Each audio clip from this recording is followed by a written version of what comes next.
score and claimed your prize. Although it seems that much of the treasure was taken when the city was abandoned, you found a very valuable tome, hidden and left behind by someone who had felt guilt about the city's fate. A tome detailing the means of construction of a necrotech, like the two guardians you had to destroy to enter. In the process of your delve, you had also come into the possession of a core skull of one such necrotech, which you had been tasked to retrieve by Vidar in order to establish an easier means of communication. This is where we begin today's session, still in the bowels of the Great Vault, prize in hand.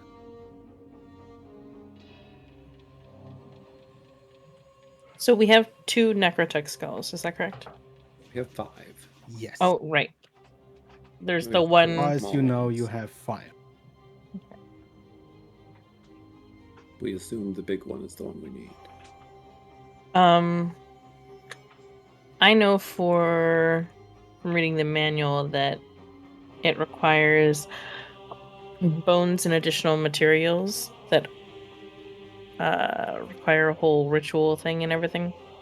Mhm. And I think you had said you would let me know if there were those available or not, or if I need to roll for them. I can't recall. So We have a hint. I guess I forgot to do that. There is details on how to specifically prepare the bones.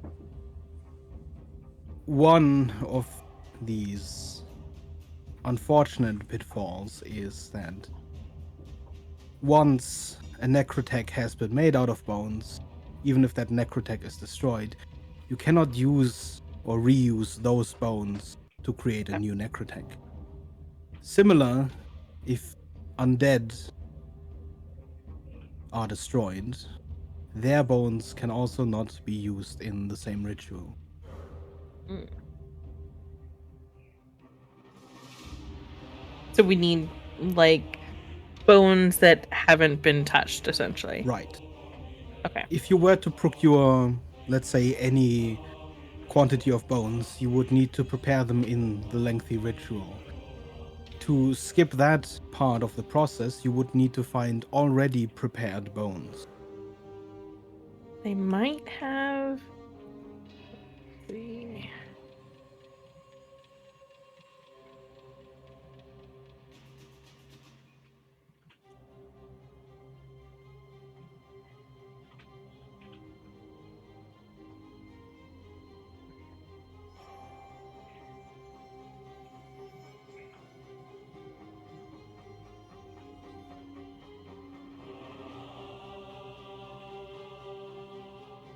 Would that?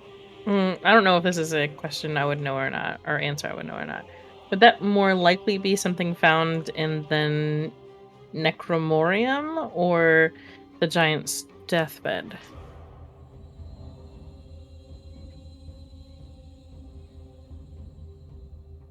From the clues that you have, as far as you would also have been able to see from your high tower, looking across the general area, the Necromorium is close to a large number of crypts and graveyards.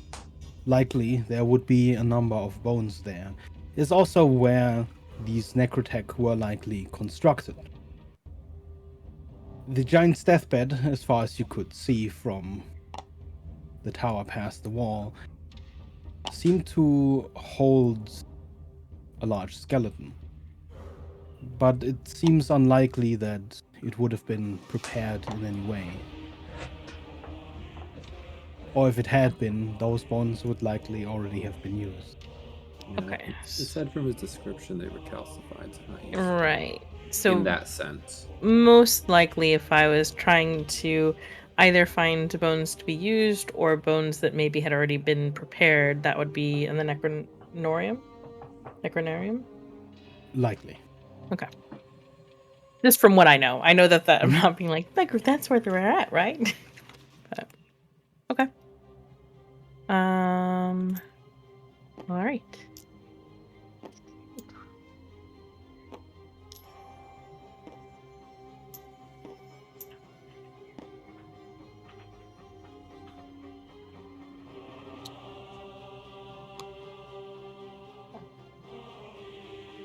Evelyn probably distractedly, like, reading the manual as she makes her way back out. So you found what you were looking for. I found something that might be able to help us. Trying to work that out still. Okay, that's good because these chests are all empty. I hope you Right. got something there. Yeah, there's a few little things here as well that seem to have been left behind. Talking about the things that we found before, including a robe, some spell scrolls, potions, and everything else. And I guess we're walking back to the others while we're talking. And reading a book at the same Yeah. time. She's kind of following you out of her peripheral vision, Mm-hmm. mostly watching the book that she's reading. Then we'll fly back up.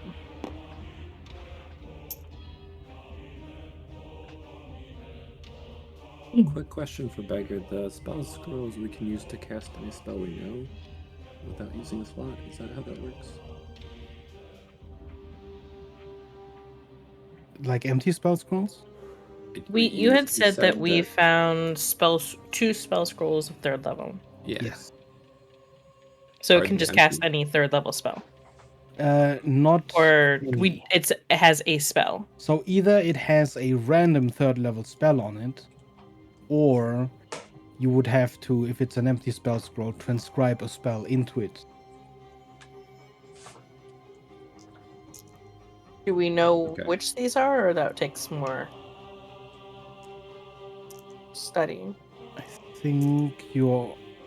Did you say you were identifying all of them? I can cast Identify at Will. Also, what did you say again about the rules? Non-spellcasters cannot cast spell scrolls, right? Something like that? You can. Oh, I can. Mhm. Okay, so everyone Yes. can use spell scrolls. Okay. So I believe the homebrew rule is Mhm. you do not need to be a spellcaster or the corresponding class to cast a spell imbued on a spell scroll. However, if you do not have spell slots of the same level as the spell, you will still need to roll an Arcana check to see if the spell successfully cast or simply fails. And when it fails, the scroll is just gone, right? Mhm. Okay. So I think the question was still, are they blank or did they have something on them? Well, if you cast Identify on them, please roll me Mhm. 4d20. 20. 4 natural 20s. And just count them all together. We're all over here. Ew, 120.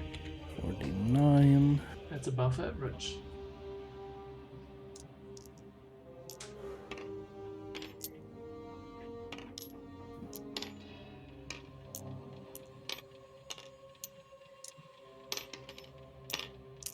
And repeat that. Another 40, 20. Mm-hmm. 37.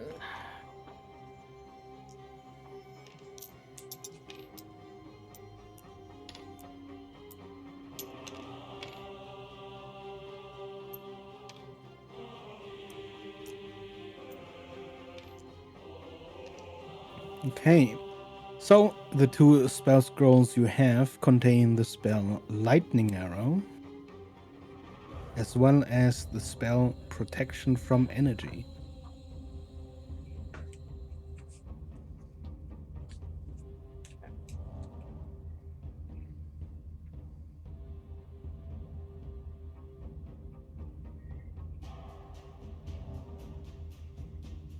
You will absent-mindedly tell people what was found while still continuing to read the manual. And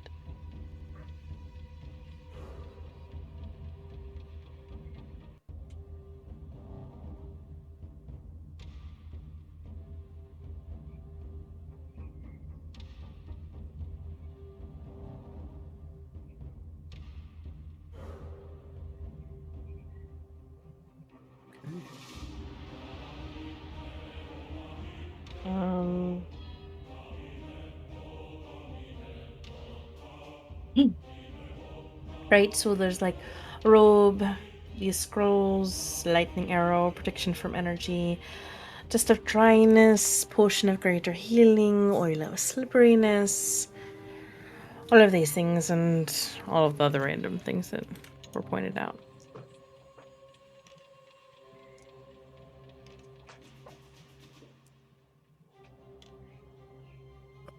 Right, that Yeah, seems what like do a these good- things do? And I just give her the chronosphere and the silver coin just so they are identified.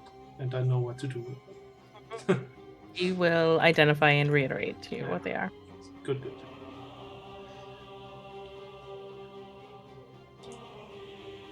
I'm also gonna throw the coins, the other coins, towards Red so he can take care of them.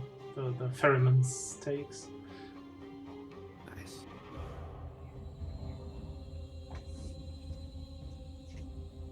Do you want either the oil or the dust, Soleil? What did the dust do again? It's we'll turn you can like sprinkle it over water and it turns it into like a marble. Hmm. And you And you can like let it go, right?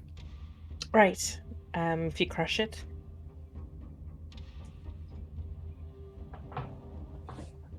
Or if you came across something that was made of water, it could hurt it. But Sure, I will take it.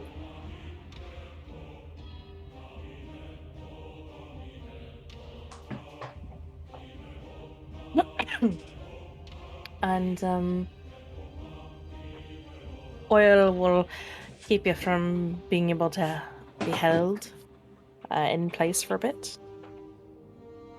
If you As rub it on oil yourself. does. Or you could like pour it on the ground and make it slippery. Yeah. Sounds pretty useful. I feel like it'd be more As he useful grabs to it. you. Yeah.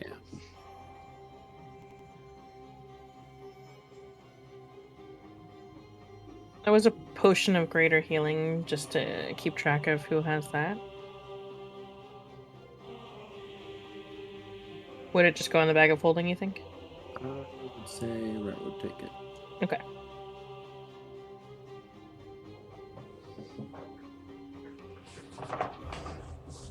And then there's the 2 scrolls and the robe to address.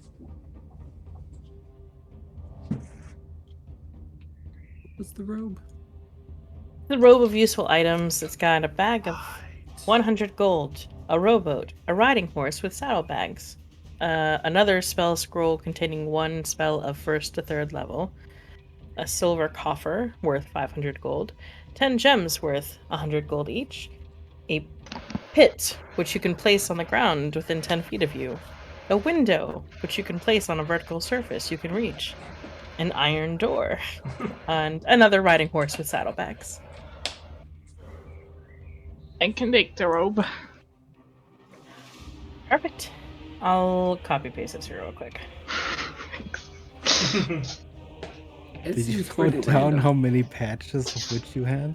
Yeah, we rolled for it all. Yeah, yeah, Or yeah. you told me which numbers, and then I wrote down Okay. what those numbers all stood for. Yeah, you know, and you have also the number of how many patches, fine.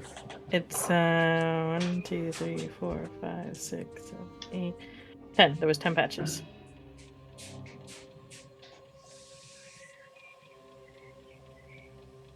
Here, I'll just post this here.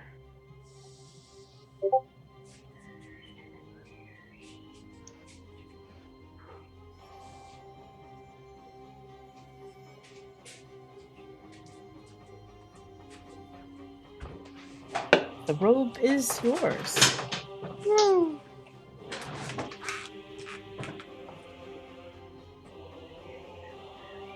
I've always wanted a hole.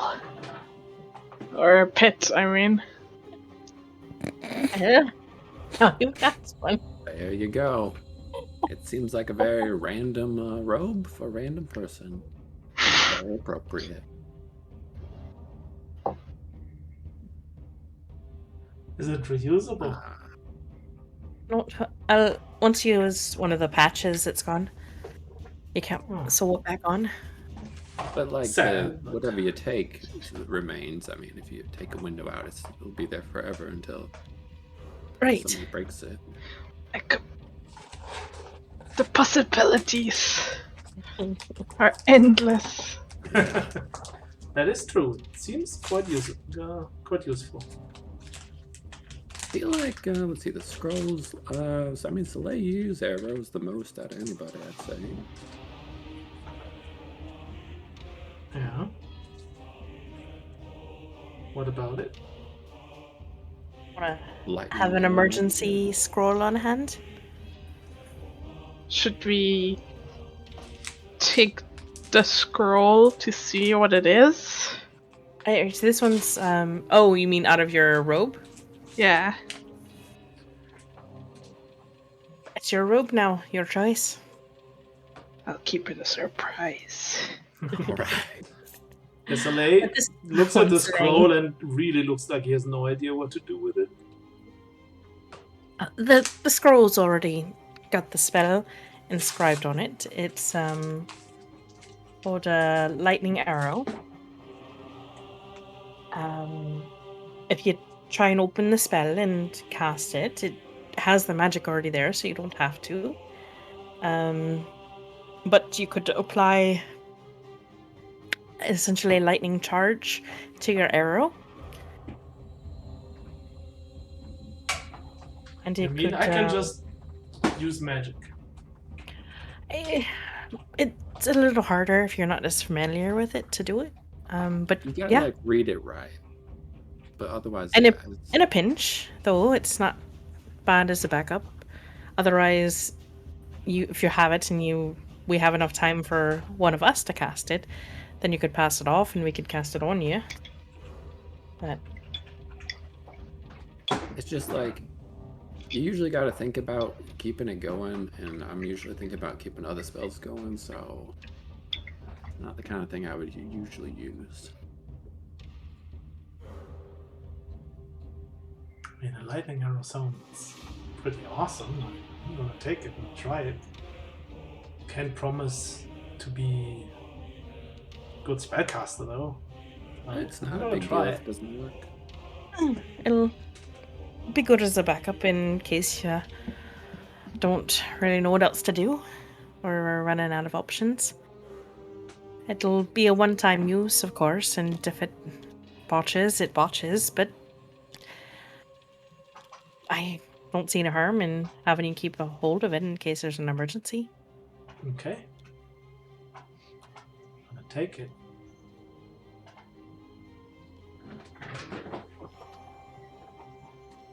I feel like you should keep the energy one, Evelyn.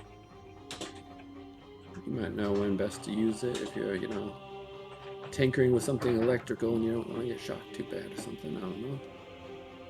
Fair enough. Unless you already know that spell. I don't know what you mean. I don't think that's on my spell list. No, it's not. Well, I'll keep a hold of it. Right. I'll sit back in her bag. This skull is getting heavy, so I suppose we could get out of here. Because the big skull I have to carry around by hand, right? Because it's big. I think you put the other ones in your In bag. the bag, yeah. Right. Yeah, let's head back.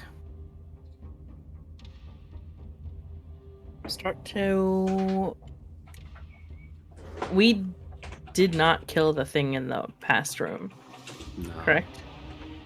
Nope. Nope. Okay. I was making sure in my head that I was remembering that correctly. Right, is everyone ready to move pretty quickly? Yeah. I still have one short teleport left. So, I mean, two of us, again, can get out safely. I guess you can go the same way we came in. Me and Evelyn on the broom, and you two teleport. Well, if we're pretty sure that we're not going to run into any more trouble, we could use my stopwatch to get across. Yeah, let's do that. That thing's not nice. Right. Is Huxley small currently or medium sized? Small? And I can take you with me. Great. Then we'll do that. Yeah. Shortcut across. I guess I would have turned back at some point.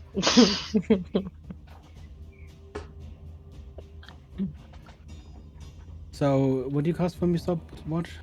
Dimension door. Okay. And Red does the same, right? I think so. Okay. So we As you stand in the doorway, you sort of hear the thing construct in the middle. You hear this grinding of stone again, and before you even anything happens, both of you just teleport to the other side. Yeah, I think Rhett's taking Soleil, I'm taking Huxley. How does You the head feeling up- of dimension door compare to the feeling of using the slip? Very different.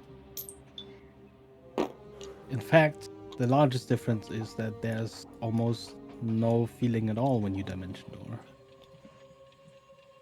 You simply leave one space and appear in another. Like walking through a door. Be mindful of the circle up above you as we head out of here. I'm assuming we'd probably go to the same landing that we were at, like right over here-ish.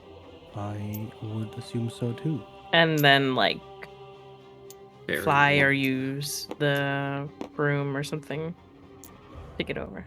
As you begin to somewhat slowly make your way through the large complex from the staircase of the vault, an eerie silence fills the shadows and the dark corners of the underground building. You make your way back up and towards the large staircase at the very edge of the balcony.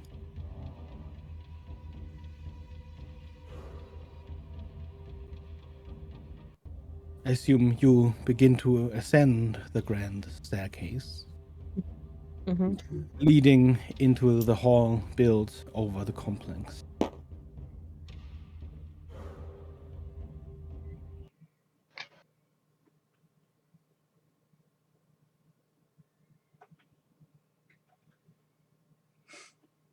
It's me loading again. Ba-da-ba, ba.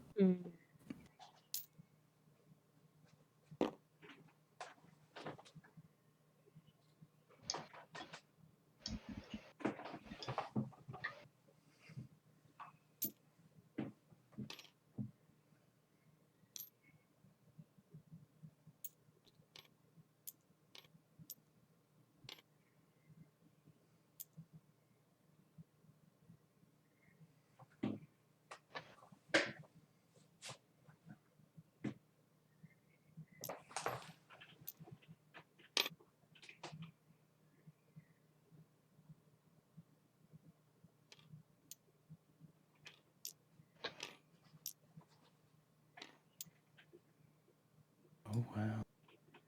He's not budging. Look at him load. Yes, I'm gonna leave. Oh my god, that's the music all of a sudden.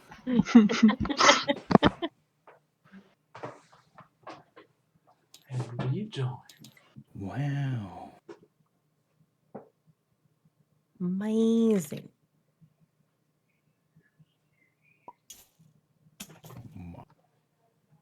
There you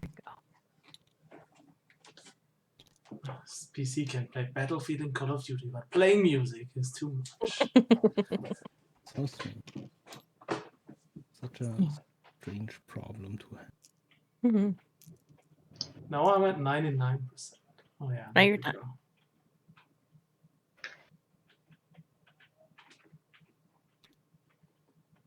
Does something happen before we leave, or can I do something before we leave? Why is it still not playing? I heard it for a split second. Yeah, it was a very short moment. Although I switched to a different one, but this one's not playing. Oh no, Alvan. Oh, there we go. Jesus. There it is. Alvan broke it. Yeah, what would you have wanted to do? Before we leave the building, I would like to find a place like when you come in, the first thing you would look at, like maybe a pillar of some sort or something that is like eye-catching, and want to carve into it. Vault has been looted. Nothing there. So you would do this at the bottom of the staircase, or? I would look around to find a place like that is when you come into the building, the first thing you would look at, or that it would be very easy to see from the entrance. Okay. You have not arrived at the actual Yeah, top of the stairs. that's what he's gonna plan at least. He's looking around to warn fellow adventurers to not travel down there anymore because it's not worth it. Because as you begin to ascend the great staircase, just as the darkness gives way to fading dim light, a noise makes you pause.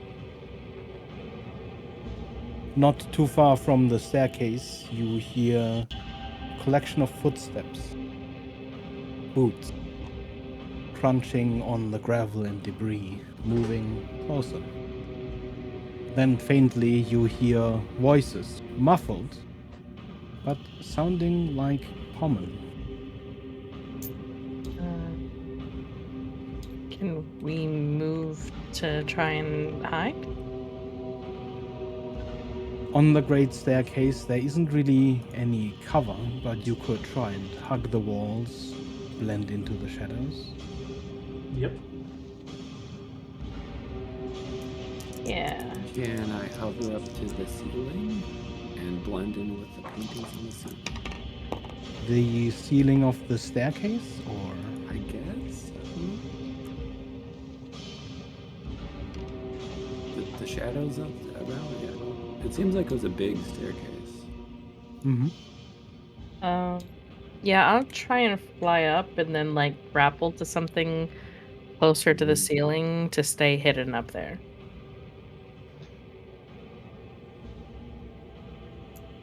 Assuming it is whoever are carrying torches. I want to be like not on the floor level. Well, We'll currently find some in the rubble. staircase, the staircase is sort of like a ramp leading up. So if you were wanting to see them, you would have to first leave the staircase to actually get into the hall above the complex. So while you can certainly hide on the ceiling of the staircase, sort of like a tunnel leading down, you wouldn't particularly be able to see them, at least at the moment. Do you still want to be on the ceiling of the staircase? Evelyn will, because she's just not sure if they're coming down the staircase. So she's not. Yeah. She doesn't want to go see them. She wants to wait to see if anyone's coming this way first. Yep. Yeah, Soleil's like looking, like he's trying to hide in offense. Basically, he's trying to move forward as quickly as possible to get to the door, like or an entrance way to hide, to hug the wall, basically right next to the entrance. So if anyone came in, they would look forward and not to the side where he would be. I don't know how far it is, but like feline agility if necessary. So, let me quickly visualize this.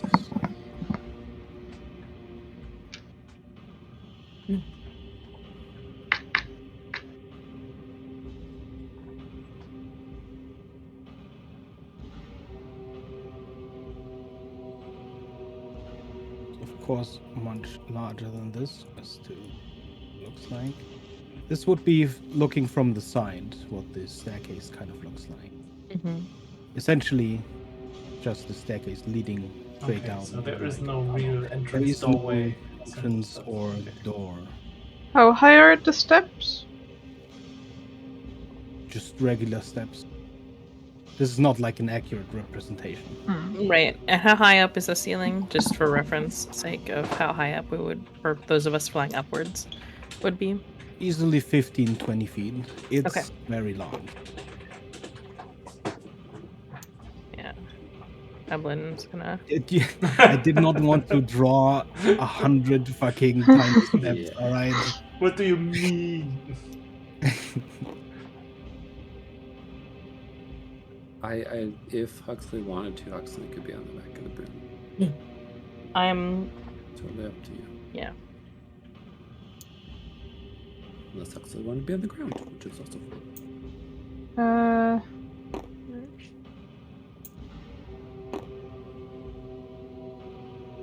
I'll go on the broom.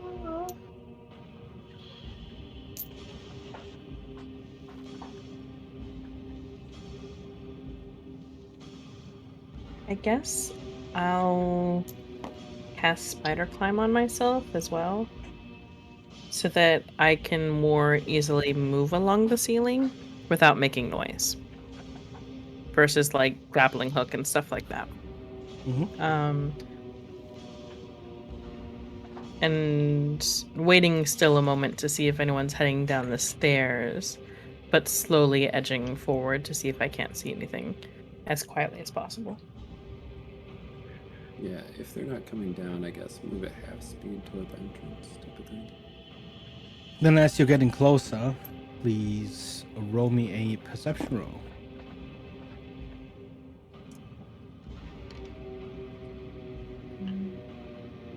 Multiple people, everyone, or just the flying persons?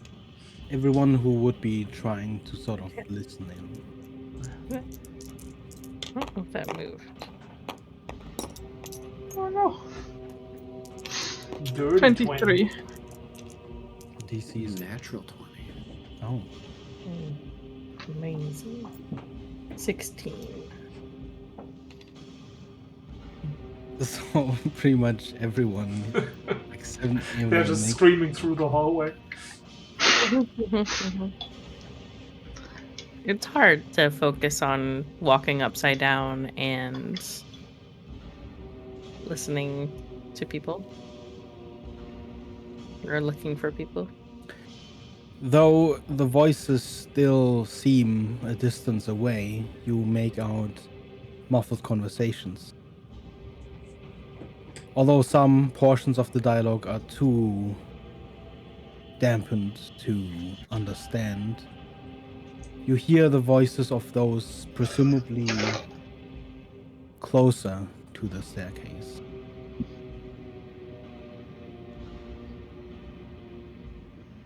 Well, that's what Green Eye said.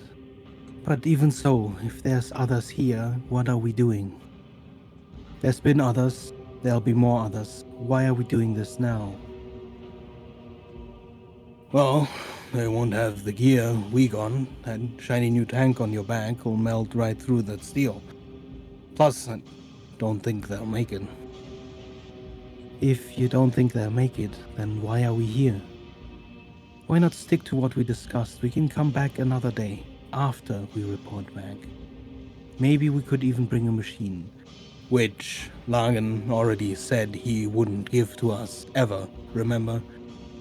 He doesn't want us poking around, he's made that clear. If we ask him, he'll just say no again, and then this time we won't even get the flame lances. Besides, better ask for forgiveness than permission, especially with Lagen. Look, we've been down here for months. I think we've earned doing something for us once. Are you still talking about this shit? With hastened footsteps, a third voice joins the discussion. I don't even understand why we're here. Even though someone just went in, either they die, succeed, or they're hostile. What does it matter to us? Do you want to make friends, Titan? see some other fucking faces than ours. Just trying to find us something fucking tangible to bring back for our work, alright? The shit we've had to deal with, and what the fuck do we have? A bunch of tunnels molten to slag, eating shitty rations if we're not eating poisonous fucking mushrooms. And all that waits for us is fucking dying if we make a mistake. Maybe I wanna do something fucking good once. There's a sudden drawn-out silence. Look, I didn't mean what we're doing isn't good. It's not meaningless. I wasn't trying to say...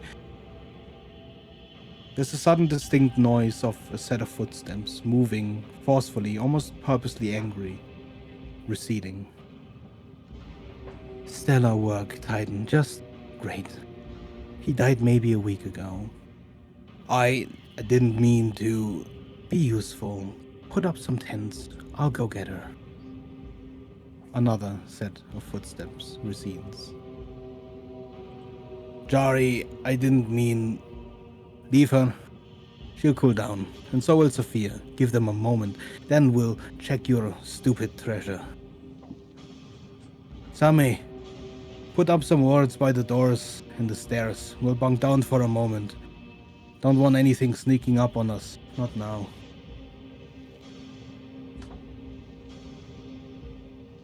Faint at this point, you hear the footsteps sort of scatter around the room, unable to really pin down any specific location.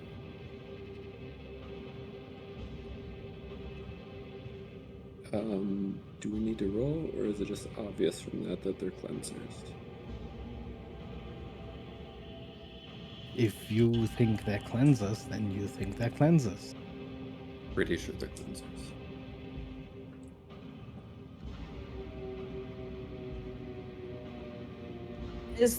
I know it's probably not, but the names don't ring any bell. Specifically Lengren? Because he sounds like a leader of some sort. That's not Lagan. Give me a history. History.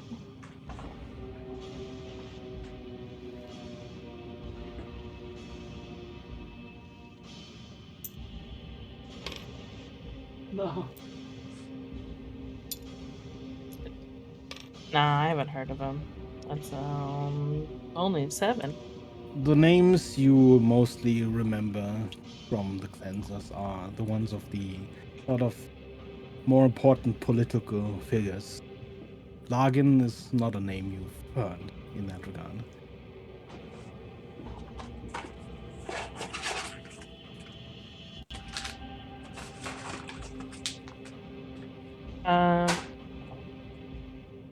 Maybe gesture to back up down the stairs.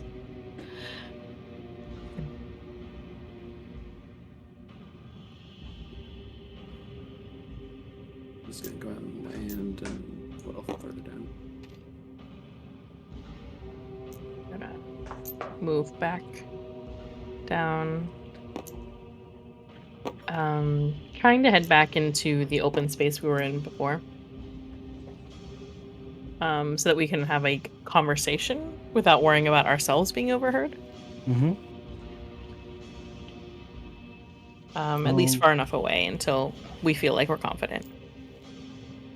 If everybody else backs up that way. Give me a general stealth check to move back down the stairs.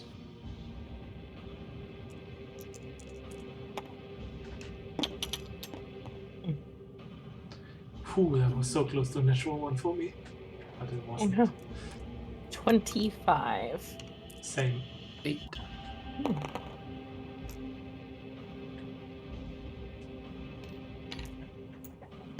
Uh, 10. So anyway, I think they're cleansers. We should be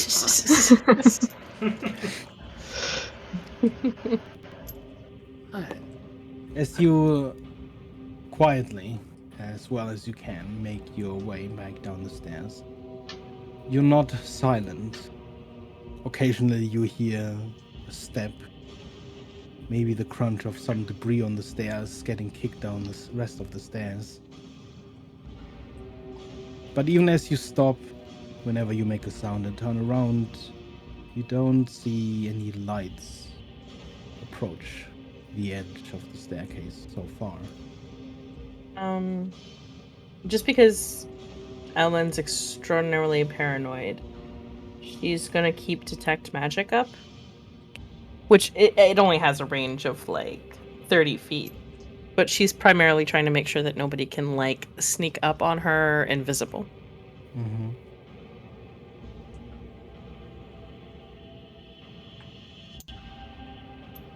And eventually getting to a point, I'm assuming, where they feel like they've made a decent bit of distance away. Mm-hmm. The staircase is relatively long. You make your way close to the end of it, down to the large hall where the balcony overlooks the large complex. Right. So they could be cleansers. That's entirely possible, or at least have obtained some of the cleanser tools. But that also means then that they're down here looking for something that potentially we've taken. I mean, maybe, but unlikely. It sounds like it's a relatively sore spot for them that they've not been able to get through before. Sure, but like, I mean, we're on the same side. Well, it's a little bit of a stretch. Look, I mean, they fight the blight. We hate the blight. I don't see the problem here. Because likely they're going to want to bring back anything themselves and not deal with someone else getting it. They are going to be seeking out that acclaim or promotion or saying that this was all because of their own devout following.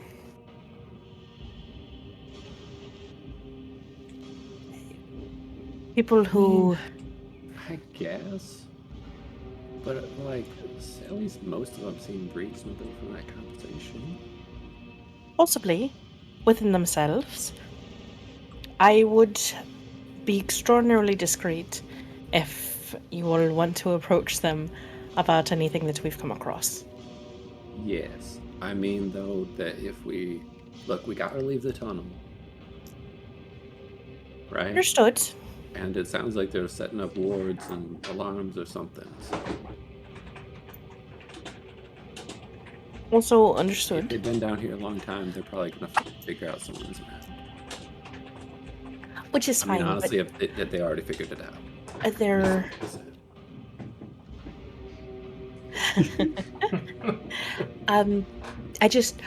I wouldn't necessarily be inclined to even letting them know that we got into the vault.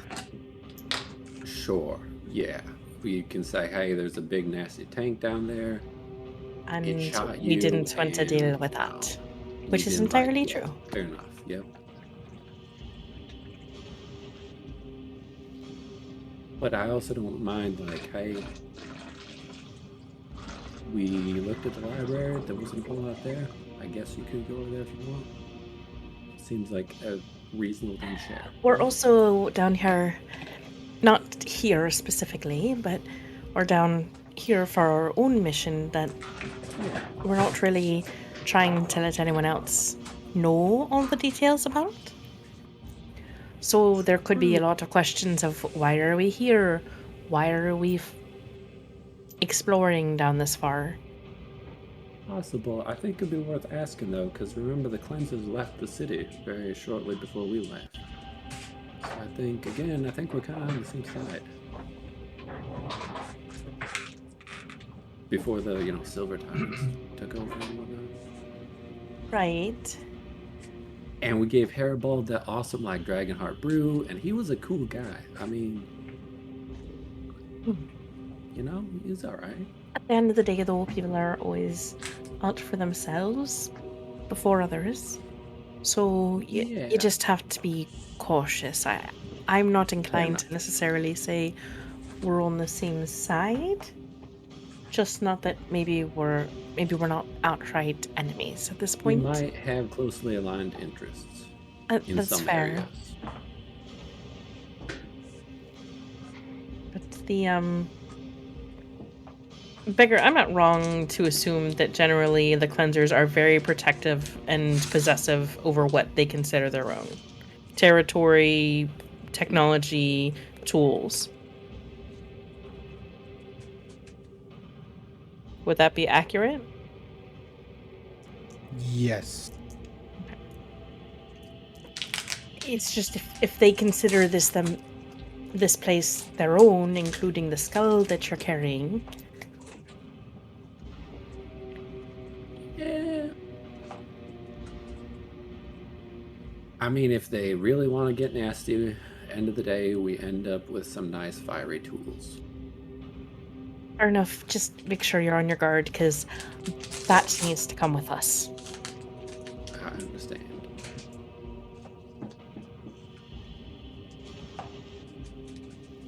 And we don't necessarily need to let them know where we're staying, although they might already be aware. Agreed.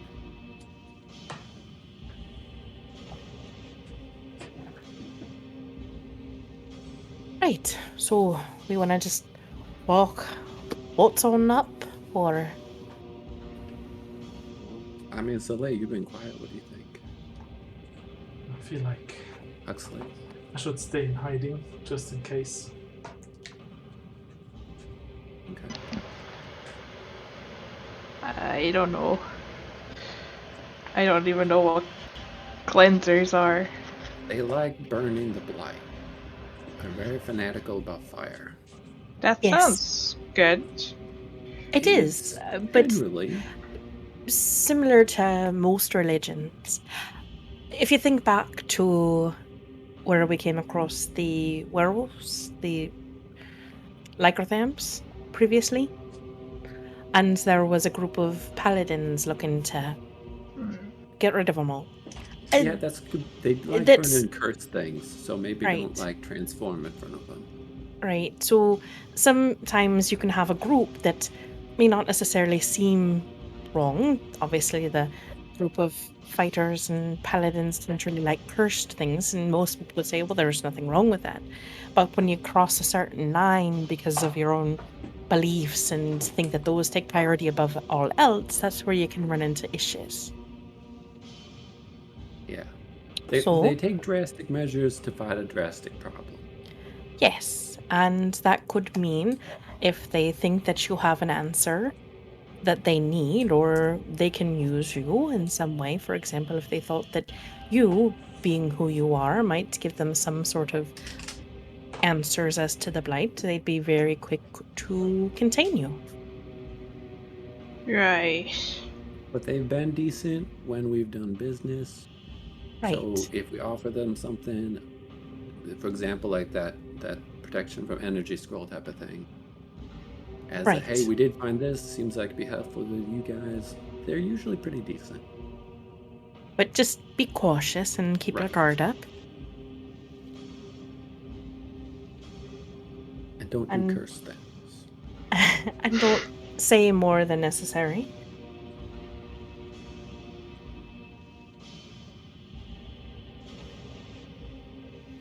And I won't say anything if possible. Right. I'm gonna see if I might be able to sneak past them without being seen.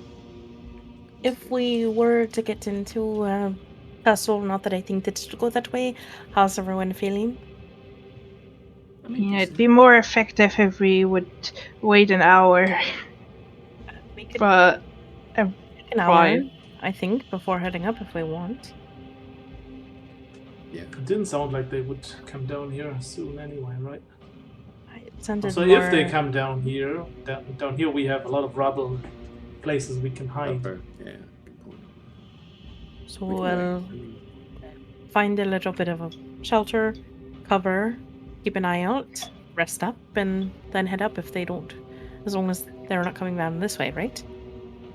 Might be good. It seemed like the two of them were kind of upset, so give a little time to cool off, to be honest.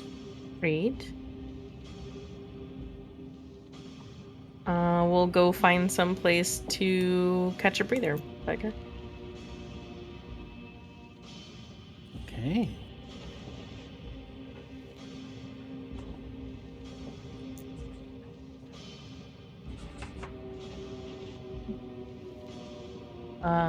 So, in the large complex, I assume you stay clear of the yes, tramp. probably and not too settle far down for a in. short rest.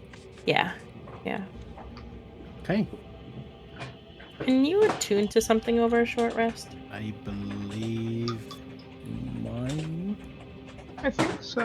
I'm gonna try and think it's attune only an hour. to the Ring of Healer's Yeah. heroism during that hour.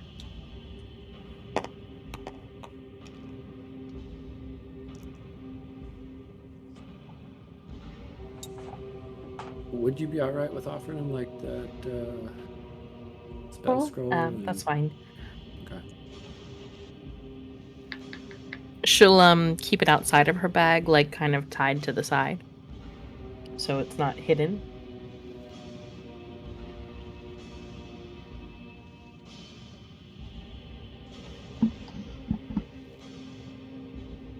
You like buying goodwill is worthwhile?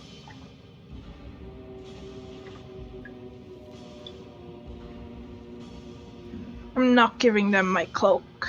No, we don't even have to let them know we got it from down here. You came in with that. It's yours. There's no reason for us to empty our pockets, and we don't even necessarily have to offer up the scroll unless they're giving us a hard time. We don't to see like we're giving them something willingly, so that, and if that was what we were giving them willingly, they would maybe think that there's something more that we have to give that we don't want to give. I more thought like if they have supplies, we could use supplies. Agreed. We could potentially trade. And doing trade with somebody kind of buys a little goodwill. Sometimes. Alright. If you roll hit die, you get to add a D8. Can I roll a hit die if I'm also attuning, or do I have to do one or the other? I believe you can do both. Okay. I think the hit die is just from resting. I believe Roll attuning is likely a very light activity. Is 8 still up? Is what? 8. It is. 8. When did I cast that? Right before we came in, I think. Then it would be. It's 8 hours, so. Yeah. What do we get to add to a hit dice if we roll? D8. D8. Nice. Back up to. Oh no, actually. I thought full.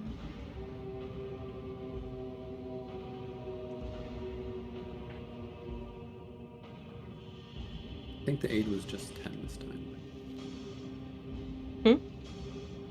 I think the 8 was just 10 over your usual. Yes, it was 10.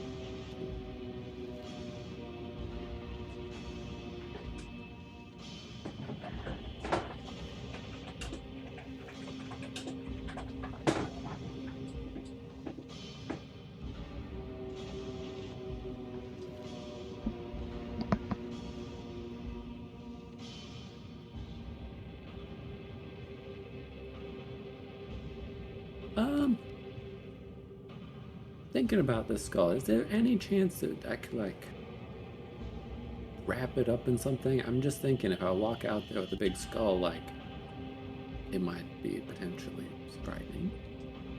Surprising. Can I identify the skull while we're sitting here, Becker? Sure.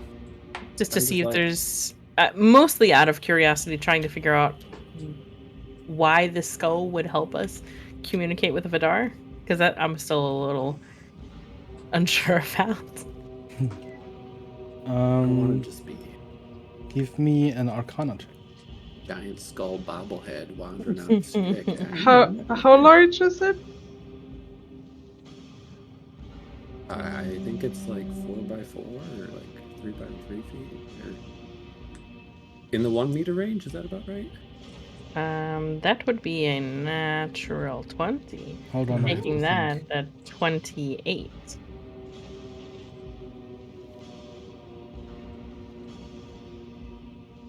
It's probably in terms of dimensions about the size of like a deer skull. Bit I could wider. wear it on my head. Now, see, that's what I was thinking we shouldn't What do. was your roll, Evan? I rolled a natural 20, so it's 28. I see. Yeah. You examine the skull extremely closely when you cast Detect Magic. Initially, you don't find any particular traces of magic on the skull, seeing as the creature itself died. But from reading, at least partially so far, the book, as well as identifying the skull, you can tell that this skull is definitely, it was prepared. And it feels almost as if there was an open slot in the skull where on a necrotech the energies bringing it alive would essentially be slotted in a way to take control of the construct, keeping it all together since it's made up of so many different smaller parts instead of one larger construct that is fixed together. Right now, that slot is essentially empty. But it could probably be used in certain ways. You're not quite sure how, but you're guessing that's why Vidar was looking to find one. Okay.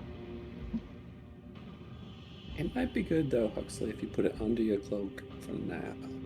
I can tie it around my back and then put the cloak good. above it. Yeah, that actually sounds pretty good. Yeah, perfect. The cloaks should adjust to cover the size of it. It'll turn into a dwarf.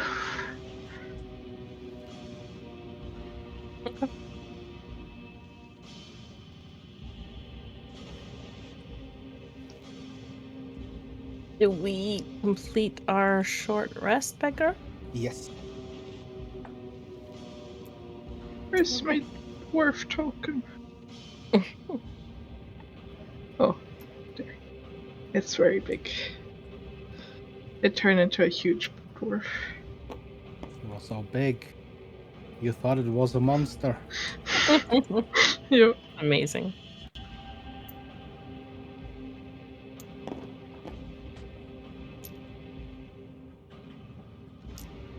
Biggest dwarf ever. I'm Humongous. assuming Soleil is going to try and hide as much as possible. Yep.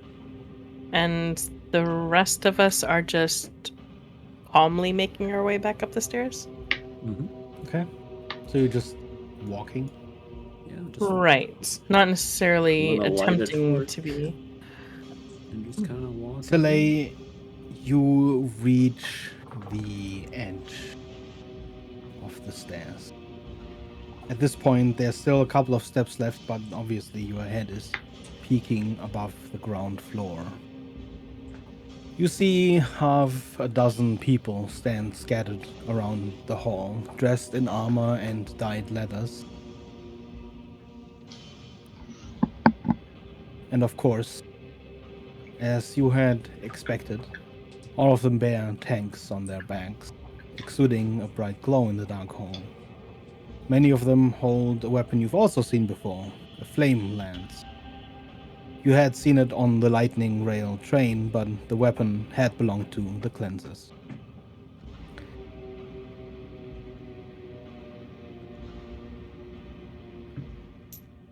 Okay. as I see them. I'm gonna make a couple steps back.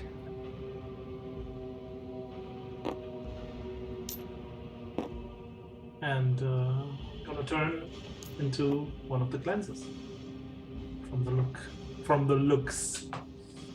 So in case they see me, at least I'm fitting in. And I basically make it in front of the other three, so they can see that I turn into one of them, and also that they can see how the guys look in front of us, without saying a word. And then I'm gonna try and find my way sneakily somewhere around them. What is your passive investigation? Investigation, boy. That's a grade 10. As soon as you put your foot on the step, just before the last, you feel a slight pull at your foot. As you look down, you see this thin wire, extremely thin. And then you just hear ding, ding, ding, ding, ding, as you ring a couple of bells. Went great, good plan, guys. And as you noticed, the eyeless masks of their helmets turn to face you. None of them immediately move, though you notice all of them grip their weapons a little bit more tightly. And they all stand there unmoving, facing you, clutching their flamethrowers tightly, waiting for you to lightly make a move or show your intent. I was kind of assuming that we were shortly behind Soleil. Because my plan was like go in one direction while Soleil went the other. But... Yeah, you could be right behind them, and you see Soleil in front of you just ding ding. I'm just gonna keep walking out then. Mm-hmm. Looks like there's company. Oh. Did we have another team somewhere down here? They didn't. No. Green Eyes did not mention another cleanser. And also, really? Bells? You're out of wards, aren't you? If it works, it works. So Soleil's just obviously standing in front of them in disguise, and they're like, I'm gonna look at Soleil and like shake my head and just like. Something we can help you with, gentlemen and ladies. They begin sort of gather as they are still sitting scattered around. Two of them stand up closer to the front. The largest of them standing right in front of you. And as he musters you, he turns around. Told you they'd be still alive. So, Yeah, we were smart enough to turn around when we ran into a tank. Well, actually, I don't know if I know it. It was a metal what? tank. Massive construct with Cannons. cannons that shoot spells or something. Well, thank ya. Right. Cannons. Bells. So, you, leave stuff behind then, down there? I mean, a And we cannon chose not to construct. deal with the construct, yeah. Don't see many people down here. So, Well, there's a heck of a lot of dead ones down there. I mean, the Yeah. underground in general. You Explorers headed in or out? of here? Out. Yeah, Yeah. are you going deeper? Are you going to back to Polythreme? Yeah, I guess deeper. But well, Actually, not no, really. real How quick. did you know who we are? Sorry. I don't believe we said we were from Polythreme. And yeah, that is an excellent point. Well, there's only really one place to go. Well, that's deep. How am I out to Polythreme? Okay, that actually makes sense though. Soleil I'm just sorry, stands we there haven't been awkwardly and introduced. says nothing. Same for hugs. Well, things are a little tense in Polythreme at the moment, so thought it better to get out and see what we can find on our own. So it's kind of making our way around. Tents like how? There's these giant warforged Kind of, yeah.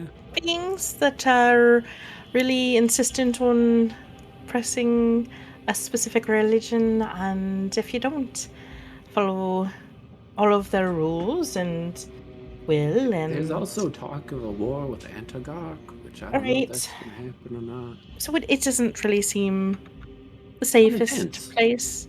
Yeah. Nowhere really seems safe anymore, so thought we'd get out of a heated situation. Lagan told us about the constructs, Titan. Better listen next time, please. Right. Well, I've been down here for quite a bit, so, Are you based out of Polythreme? well, not really. We've been through there on our mission. We are with the cleansers. Speaking of I which, assumed. where did your friend over there get his gear? You're not one of us, are you?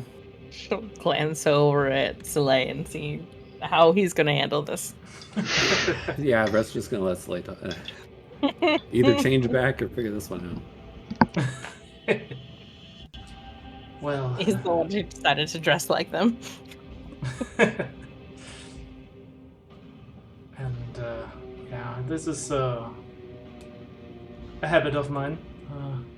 Whenever I see people I don't know yet, I try to blend in.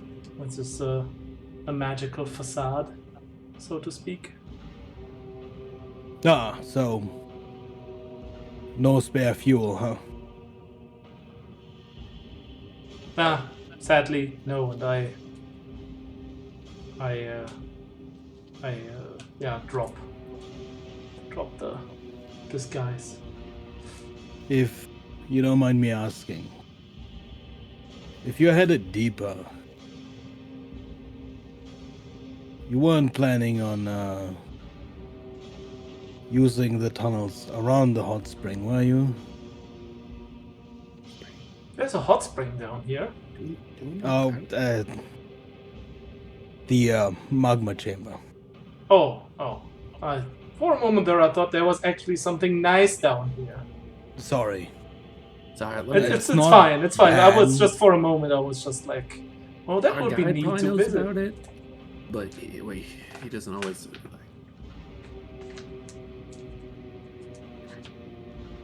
Hey, Dust, turning to Huxley, assuming that Dust is this character's name, but my guy doesn't actually know.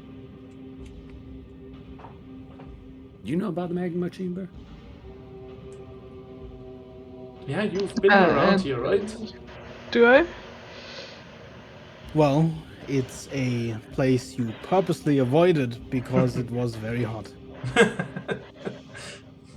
Yeah, it's not a good place. Too hot. So I guess no, we weren't headed there. So, even with their helmets covering their faces, you notice a quick glance that the man in front throws to his compatriot to the right. We, closed those tunnels. The magma chamber's the only way to pass east to west now.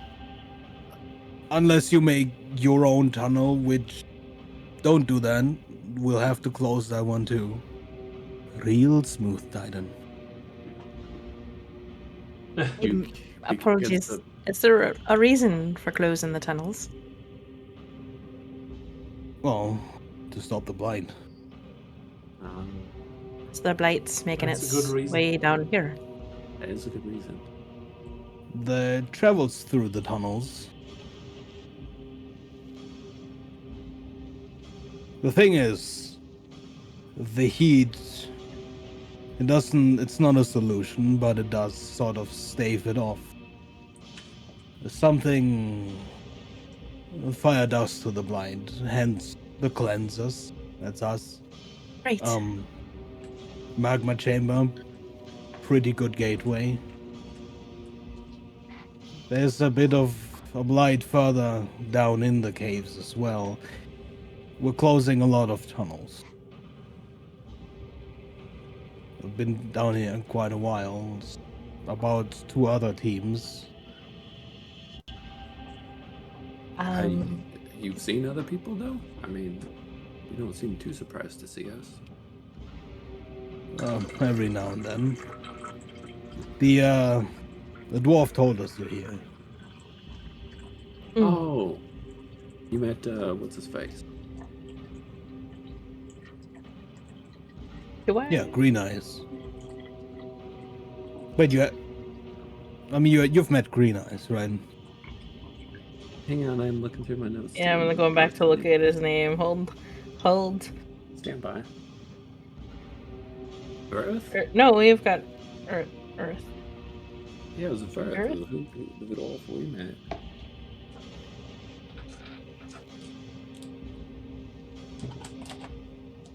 It's not the dwarf from the Goblin Village, right? Earth have Likely. green eyes? Not that you remember. Recall meeting any other dwarves, did we?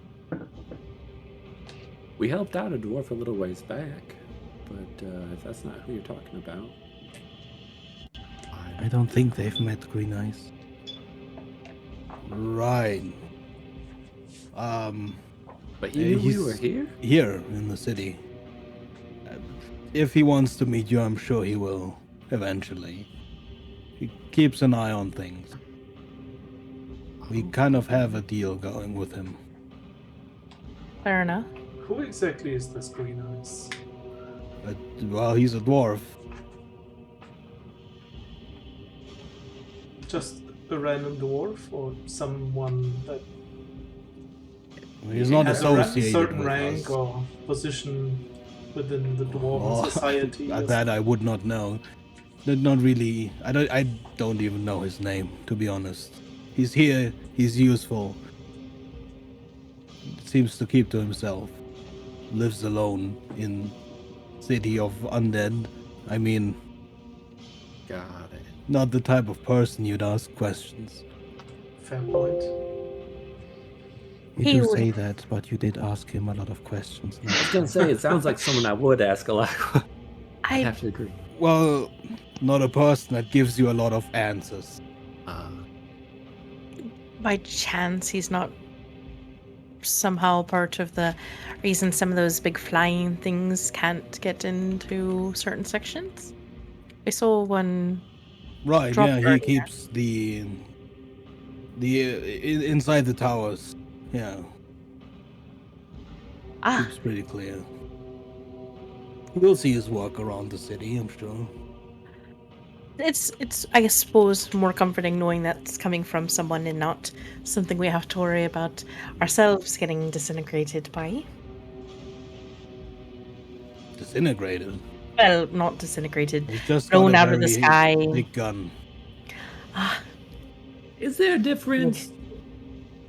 The gun disintegrate. at a I certain mean, point, Well, it all sometimes the same. there's usually a lot of pieces left. yeah, I guess. There's more pieces, but there's a lot of pieces. sounds Suppose we messy. will be respectful if we meet him.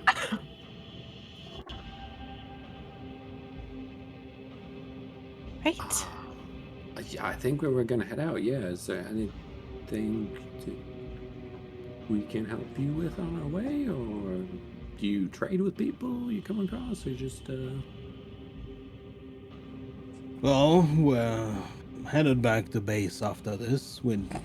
It's in the magma chamber. Maybe we'll see you along the way. And that seems to be the only path forward that's not been closed up by you? Well, it depends which way you go. But if you are headed anywhere near Barotir, yes. Right. do you leave like markings on your ways so you can tell which way you're headed back to base? Not particularly. Would you be interested in doing that so that we could find it? Well, I think Dust said he knew where the magma chambers were, right? That's a good point. You're right. Never mind. The only real trail I can imagine is leaving a trail of fire. I don't know how well that would go over with Lagan. A good point. Forget I asked. Might be a waste of resources as well. So is this, technically, but This meaning, are you gonna try to raid the vault? well, I was certainly gonna take a look. He's been talking about nothing else for days. I don't know if I'd recommend it. Understandable. I was excited too, but after I saw that thing, I had burned my tail off almost. Yeah, I cannot emphasize how many bodies are down there. Like hundreds. Have you? I'm assuming you've traveled somewhat into the building, correct? Previously, What, like here? right? I've been in the city. Haven't really had a lot of time. Well, Then- kind of on a mission. Word of advice: as you head down the stairs, near the central, there's a section of floor that's kind of surrounded by like gaps and things, and there's a table, like a slab. It has an enchantment around it currently. If you get too close to it, it's gonna try and pull you in, and you're just going to be captivated with that table and unable to think about anything else until you starve and die. Yep. So maybe avoid that. And to be fair, If it were up to me, we'd avoid the entire thing, but even when we got to the shooty cannon construct that was hella scary, that we didn't want to face, I think even the door across there was open, like across the chamber from it. So it's entirely possible somebody might have got into the vault. Right, but we couldn't get across the room to look, and didn't really feel like We dying were not over up it. to it, yeah. So it might already be looted, to be honest. Like I said, Oh, literally shit. hundreds of people been down here. So I mean, I think I'll still take a look. You know, just Right, there were maybe some. they didn't get through all the doors. It's possible. We saw some doors that looked like they were closed still. To tell exactly how they all line up from where we were at. But there were some like stone gargoyle-like creatures down there. We think we took care of them all, and that drained us of most of our resources. Well, if they're made of stone, that's not a problem. Right. So just letting you know, those were down there, and there was that big slab. That magic is still doing all sorts of wonky things, so stay away from that. And yeah, Right. Well, maybe we'll melt that too. yeah, by all means. that might actually get you some loot if you melted that. There might be something power in that might be useful. You'll notice it by the Thank you for the massive pile of bodies tips around I it. guess. Make sure you swing by the base camp on your way through the magma chamber. There's usually some things that Lagan is up for, just general trade, food, or whatnot. You can probably rest there. Right? Are we allowed to use your Appreciate name that you send us, basically, that we know each other, or rather not? Maybe don't tell him where we met, Okay, but I sure. understood.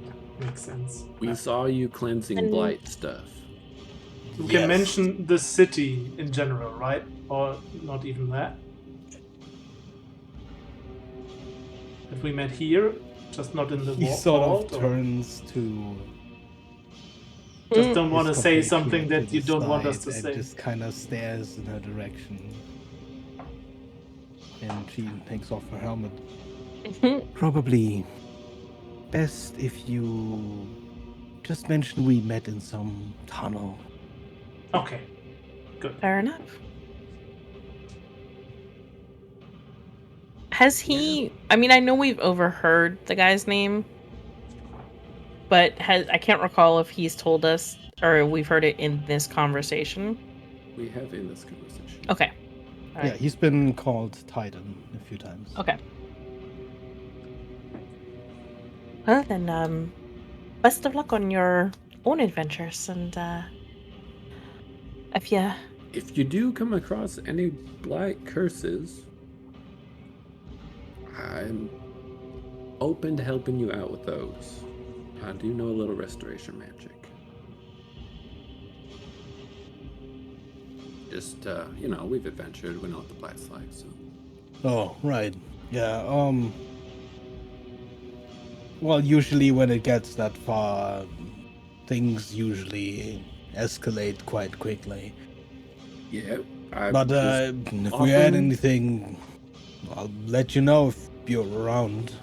Sure. Maybe there's something at base camp. We Okay. have been gone a week or so. Talking about blight curses, have you seen any blight creatures down here yet? Or rather quiet in that sense? Well, it depends on Beggar- what you mean by blight creatures. Well, There's the How common is the knowledge that they're just casually tossing out their blight curses, blight creatures? it's definitely sort of almost academic knowledge, Okay. where you'd know if you've studied the blind or have had to deal with the blind. Okay. But as it's not something Soleil anyone would says know in who that just moment, keeps I away wouldn't from know it. how these look. I mean, I haven't never seen any. I've just heard rumors, and I definitely don't want They to run can into look these like creatures. anything, usually black, dark. The thing with the blight is the blight itself has very specific things in it. I wouldn't even call them creatures, but in the presence of the blight, when beasts are affected by curses, they tend to mutate. And those are also things that spread. We've come across a couple of those. And when we do, we attempt to seal off the tunnels. Sounds bad. smart. Bad Right. that there are creatures down here. True. That have some connection to the blight. We will That sounds definitely check horrible. in at the base camp to get an update before we Yeah, move on. definitely. That Yeah. sounds very good. I'm always happy to see people down here that like are not just crazy goblins and stuff. Skeleton, bro. Right, the goblins. Yeah. Yeah. You know the goblins? I've seen some of them. We came from up north, and they tend to hunt around those grounds. Yeah, they're a wacky bunch. Came across some that go south. And sometimes okay, I guess, but yeah, weird. Anyway, One of them tried to offer me a ball of dirt for my flame lance. It was strange. no, that Balls of- sounds about right. Balls of dirt are great. Haha. Well, perhaps, but have you ever had a flame lance? Never mind, I shouldn't ask that question. Anyway, feel free to hang around. Will probably be another hour or so before we head down there, check things out, and then we'll head back. A day or two, maybe. He kind of looks around the room. Maybe. I think we're actually going to head out back to our camp, but appreciate the offer. Right. Good luck on that. If you do run into any trouble, send up a little fireball, maybe we'll see it. Who knows? Yeah, I think we'll be fine. Thanks. You probably will.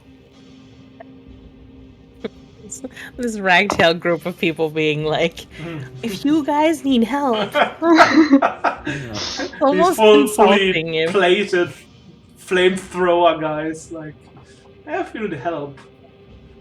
If we get into trouble, maybe we'll throw up the fireball then. You You know. need help. This cat may help you. You want to trade a fire lance for a boat?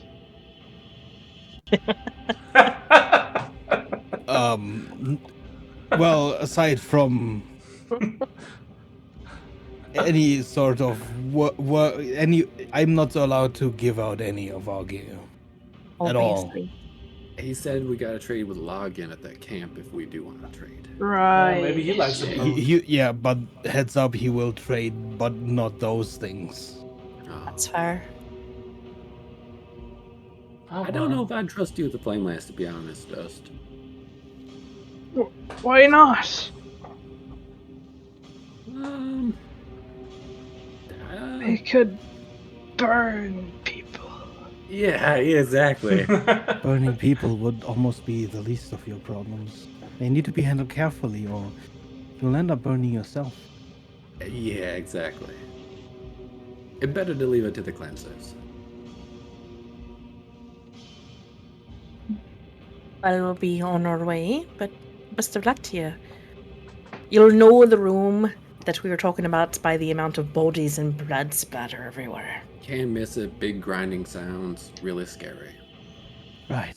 I think we'll find it. And we'll start to walk away. Mm-hmm. Yep. Safe travels. See You you as at the well. base camp, maybe. Good luck, and if you find something down there, please give us something. We gave you tips and stuff. Do you say that? Yes. Did you say His that hand in just passing, or goes- do you sort of wait for a response? Just as I pass, basically just like a funny thing Yeah. to say, like In that old case, friends. you only get sort of. You're not sure because of the helmets, but you're pretty sure you get some weird looks as you pass them by, and you leave the vault.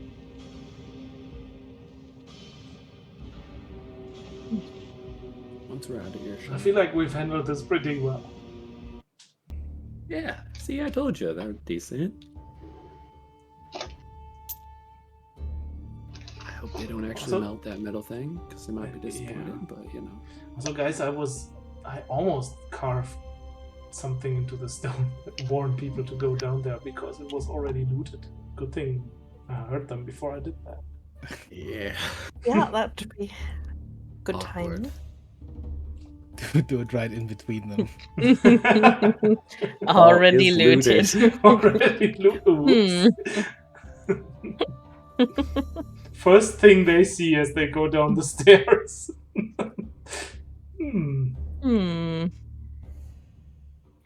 Right, well, back to the Citadel then, I assume? I think so. I'm curious about this Green Eyes fellow. Sounds like he'd be the sort to find us rather than the other way around. Yeah. We'll just keep an eye out. Would be surprised if he already waited for us at our base. That's an excellent point. I'll bet he's already cooking. I hope so. Getting hungry. Right, well, make our way back. And once we get close to the Citadel, Ellen does not want to walk up the stairs again. So she would rather fly up to the Okay. balconies.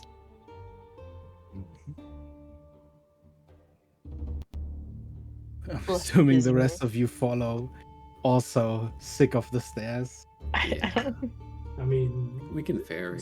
I mean, it might take a if little bit. someone helps the life fly up there, yeah. Right. Can do a lot, but not fly. Yet. Yet, you say. He can fall really feather-like. But fly? Oh yeah, Yes, I'll be these right back. boys.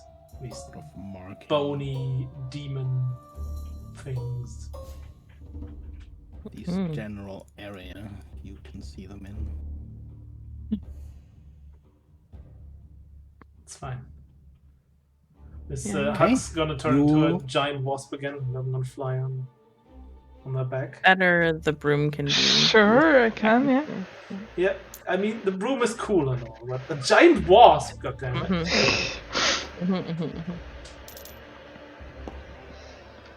Together, you fly up the length of the tower until you reach at the very top, next to the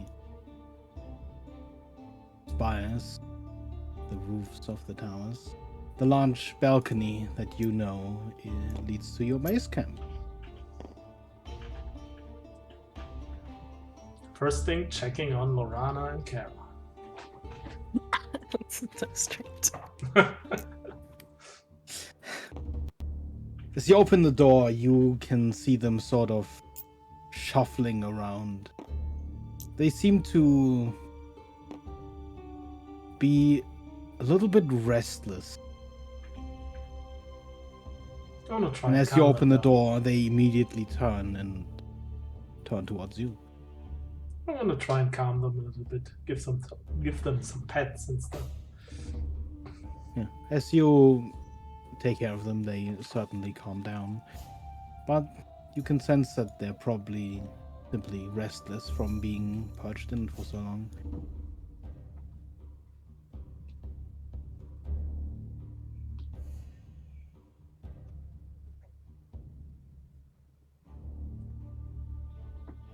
Right, well, that was interesting. Finds and supplies. I suppose we'll have to decide where our next stop will be.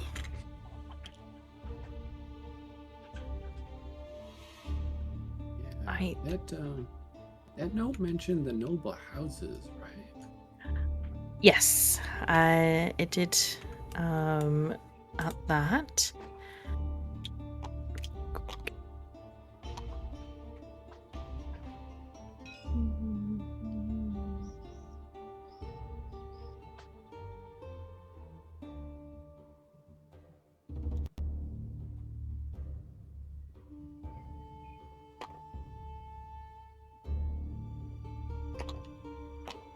Okay, what's that one? I think there was a different note that mentioned. It was like the note on the body of the guy in the library that mentioned houses. It was with the symphony. Yeah. I don't know if we have that note. Did that note get read? Strange. Let me go. Let's re-upload it. No, I think I found it. Might be this one.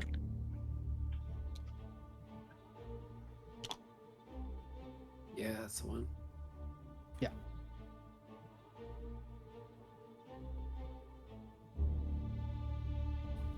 We can get the relics from the Domin or whatever. Domo Domo. nobilitas. Mhm. The noble Houses of homes. nobles. So there might be relics potentially there.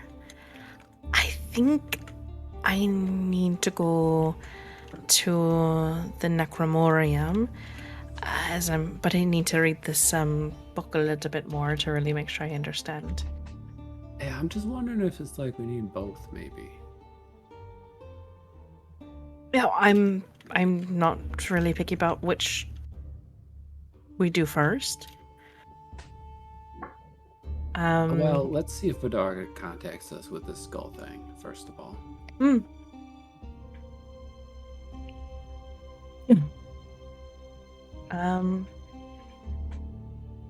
But and I know that I think someone mentioned going to the aquarium to see if there was poisons or something there.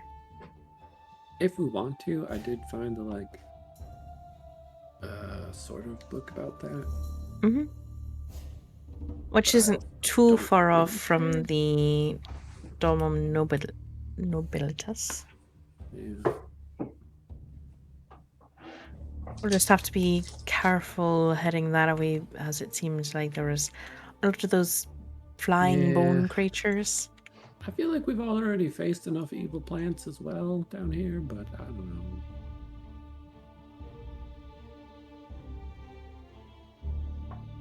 Just personal It opinion. might be better to travel over the ground, but we'll have to be mindful of any patrols. Right.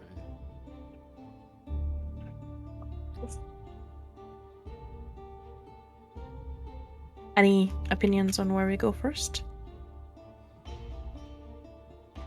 Tomorrow, I'm presumably. Either way, Well- I don't think it matters if we have to visit both places. Yeah. We might, when we are on the way anyway, might stop by some of the other places that are mentioned in the journal just to take a quick look if there's anything interesting. Yeah. Like if we go to the Necromorium on the way, we can just pass the temple, and we can look at the giant's deathbed when we make our way to the Dome of Nobilitas. Cool. Just to see if there's, even though it's not our main goal, we can just take a quick look if there's anything. So of when we interest. leave, we gotta head out back north again, right? Actually, where's the magma chamber?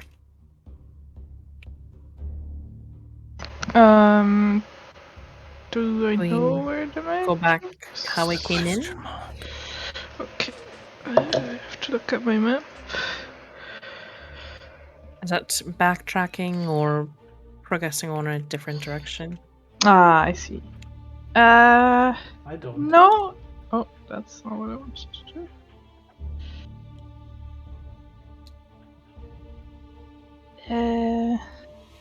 It's actually closer. A lot closer. Okay. Like weeks worth of travel closer, Oh, so I think. Well, with the frogs, Yeah, with the frogs, less not as fun. much. Is it north? Frogs south, be able to travel through the magma chamber? I don't know. Give me a nature check. Seems like it sounded like it was. Everyone can give me this nature check, by the way. okay.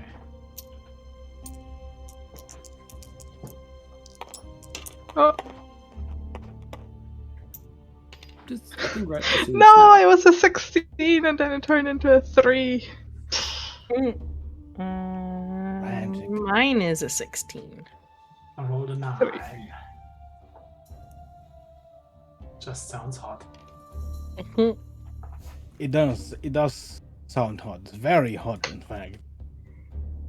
Likely, they would not do too well in any zone with an extreme amount of heat. It is very warm already here in this sort of biome.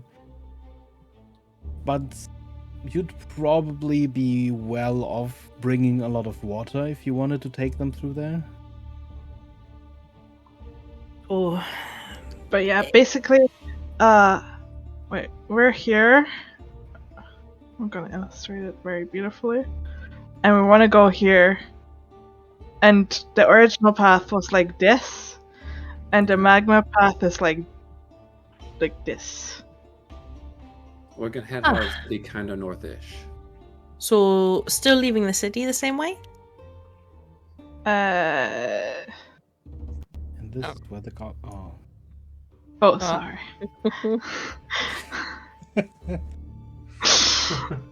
Beggar, would we still be leaving the city from this side, or would there be a different path to Actually, I the mean, it'd be shorter to leave the city on this side, but that side? it's also not, comparatively a long way to travel around yeah. anyways. Compared to the distances you travel, the Mhm. city is not that significant, at least on Frogback. So slightly different path. Sounds like.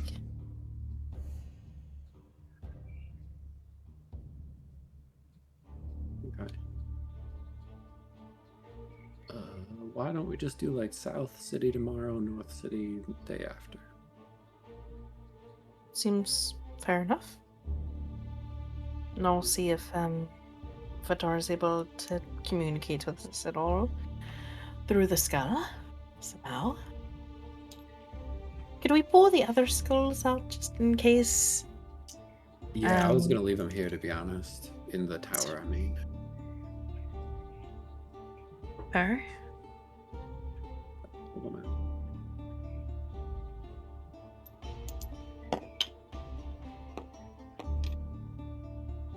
Good news, I don't think about radiation.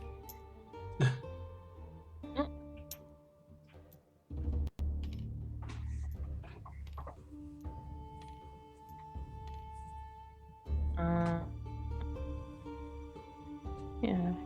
Guess we'll sort of settle in for a long rest. Evelyn's at least planning on staying up a little bit to continue to read the Necrotech manual. Just for a bit. So, Mhm. like, taking first watch, essentially.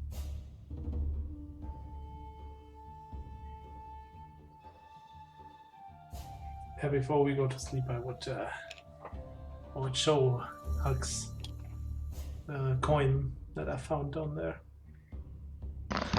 Ooh. What See, does you it can use do? this. You can just think about it, and then it will land on the side you want it to land. Cool. But Abelin said you have to like connect to the coin first before you are able to use it. And I don't know. It sounds like a lot of effort for a coin, but I think it sounds neat. Just imagine how much money you could earn by playing games with people. We could be rich. Also feels like it's not very nice. But I mean, before we get hungry, we can always use it to earn some coin.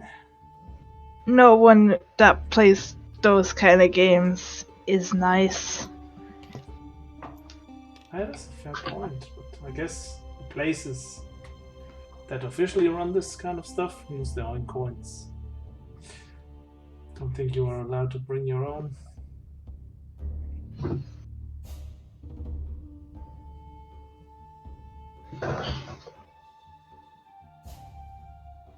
Well, We can make if we meet a our troll own that place. says you may only pass this bridge if you win this coin flip, then we easily can do it, right? Yeah, there's so many trolls out there that do that. I mean, I've heard stories of them. Are some of them down here? Never met one. Me neither. I wonder if they are like that. Or if they are much nicer than the stories. I mean, I've heard bad stories about goblins and they were totally fine. Yeah. I think goblins are misunderstood. Yeah, I mean, at first I found them annoying, but I actually kind of liked them in the end.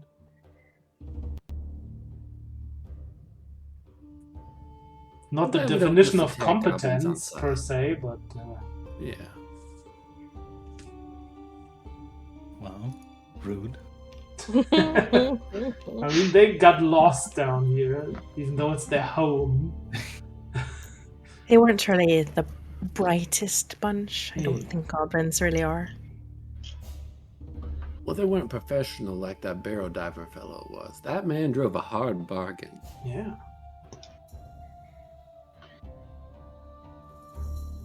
Maybe it's a city goblin, cave goblin, a difference type of thing.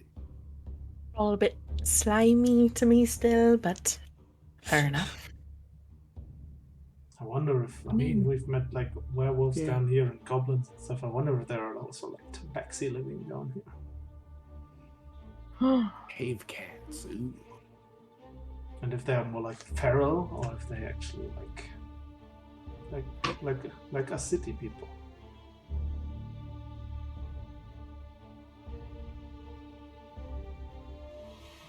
Oh. So, as you settle in for a long rest, do you use your supplies and your food? Do we need supplies in a building? Yeah, what were the supplies again for? Usually it's campfire. Don't need a tents. fire, it's warm here anyway, right? It's fairly warm, yeah. Yeah, don't think we need a fire. We'll just do rations and water. Mhm.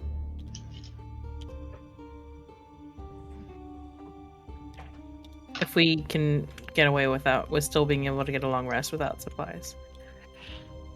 You can always try. Hmm. Yeah, but this time it's reasonable to try, so let's do it. Now we Okay. get totally fucked. All of you take a long rest. Is anyone taking a watches? I'm doing first watch. I shall do second. And then I do third. Okay, please give me your perception rolls.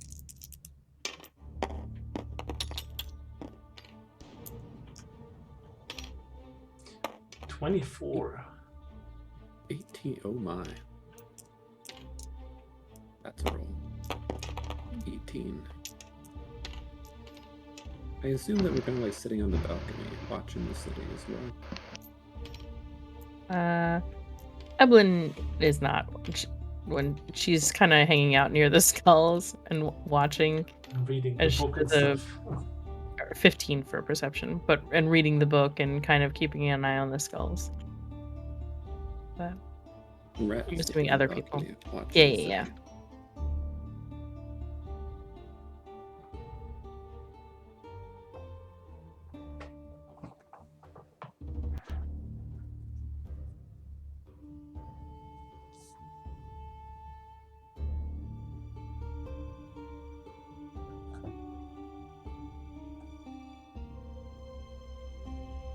Okay.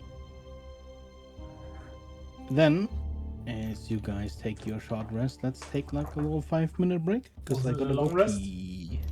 Yes, you Okay. take your long rest. Okay, break sounds good. I'm gonna go say hi to my brother's girlfriend real quick, and then I'll be back. What are you doing with my brother? Piss off. Wow. That's her definition of a quick talk, right? Mm-hmm. Yes, that's how she always talks. I basically nailed it, right? Couldn't tell the difference.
Without a fire and aside from a bed, you feel as though you had slept in a comfortably heated mansion, or perhaps somewhere a little close to Polythreme's forges. The pressure at the back of your head once again begins to rise until it feels like a dam, overflowing and reaching its breaking point. And the voice echoes in your mind. Evelyn, if you have procured the item, remember these instructions. Place a small cut on your hand, then place your hand on the skull. The sending ends and there is a short pause. You could reply. I'll reply, I have the skull. One moment. And I will take a quick dagger or knife out and cut my hand and place it on the skull. As you place the cut, the second sending resounds. When your hand is placed, repeat these words. Libenta eno daro vitam ade quasam. I will, as he's saying them, repeat them. You repeat the phrase in detail, holding your hand to the skull. For a moment, nothing happens as the warm blood trickles along your palm. Then, A sudden sting pierces your arm and your muscles contract, clamping down on the skull. You feel a pain so specific you remember it. In Antok Arc when Vidar died, and in Polythreme when he was reborn. The pain travels down your arm into your palm, where it fades completely. You take a few shallow breaths as you steady yourself. The skull looks much like before, except for deep red markings under its eye sockets, where the blood had pooled and dried. At a distance, the skull almost gives the impression of having cried blood. As you begin pondering whether or not the skull's appearance was coincidence or intended, a thin black smoke begins to billow from its eye sockets, forming a small cloud above it. A cloud that does not dissipate or permeate the air.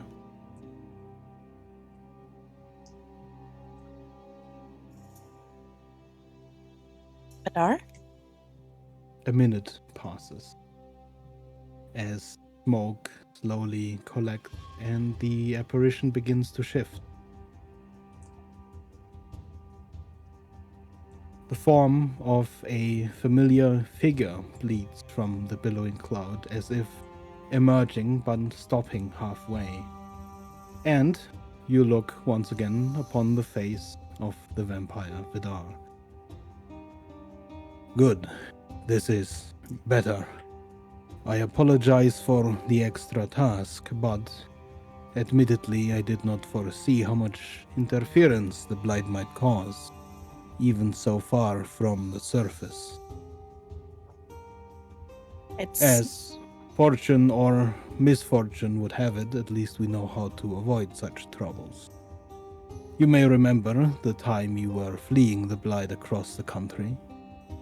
The method I employed here is very similar to the way I contacted you back then in the airship. It is called anchoring, and as luck would have it, it is a similar method to how necrotech are created. It is also similar to the method I used once to anchor my soul to you. The skull now serves as our anchor, allowing me to project my presence. Unfortunately, without your presence here, it will only work one way. So, I shall continue to contact you in regular intervals. fair enough. We should be able to take the skull with us, though, and we're continuing our path. Correct? Correct.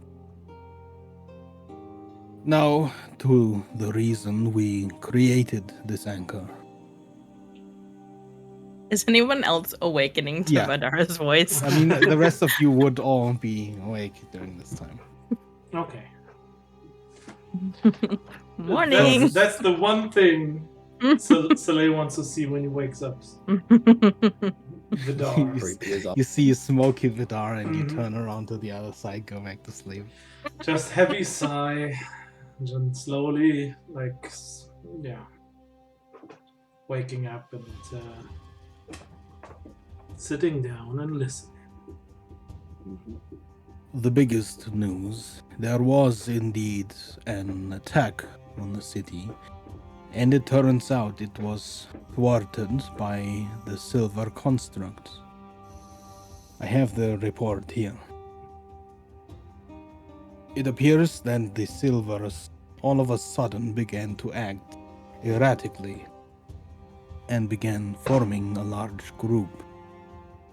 They then began to climb atop one another, forming some sort of ladder or tower to the district ceiling above. They blasted a hole through the foundation and poured into the medial district. The guard arrived shortly after. This is the excerpt from their report. 10:35 and 30 seconds, 20-odd Silvers had formed a sort of ball at the section of the street where they had broken through the district foundation from below. A light emanates from within the ball of Silvers. 10:35 and 48 seconds, the Polythreme guard surrounds the Silvers, ordering them to stand down and preparing combat incantations. 10:35 and 54 seconds, multiple lightning blasts from an unknown source break the ball of Silvers apart. The guard complete arming protocols, but the commanding bishop chooses to form a defensive formation. 10:36. The attackers arrive via teleportation.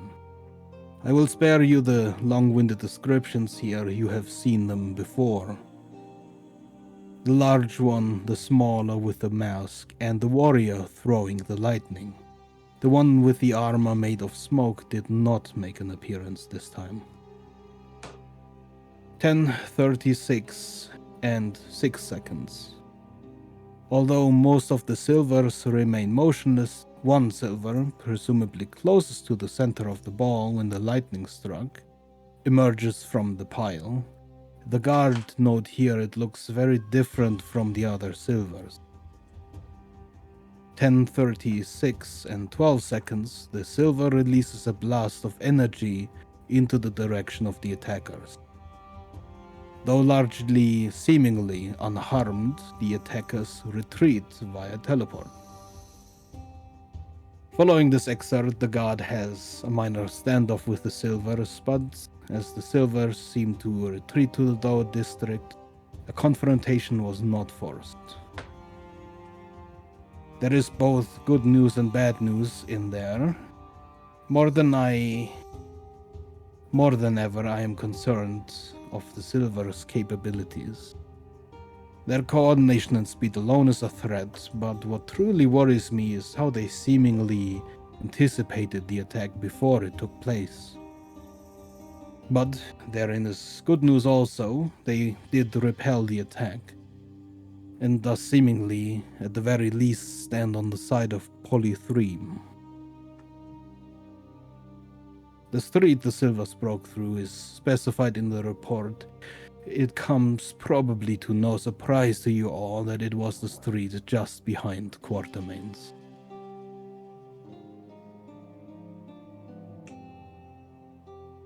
There is also news from Antog Ark. Captain Norzhurad, following your departure and the Baron's retreat, has been doing an excellent job redirecting the war effort.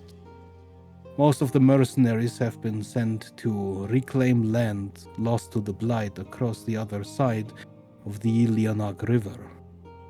A clever move. They are going to be fighting a losing war there. They're going to be weakened by casualties and remain paid handsomely. But that is not the biggest news from Antog Ark. The Baron Lauermann is dead. He died only a few days ago. Foul play is assumed. Of course, following this, the houses of Antog Ark are in disarray, all vying for the power and the lands once held by the self-proclaimed Baron. Already there have been numerous deaths attributed to skirmishes over the claims of land. As far as I can tell, House Villain appears to be a forerunner for leading position, which, under its current leadership, could cause more strife down the line. Norzhurad is still supporting the villains. He also still remains captain of the guard. I can only assume the other houses fear the possibilities of a military coup from the villains in a bid to secure their place in power. All around middling news, and there is this. The billowing cloud form of the vampire holds up a piece of paper, the contents of which do not seem to translate through the apparition. A letter was sent from an anonymous source in Antog Ark. It is addressed vaguely at Evenfall and was delivered via messenger to Quartermain's. It reads as follows. Blue Tiger, our plan moves ahead. I've almost found her. Once plan is in place, we'll contact again.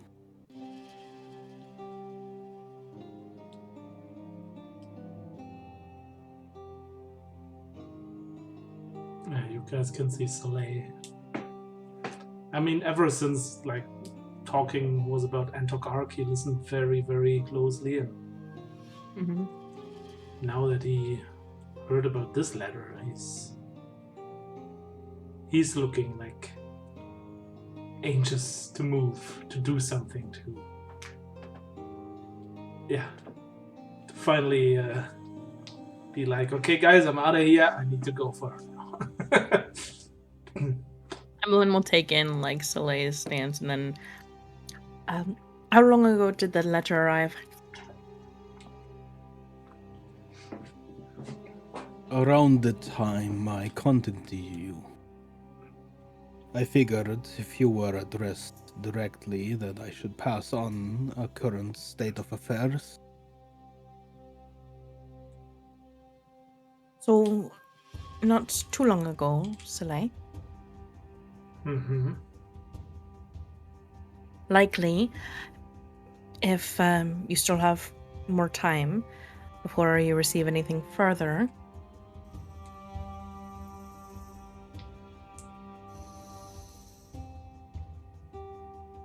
there would be really a point to send you anything and then a day or two later send a follow-up letter. Yeah, I know.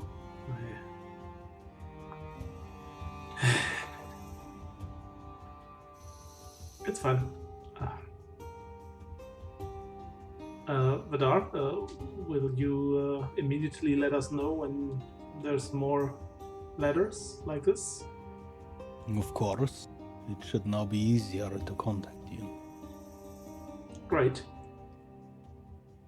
You can hear Soleil mumbling something between his teeth. I mean, if you guys want to try and figure out what he says. Emlyn definitely 100% is trying to keep an eye on his like mindset right now, and if he's about to bail. Okay, I guess because we're moving so much, depends on Beggar. Maybe he adds a perception roll or something. But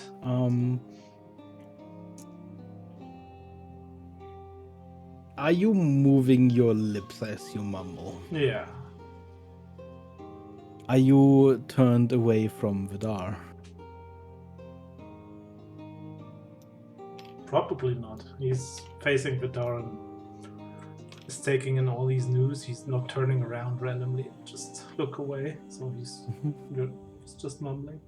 Those of you closest would be able to make a perception check, whether or not you hear what Soleil mumbled. 18. I want to roll for lip reading on Vidar. That's Oh god. yeah. If you wouldn't mind, in case no one else succeeds, I would say DC is 18. I have an 18. Yeah, I mean it's nothing special. I'm just gonna say that. Yeah. Finally, this vampire is good for something.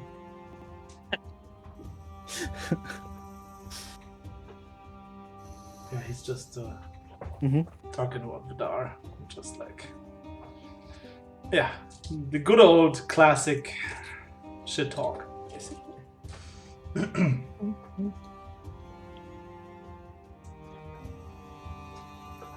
Evelyn, do you want to ask about the stuff we found? Right, stuff? Vidar, I did find a manual outlining the creation of a necrotech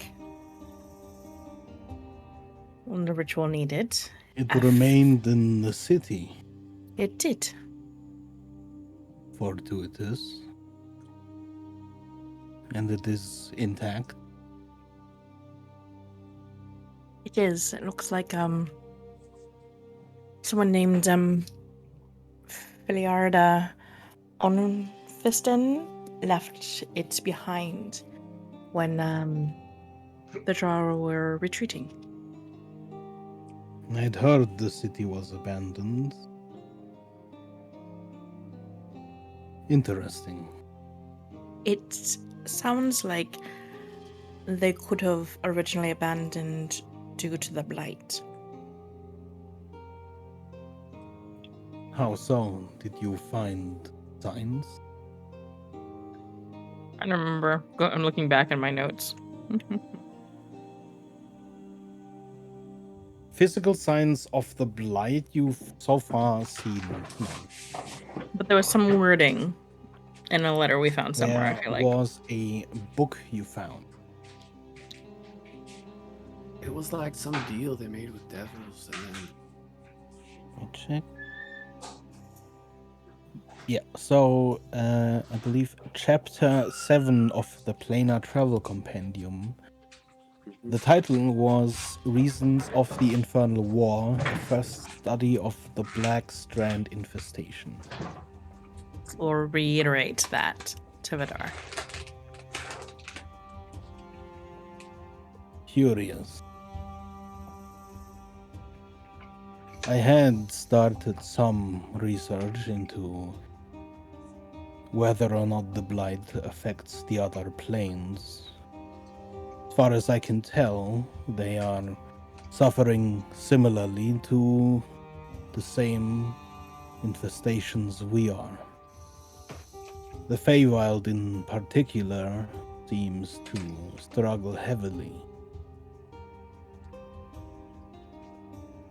Perhaps this is worth taking a look into the hells for.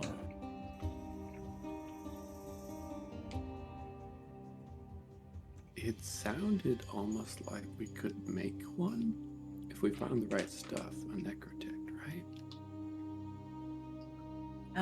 Yes, requires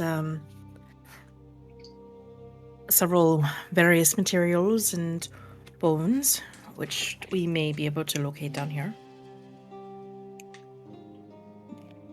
And may be of use to Polythreme. Right. Well, your own necrotech would certainly further your cause.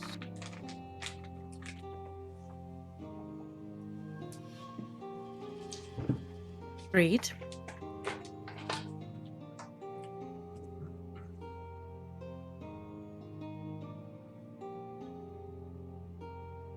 I guess we're kind of wondering about the time sensitivity of our mission. Well, the faster you get there, the better.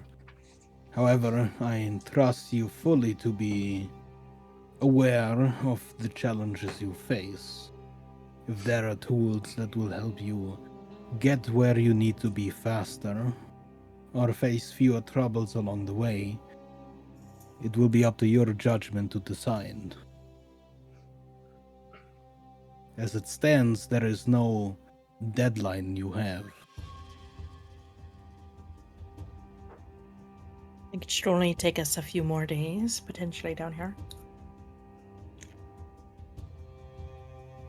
A bit of In information. the grand scheme of things, a few days should not matter much.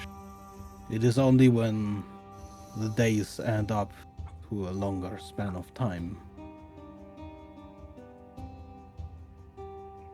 Just as a bit of information for you, Vidar, it does seem like the cleansers are down here in a rather large force. Did they flee underground after leaving Polythreme? We haven't really been able to get a clear reason yet from as to why they're here. We intend to have a conversation with some of their leaders.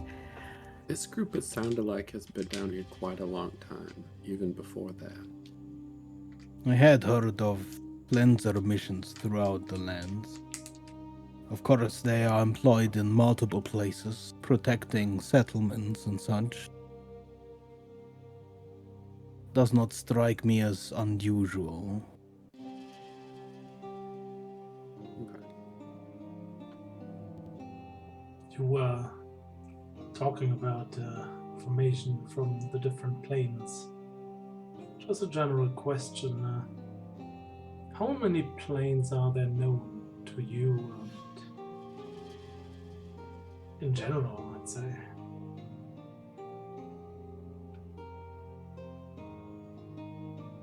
Well, that is a deeper discussion. Are we counting in that demi-plane?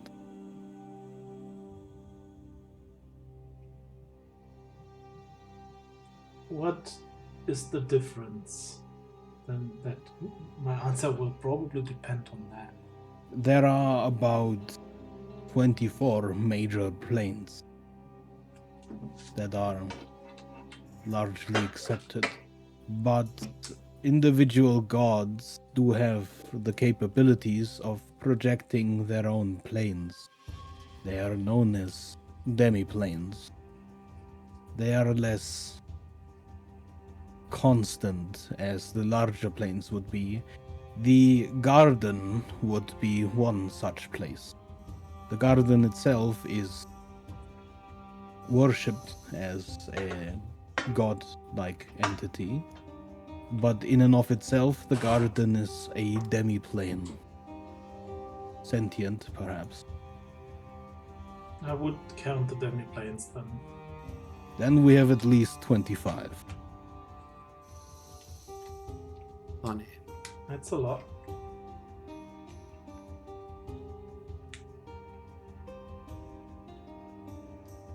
Is there any plane known that helps like traveling or is in general pretty dark? Well, dark planes there are aplenty. You have the abyss, which bleeds into the infernal hells. You have the shadow of the opposing of the Feywild. I forgot the fucking name. What was the Shadowfell? name? Shadowfell. God damn it. Shadowfell. I knew it was Shadow something. Something. The Shadowfell. Fuck. There are many places that could be considered dark. So they will not let us go. How would they look like? There are numerous descriptions. These planes can often change. As to planes of travel, usually there is travel through the astral plane and ethereal planes.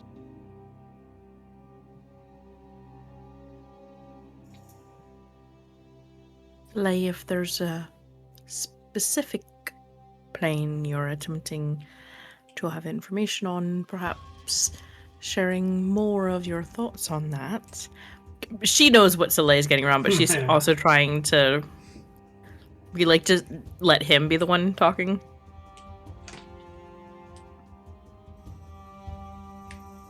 Yeah, I feel like the name of this specific plane that we know of, I don't know if that's an actual name.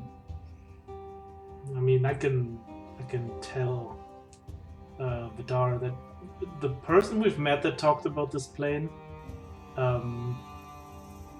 has called it the Slip. Ever heard of that name before? The name is unfamiliar to me. I figured. Perhaps a description of what they expressed to you that they saw in the slip. Well, and he starts like explaining they saw this huge Mhm. floating giant horny thing, and they have met or have seen a library where a wizard was living in, but never managed to find that again. And they pop out of different places and use it as a means of traveling. Explains most of the stuff.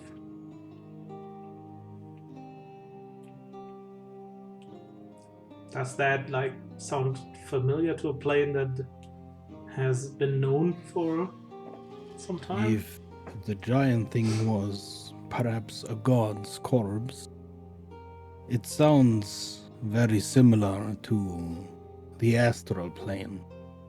But the fact that you said you stood on solid ground makes me think perhaps not so. This wizard, on the other hand, they did not describe the wizard, did they? They described the wizard looked like every wizard. Ah. Like Did they give you a typical name? wizard. No. They couldn't remember the name. Well, there is tales regarding a certain god that mentions a library accessible from anywhere and wandering.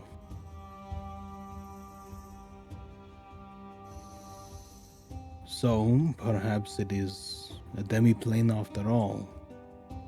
It may be that the god Creon would be involved in that case. Creon? I mean, we would know the god Creon, I'd say, right? You'd heard of him, yeah.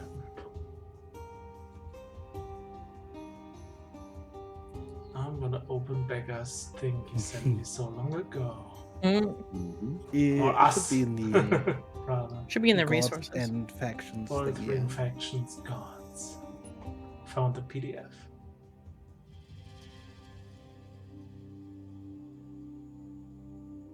Oh, there, Creon.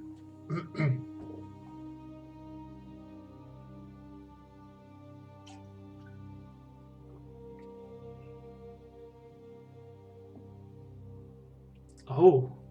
Oh.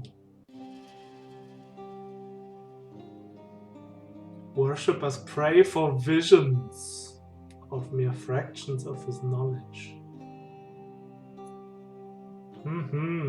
Okay. Yeah, Soleil just stops asking questions and thinks hard.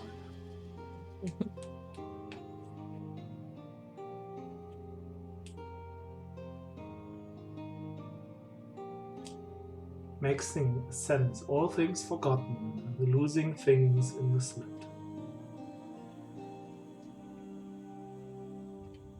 Terrible malediction. Sounds fun. Let's do it. Okay, yeah, but yeah, Soleil just stays quiet and is just in his own little world thinking about the information he just got.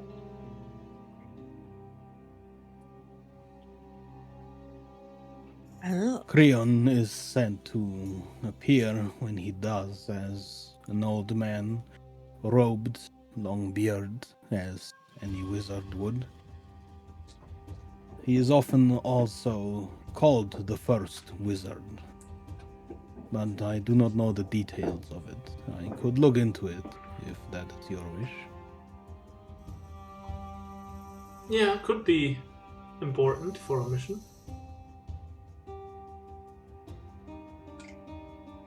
So, speaking through his teeth, not wanting to admit this, but that would be really helpful.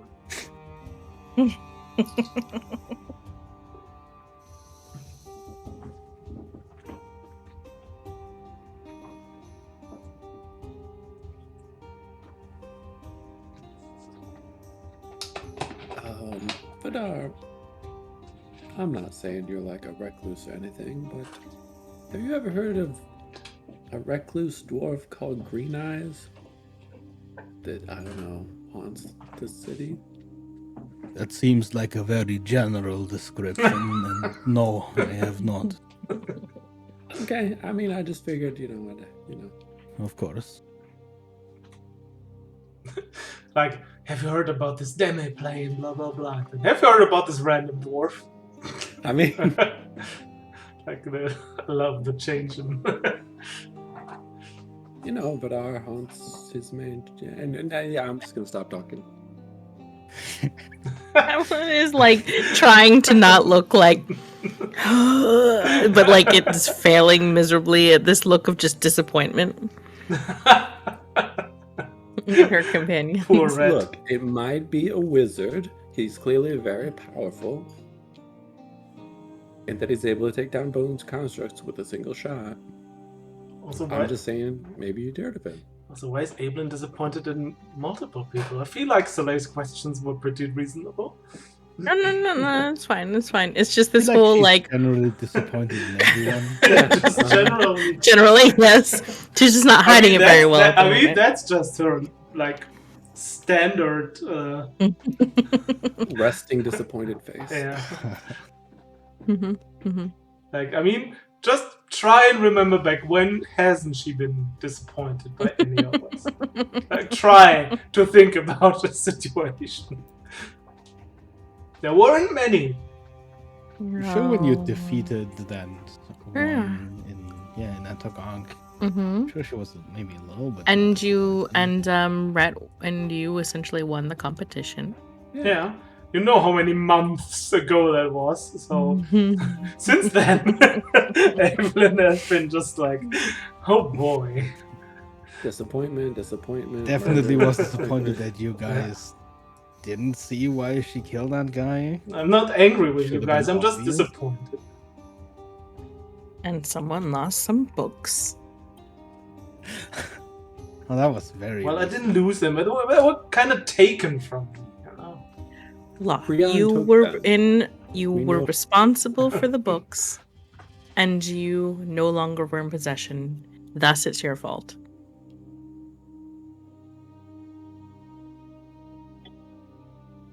I'm sure Creon has a complaints box.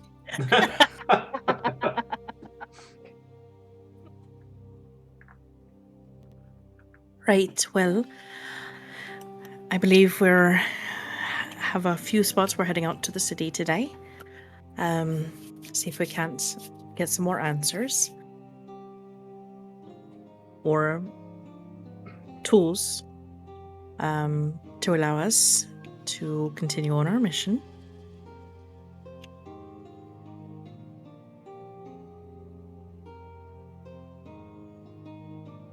I appreciate the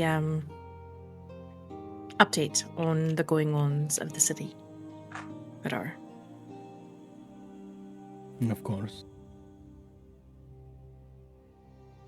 I trust you have no immediate concerns. In that case, I would contact you again in a week's time. Or earlier, should something come up. I will keep the skull handy when we can.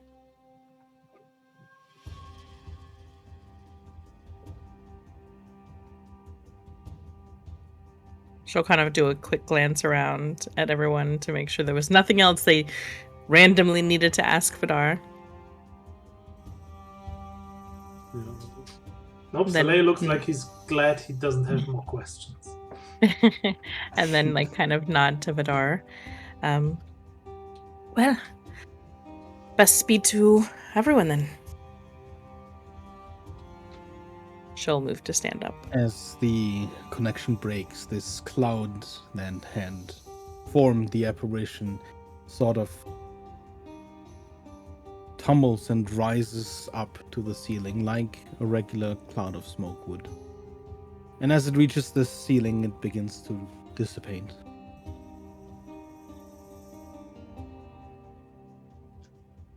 Did I take any damage from that, or just felt that it was just painful? It was just painful. Okay. Huxley, Yeah. now that you've met him, has Huxley met him before in some kind of vision or something? No, right? Vidar? Vidar Huxley- introduced Huxley to us. Oh yeah, true. Okay. Huxley has met Vidar before. Though probably more on a sort of business level. Yeah. So how have you met him again, Hux? I did some work for him. Odd jobs.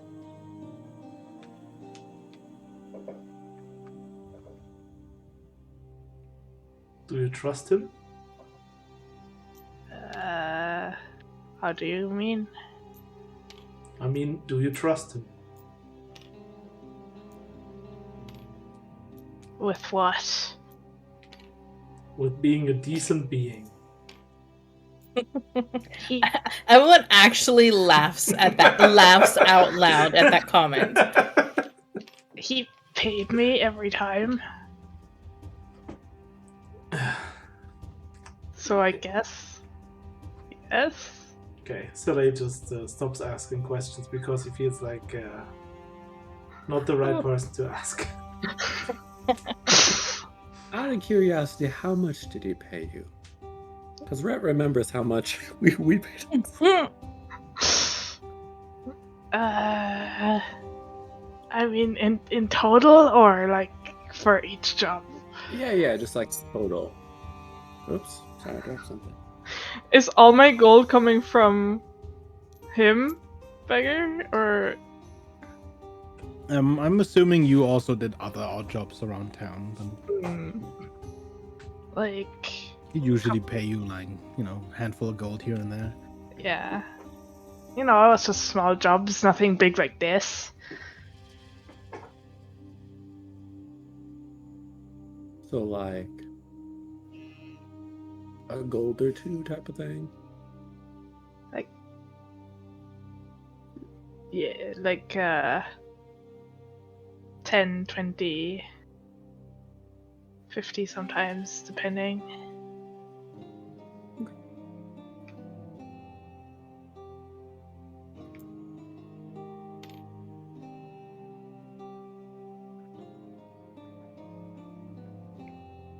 Right, well, I think we're heading south today, right? Yeah.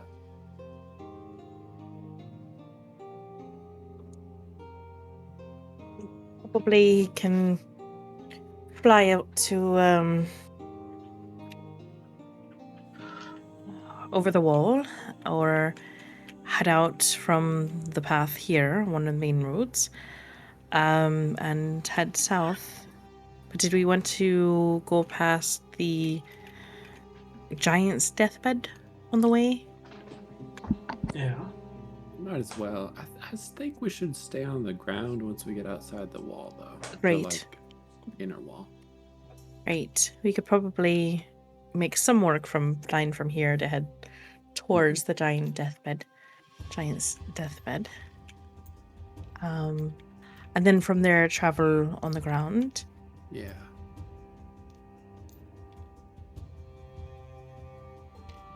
Sounds reasonable. Right. Unless Huxley'd prefer we traveled on the ground the entire way, so you don't have to turn into one of your creatures to fly. I mean, it's fine. I'll just need another rest, probably.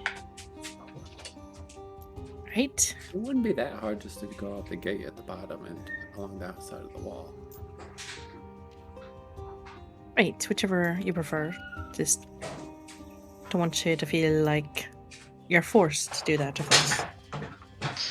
No, I like flying. It's fun. Right. Then we'll head off. Everyone ready to go? Yeah. Evelyn will ride on the broom with Rhett then, so she can keep up the pace. Before we leave, I want to talk to Arana and Kara for a moment. We'll be right back, don't worry.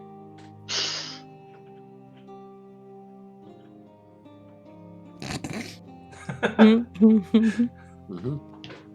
How ridiculous. It's never gonna be not creepy, to be honest. You guys, it's just me. Oh no, I absolutely refuse to refer to them by the names you've given them. So, Would Soleil hear that? I mean, it sounded like she said it right to you. She was talking to Red, but she wasn't being quiet. Okay. And she also never says it, so. Why would you reviews? I mean, they're names. Correct. They are names of people we're aware of, and that's like, You don't name your pets after your friends, right? Like, it's weird, right? If you name them after your associates, it's a little bit potentially could come across as demeaning to your associates that you're a beast of labor. Like, do you think about Lorana and be like, oh yeah, frog face. Yeah, that's the one. Huh? I never owned a pet. I just thought it was normal. The director at the circus I worked at, he named all the animals after people that left the circus. I always thought that Yeah. was like some kind of to remember them. See, that's the demeaning tip. You mentioned a circus. Did you used to be at a circus? I've worked there as a kid, yeah, and that's the place where, well, some people found out I had talent to do more than just doing acrobatic stuff. And so yeah, I worked there, and specifically I was doing tricks, acrobatic tricks on the back of horses. Makes sense. That's where I found all this fun, like riding animals and stuff. Just been like a job and a hobby for me since then. What was the name of the circus you were with? What's the name of the circus? Time to make something. Time to make something. That's on you. I think we never discussed the name of the circus. No, you can make up a name. I can come up with one if you. Yeah, I mean it's in Antok Arc or around Antok Arc somewhere. I wouldn't know which names would be the most reasonable for that, but yeah, somewhere.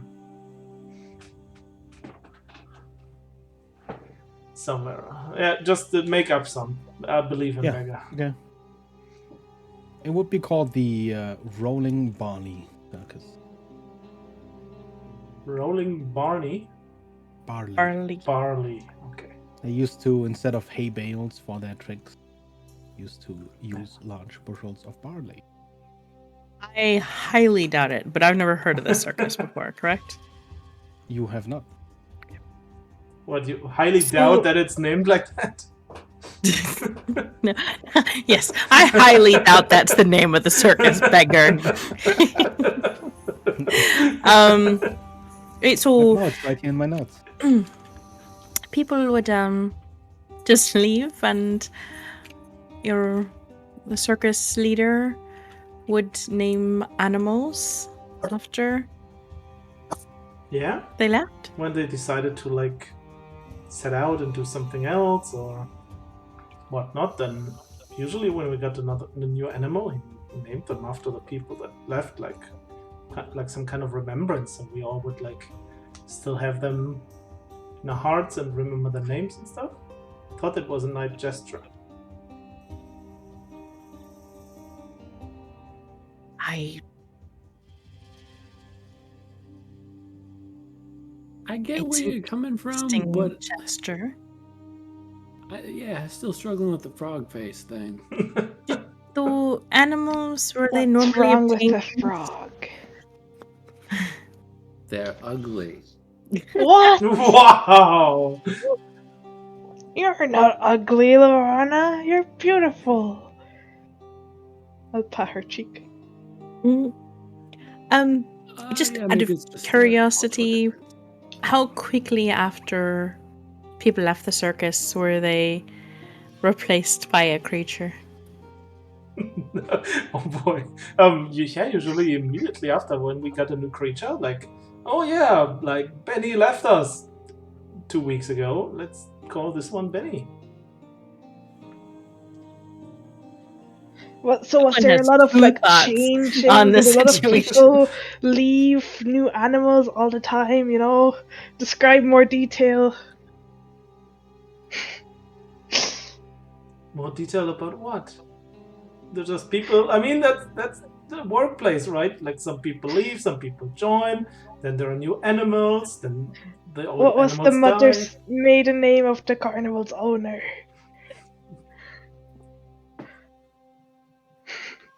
I never asked. Wow. And when you chose to leave?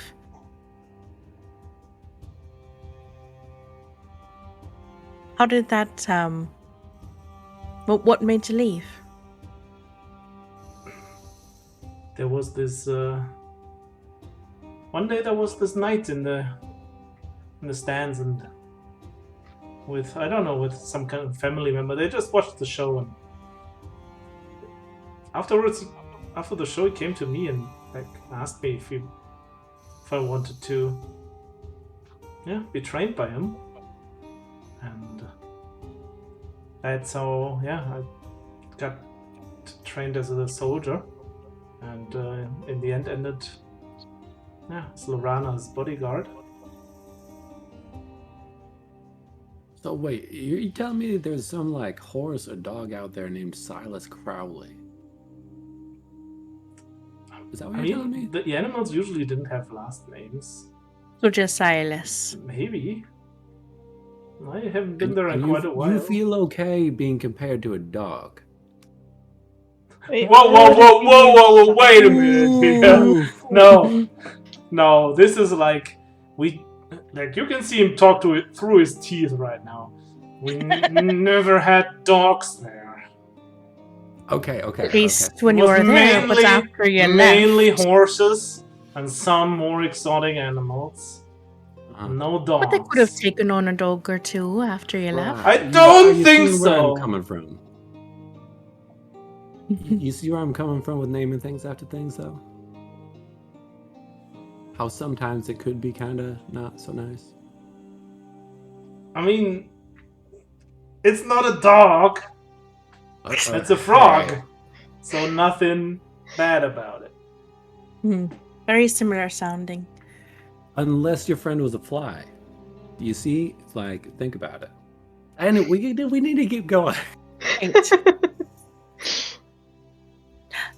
No. You never went back. Philosophical discussion. You never went back and visited the circus. Soleil's just surprised that he's been criticized for this kind of stuff while Evelyn is walking around murdering reporters. But you never went back to the circus, Soleil? What? I didn't. You never went back to the circus after? I was a couple of times. Visited some people that I've been working with back then, but didn't really ask all the names of the animals back then. No, I was just curious. Why is this so? I thought it was just a normal thing. I'm a very cynical person. And to me, if you had someone that was in charge of a group, and every time someone left, they procured a creature and named it after that person that left, it seems very controlling to me. Like they refuse to let them go.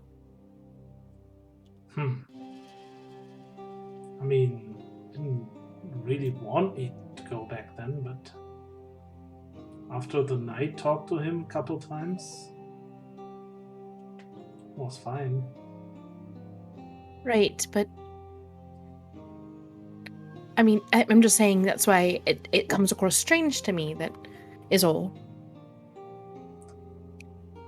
Not saying that that's what you're doing here, it's just because you're looking at it as a way of passing on respect or remembering someone, a way to honor someone.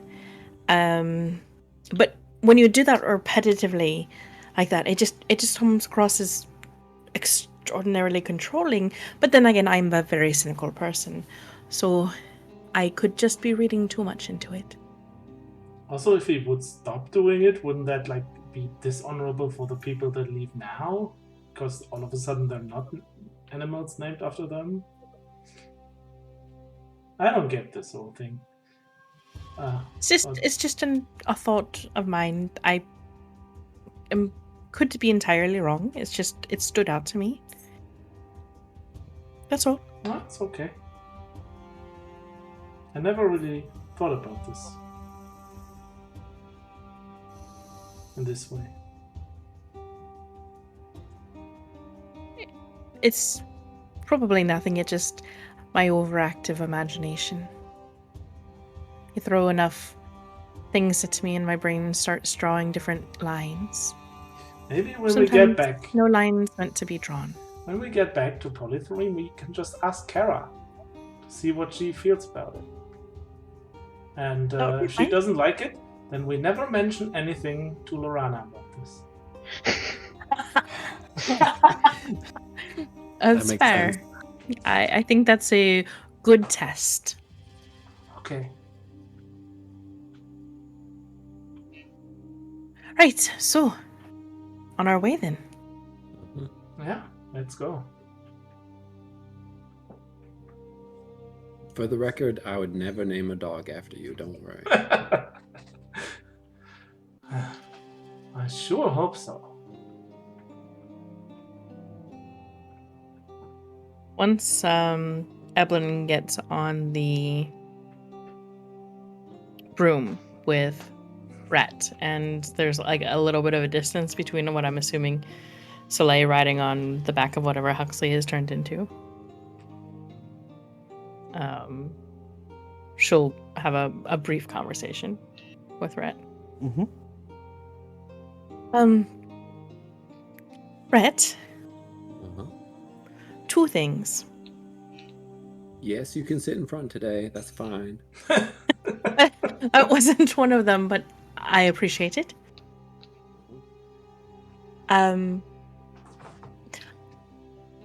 Before the conversation about Soleil's past and the circus, it was just one thing.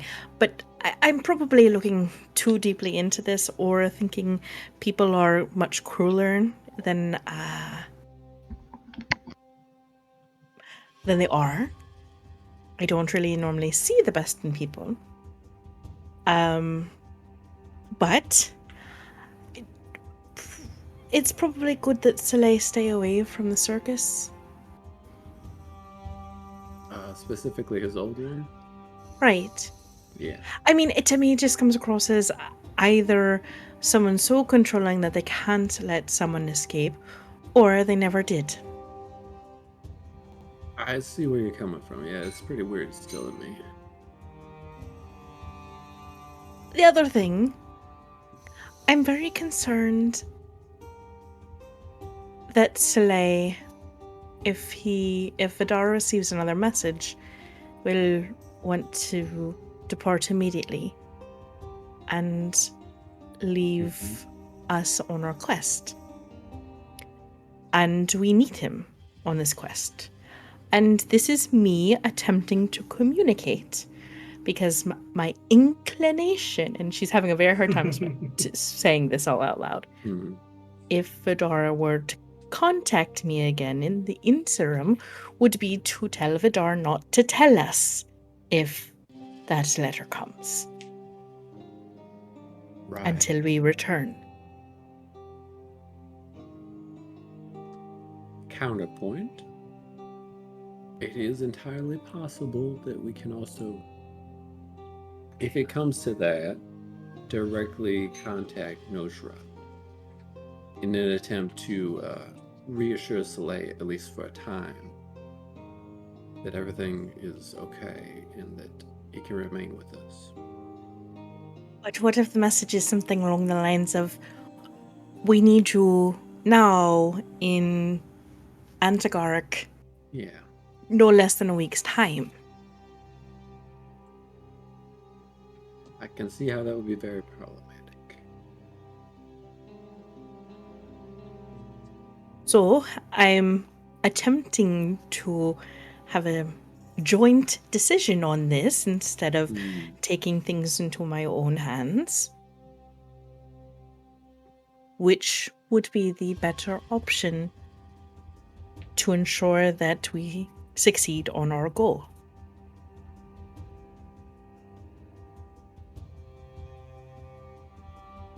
Or, if this is one of those supposed moral things where I'm required to go a certain way. don't know, because I think that'd be more of a thing on Soleil. Because Soleil said he'd get through this part with us, you know what I mean? I think it'd be more of a moral thing on him.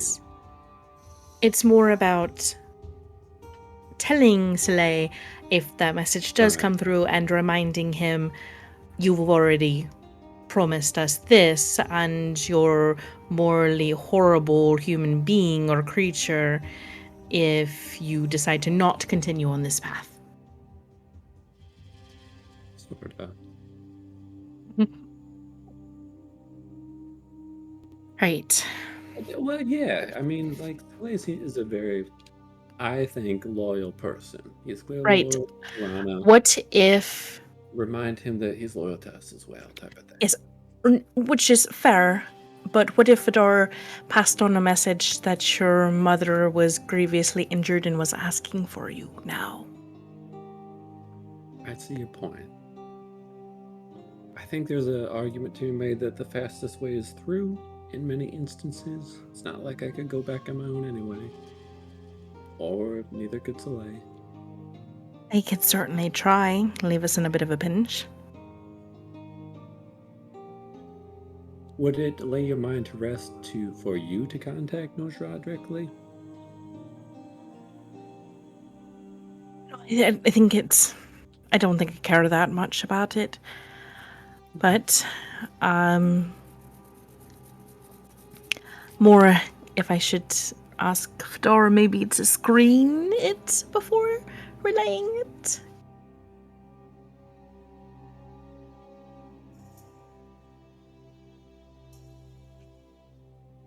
Yeah, I see where you're coming from. But if I'm wrong on this, I am willing to go along with your option instead.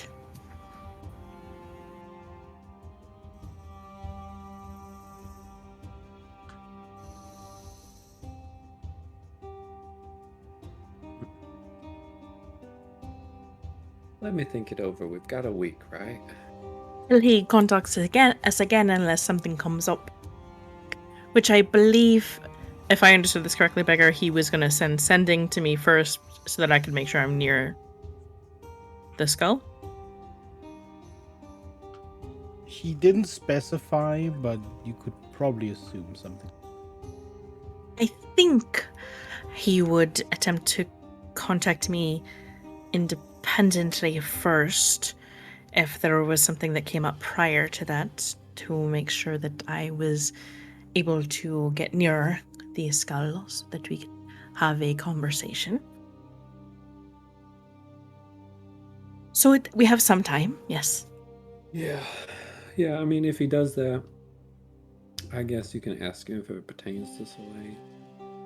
Mm-hmm. I don't think it would be...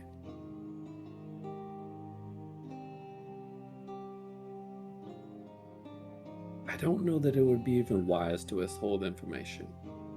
My concern is, well, if we do, he would most assuredly finish this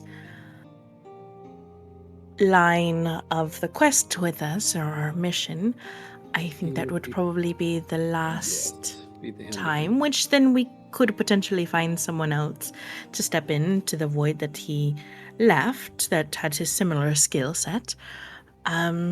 But then you have to go through the whole lines of trust, or if something that he was upset about made him drop information somewhere. And I suppose those are my larger concerns weighing back and forth. My take on it is Soleil's a very loyal person. He has thought about leaving before and has realized that that would be wrong. So I think that we can remain assured that even in the case that we needed to speed our mission up to then be able to help him, that it would be worthwhile for us to still tell him. But Very well. Again, if for some reason Vidara contacts you with a special message for Soleil that is something like you described as we need you in Antigarch in 3 days, then maybe bring it up with me again. But in terms of general messages, I would not lean towards screening. Fair enough. Thank you.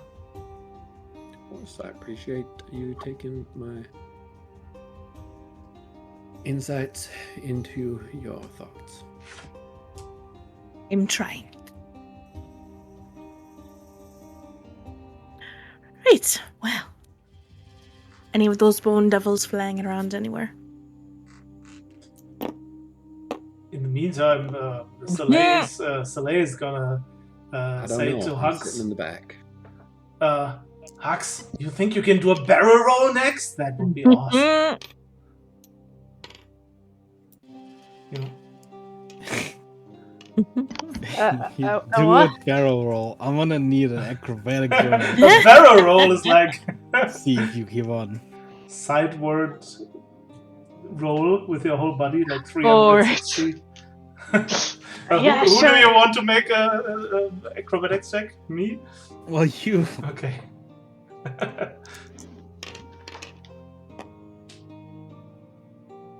That's a 22. Okay, yeah.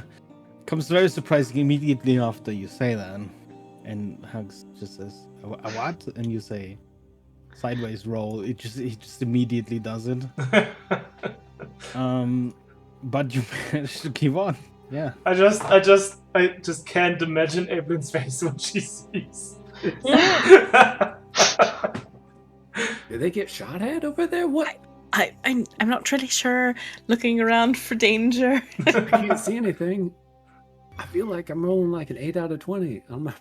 Hux, I have an next 18 time. on perception. Next time we is- should try a looping, but not. I feel like if we do too much now, I feel like the other two will get angry with us. What's the exact path that you take? I was trying to keep an eye out for the bone dragon devil construct thingies as we travel, but I think we're heading that way. So I think we're gonna So- try to get here and then travel on the ground. You would fly past the wall and then land Yeah. at the giant serpent. Okay.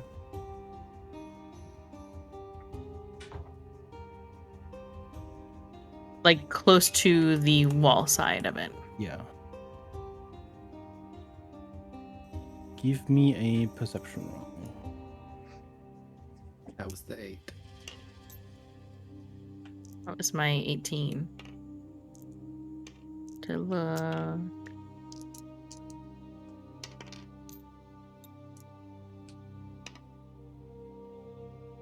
As you fly above the inner city,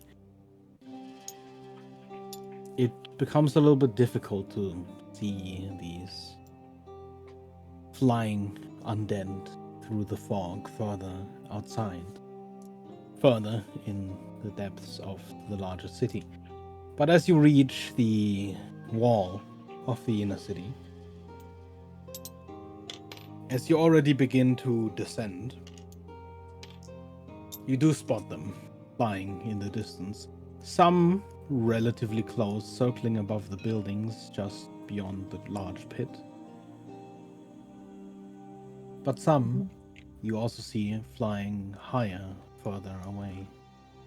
It does not appear as if any of them had noticed you yet, though. Okay.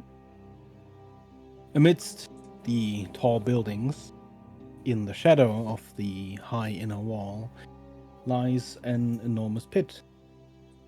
But the true wonder is what lies in that pit, exhumed from the surrounding stone. The pit is home to the calcified skeletal remains of a giant, truly massive in size. In its lifetime, the giant would have easily measured about 250 feet in height, judging from the bones. In the time from its unearthing and the later fall of the city, through the long period of erosion and decay, the stone-like bones seem to have withstood pretty much most of it. As you land at the giant's death.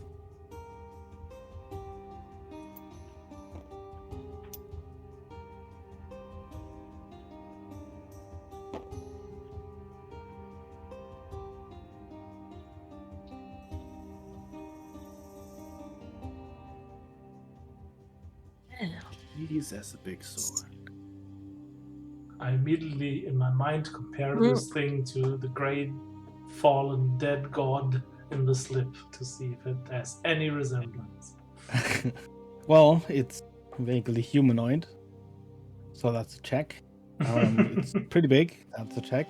Yeah, it's basically Probably the not same, right? nearly as large though. Yeah. So maybe this would be a baby compared to that thing. It is a corpse also. Check. It's basically 100% the same. But it does have a sword, and the other one didn't.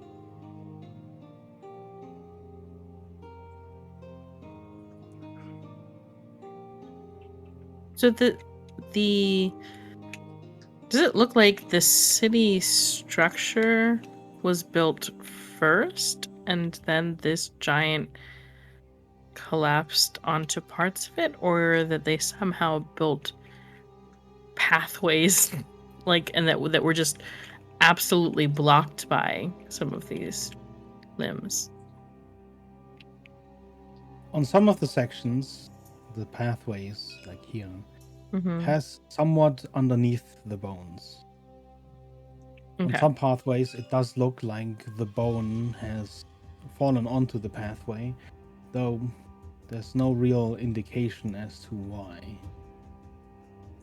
The bones themselves definitely look ancient. The city itself does not appear to be as old, though it certainly could be, but there's no indication as to that fact. Mm-hmm.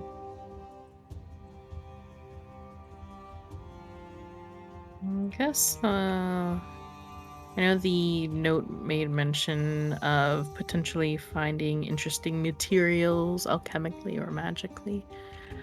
So Evelyn will probably start making her way down towards the skeletal remains to try and see if there's anything usable in some form or another. Hey. Walking into the skull, because that's just cool. What exactly would you be looking for? Probably like here, kind of taking out some of her tools to carefully inspect, using detect magic just as a tool to assist, and kind of trying to like chip or chisel off little bits of this calcified bone to see if one, either to collect it or see if there's anything that stands out as different parts that, like, hey, this is an interesting part that's just not normal bone, for collecting purposes. Okay. Give me an investigation generally for your entire search here. In the meantime, of course, Saleto hugs. It is kind of impressive, but surprisingly boring here, to be honest.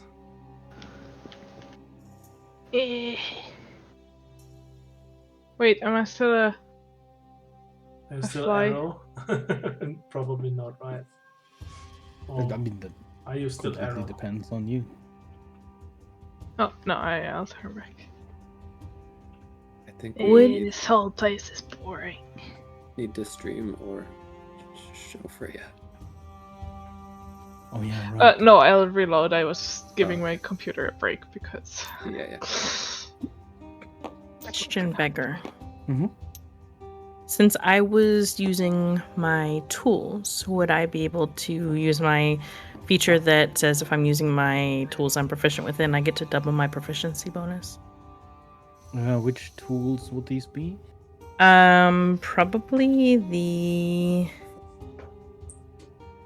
little, since I'm mostly just trying to like chisel away at little things like that. Would that be the smith's tools, or hold on.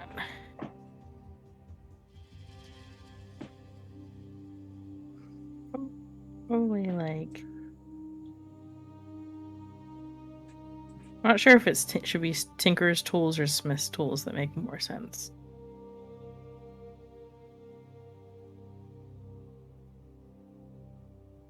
Mm-hmm. Uh, But yeah, you'd be able to double that. okay.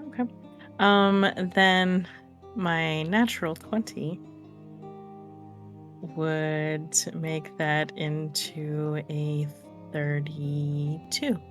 And that's why you asked first. Mhm. Roll that one. I just wanted to see how notice- high it was. You notice something interesting as you Mhm. study these bones. Even though they are largely calcified, it's almost as if pieces have remained as bone. As if someone had mixed two different types of powder together. You have these pockets where the bone has completely turned to stone, and some pockets where it remains as bone. And then the much larger mass of the skeleton is this weird mixture of both. As you study them closely, you would likely be able to harvest a few smaller chunks of either of those materials, both of which could carry an alchemical worth. The pure bone as well as the pure stone. Then I would do so. Okay, getting a few of the larger good pieces would probably take you at least an hour. Lynn will do just that unless someone tries to stop her. Rat is admiring the huge teeth.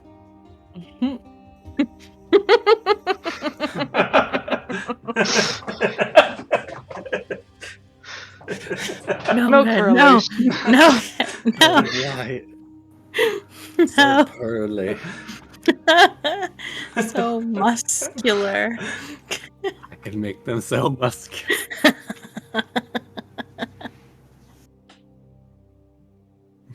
That meme is so good. Among the pieces you would start to chip out, there is actually a relatively large piece of the tooth that you chip out. Mhm. As you go over much of the skeleton.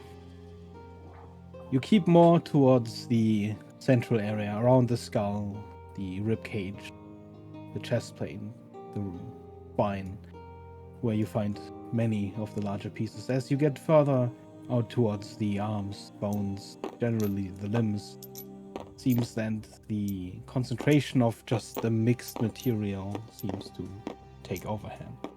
Mhm. Okay. In the meantime, Soleil is gonna try, because he's bored, and climb the sword.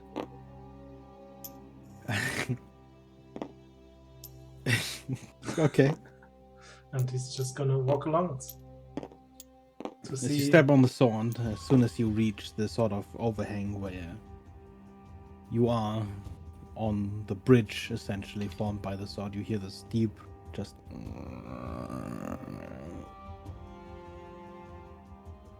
I look around and see where it comes from. it definitely came from the sword. Okay, it's just to make sure it wasn't like an animal or something that makes weird noises. Yeah, he just continues like walking around and just kneeling down and poking with his knuckles to see if metal is still good. Just Yeah, I mean, as you walk over the sword, every time you take a step, you yourself probably wouldn't see it, but everyone else would. Every time you take a step, you see like beneath the sword, there's this little cloud of rust that just sort of falls down. And yeah, if you reach down, you sort of bump the sword with your fist. There's definitely this thick layer of just rust on it, and your fist comes away with a covering of just red rust powder. Does it feel like the sword moves when I walk over it? You don't feel any major movement. I try to make it move. I just like You jump. I jump and like Oh use my God. knees to Guy. like make it swing back and forth if it's possible, and then just to see what happens. Yeah, he's bored. He doesn't like this. Swinging doesn't seem to do anything, but as you jump up and down, every time you jump, there's this sort of creak throughout the blade, just sort of reverberating. Every time you jump, there's this cloud of dust that just comes away from where you land and from underneath the sword, just sort of raining down. I guess he keeps doing that for 5 minutes. Yeah. And then he just sits down and dangles his legs over the edge and just looks over to Ablin to see when she's finished. Something to collect bones when there is random rust dust. You watch Evelyn as she, very closely examines every sort of inch of this skeleton, and every now and then you see her stop, take out a chisel, and begin to carve out a small chunk. And yeah, I mean, you are pretty bored. It takes about an hour in total until Evelyn has this small bag filled with rocks, essentially. At some point, he starts pulling out his notebook and starts drawing this giant because he's so bored. What is the components that Rhett needs for his one spell? For the bone thing? Muscular It teeth. is only a handful of teeth, which I already have. What if I if I gave him specifically the section of bone from the tooth, could he use that as It definitely handful of would teeth? work, but it feels like overkill to you. Maybe he can reuse it. I don't think they're consumed. It doesn't say they're consumed. He doesn't get to use muscular teeth anymore. He gets to cast muscular tooth. Ooh. One big one. big 'em? Okay, and just to note, I'll give him a little bit of the piece that I chiseled off from the tooth, Okay. just for him to test if he feels like it, because he was gazing at the teeth. Longingly. Mm-hmm. Such muscular teeth. Right, well, I think that about sums up what I'm going to find here. Sounds good. Let's head to the noble houses. But I'm gonna go to the garden first. but I Huxley won't had get been able to get a short rest during that time. Yeah. Huxley was just talking to the plants, So just many telling things. them stuff. Huxley must have been so bored that they start talking to plants. And I think from here we're trying to head on the ground to try and quietly stay out of sight of Mhm. these guys and keeping an eye out for any walking patrols. Then please give me a stealth check.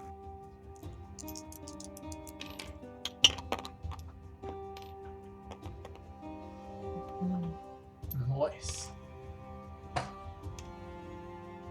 12. 18. Natural 20. That makes it a 29. Hey. 25. Okay. You move through the streets extraordinarily silently. This time you sort of also keep a bit of an eye on the skies above, and every now and then, at a high distance, you see one of those not constructs, one of those undead just flit by. Since you were contacted by Vidars and setting out from the Citadel, by now a couple of hours must have passed. The passage of time is difficult to tell in the constant veil of green fog, faintly illuminated by a source of light, either too far away or too hidden for you to see. There appears to be some sort of cycle when the cave system as a whole increases or diminishes in light. The cycle, however, seems too short to align to the days on the surface, unless somehow time passed faster here. Regardless, trying to determine the time of day by the strength of the always dim light seems a challenge much like comparing two shades of grey in a dark room. As you once again set out into the surrounding thicket of city walls and cobbled street, shortly after setting out, your travel is interrupted as you reach one of the larger crossroads. While you don't hear the familiar clanking and clacking of undead boots, you feel or sense a sudden darkness overcome the streets in front of you, spreading like the shadow of a cloud on a sunny day. This time, you do notice the green sky growing darker, and in the midst of this spreading shade, along the street in front of you, a faint light casts long shadows. Would you mind giving me a perception roll?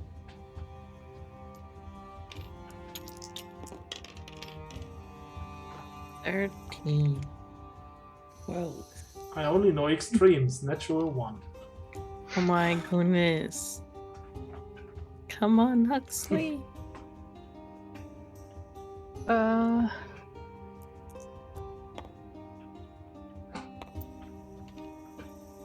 19. Hey. Nice. Okay. At first, in the distance, at the center of the ghostly blue light, you see a massive gull gliding along the street. Its hanging colossal jaws swinging oddly left and right. As a few seconds pass, Huxley, you realize your mistake. The skull is not exactly floating. Almost as if wearing it like armor, the limbs of a humanoid figure hang from the skull, clutching the source of the light, a staff. The humanoid figure, however, does appear to be floating. And despite being so close to the only source of light within hundreds of feet, the face of the figure is shrouded completely in darkness.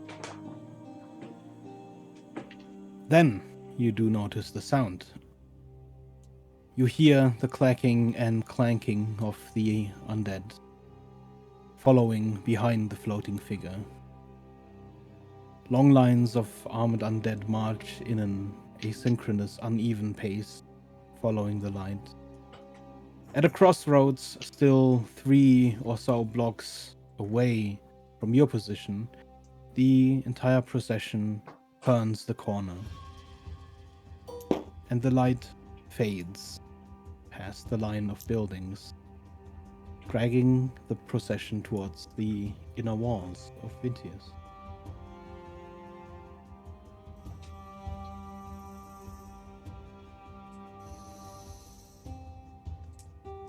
Yes. Do you see that? Can't really make out what it is. Looks like a lot of them, though.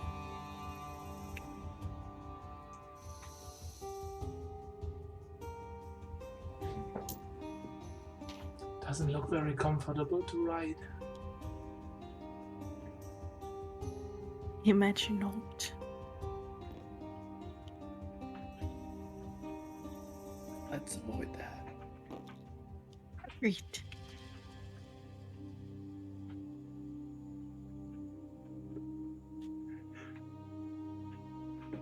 You wait in place, not risking any movement until the procession is well and truly out of sight.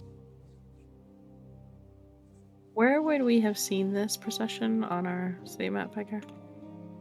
As you would have left out here, you would have seen the procession sort of crossing along here and then crossing somewhere to the left, probably around here somewhere, or here.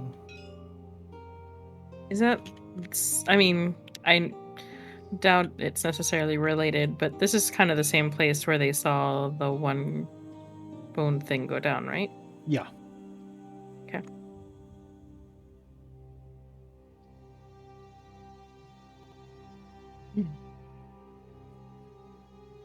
Right. Suppose we can keep making our way. Okay, let's move.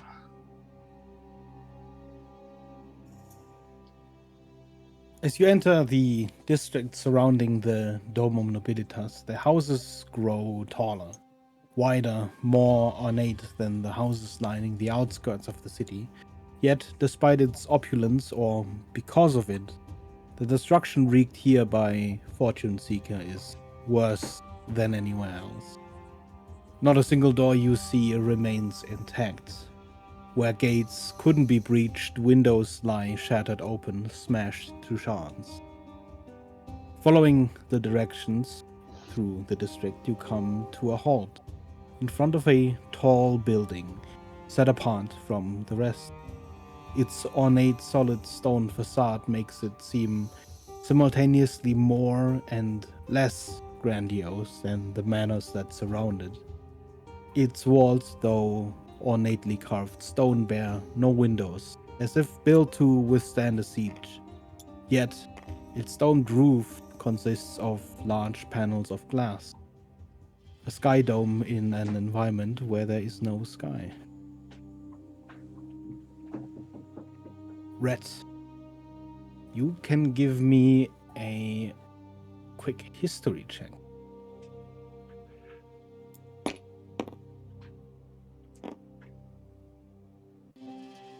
$16.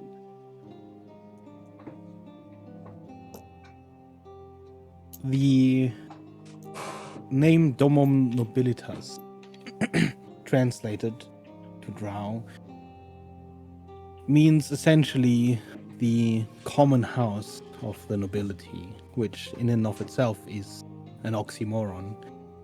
And it is likely a building that, like many things in Drow culture, carry some sort of metaphoric meaning. Often this relates to one's position among the many castes of Drow society. The gate leading into the manor is slightly ajar. The door shows obvious signs of a forced entry. Cracks and splinters run along the solid wooden slab.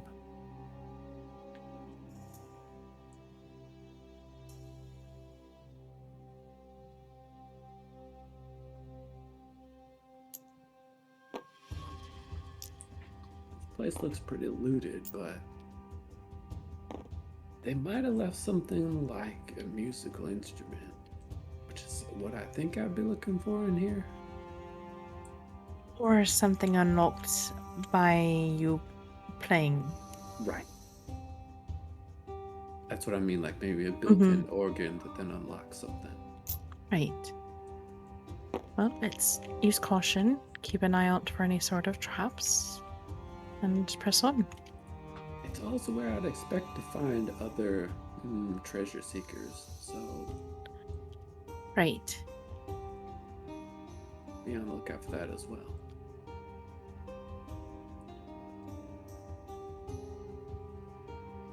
I feel like we've already met way more people than I thought would be a place like this. I mean, it is a city. I don't think cities are ever truly abandoned. But they're flooded by undead.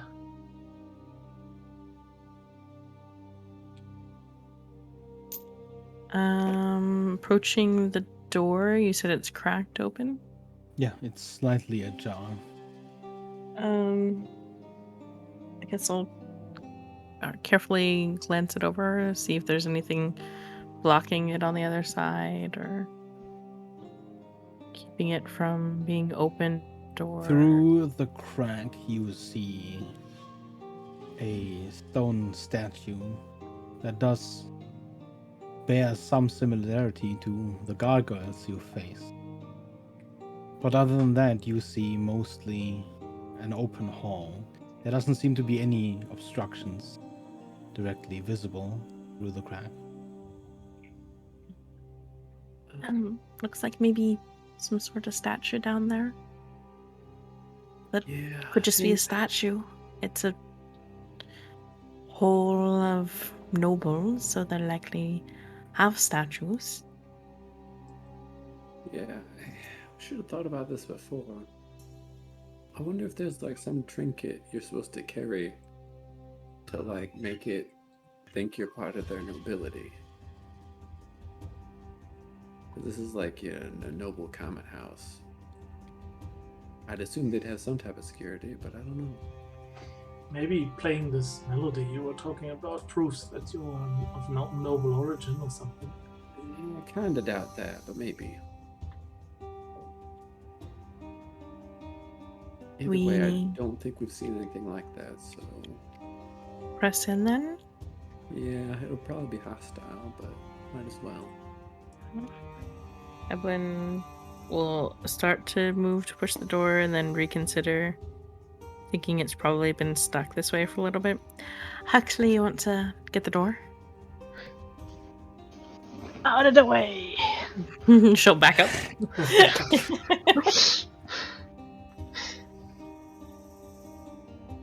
Do I need to roll? Yeah, please give me a strength check.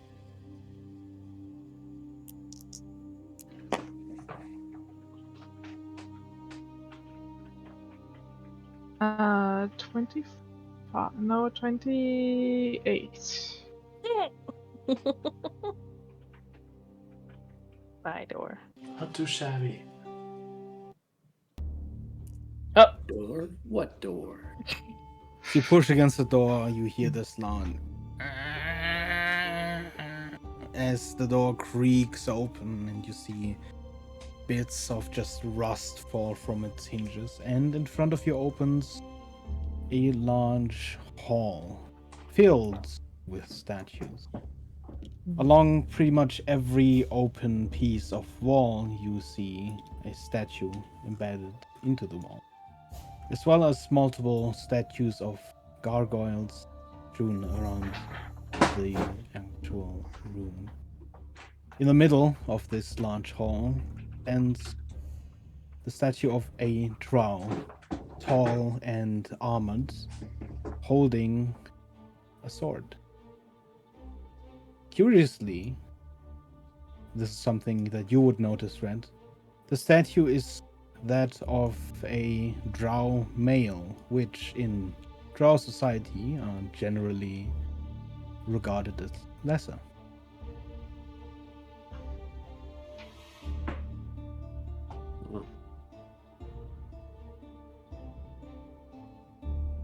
Doesn't seem to be a matriarch. That's odd.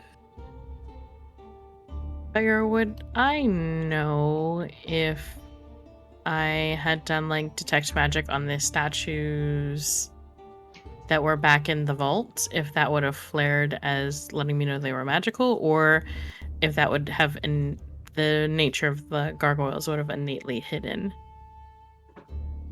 Detect magic would not detect the presence of a gargoyle.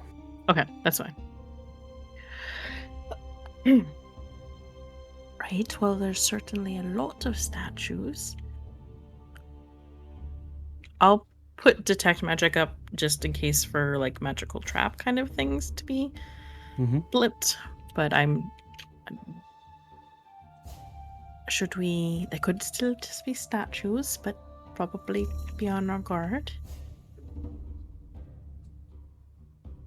As you cast detect magic, I'm assuming you're sort of also wandering around the room. Yeah. You would relatively quickly notice a faint glow of magic emanating from the central statue, which, upon getting a little bit closer, you notice also bears an inscription. In drow? Yes, in drow. I'll go ahead and use a translate, it is very short.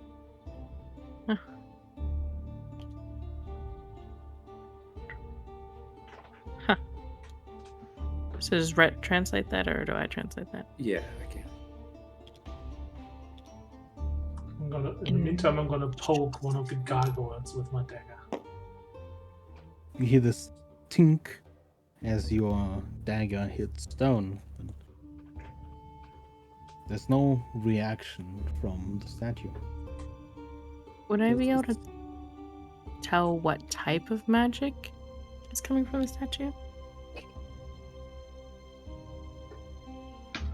It would be transmutation, I believe. I think this statue here is magical. Could change into some other form.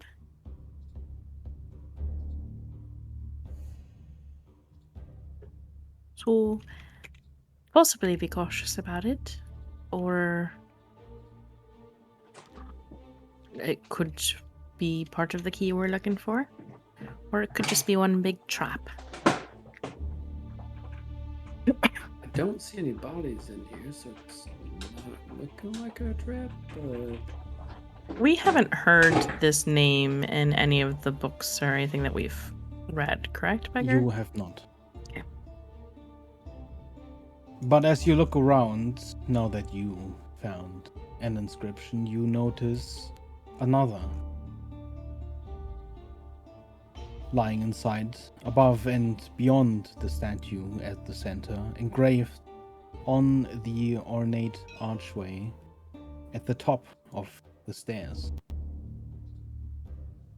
Evelyn will start moving that way so she can look at that inscription. As before, the inscription is in Drow, this time a longer text. I was just gonna cast.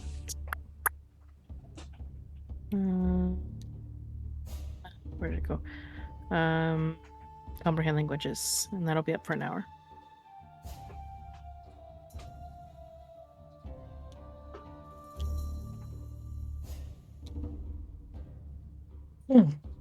I guess I could put them like to the side. This way, it's easier to see where it is on the map. Okay. Right. The bell rings at the end of the days when the last note of life still hangs in the air, when heroes set forth ready for war. Well, that's a clear reference to the song. Last Note of Life. Right. We have the Song of Life. So... Do you just need to play that one note? No, I doubt that. Is there a bell around here? Can we see a bell? Can I look for a bell? You do not see a bell in this hall. And from a quick glance, I think I'm seeing a door here, Mhm. here, and here, correct? Correct. Is there anything under the stairwell? There is Or no? not. Okay.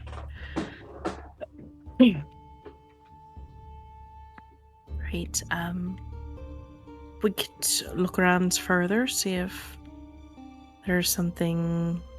I mean, other than you potentially just trying to play what you can. I can try. Yeah. Might as well. Yeah, and if that doesn't work, we'll just press further in and look for somewhere else to play this song. Can I attempt to play the Song of Life at the store? The entirety of it? Yes. You can try, but with the instruments at your disposal, at best you could play likely a facsimile of it. It does appear to be intended for an organ. Mm.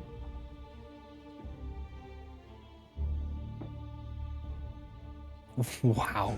I know that, like, Brett knows this and already said that, so. Yeah. I I mean, like, I can give you a performance check if you want, but his heart's not in it. He doesn't believe it'll work. It's only an 18. As you hear Red play this melody, it seems chaotic, but also slightly dissonant. Doesn't quite sound right. It has, like, the treble clef, but not the bass, basically. Because you can't do that on the lute really easily. Right, so I'll look for an instrument. Since we're here, I will move to the door and look over the door to see if it's locked, if it's open. The door is open. Rhett. I think I found your organs. Oh, see, there you go. You step into a room, and much like the rest of the manor seems relatively decayed. At least the rugs on the floor are. Curiously, the plants spread around the room in their pots seem in relatively good condition.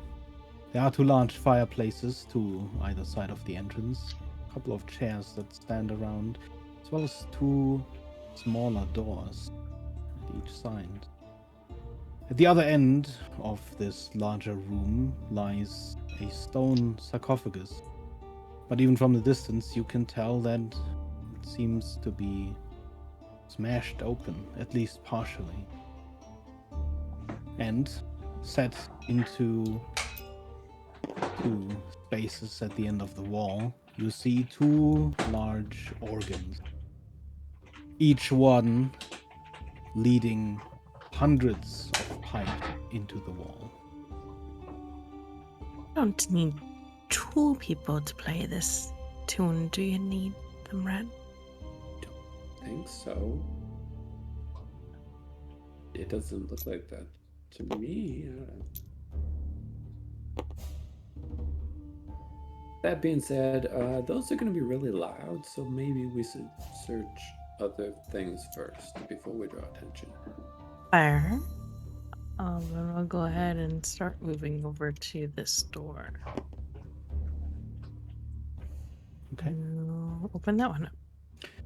The door opens up without any problems, and you see it's like a bathroom. Lavatory over here. Should go get the other door if they haven't already. Shockingly, another Same thing. bathroom. Nothing else really seems to be up here. Have you looked at those books?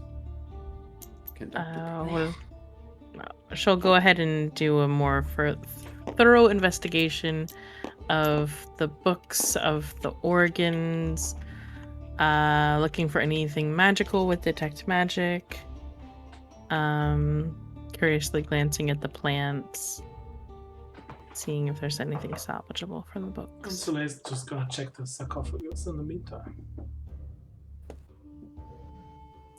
As you look over the books, it's clear that they have essentially turned to dust that only holds together really by chance. Already as you sort of walk past, the slight change in wind begins sort of dissolving the pages. But it also doesn't appear to hold any real valuable information. You see a list of names, but other than that, the book doesn't seem to hold any useful information. With detect magic, you would be able to tell that the organs definitely have some sort of enchantment on them.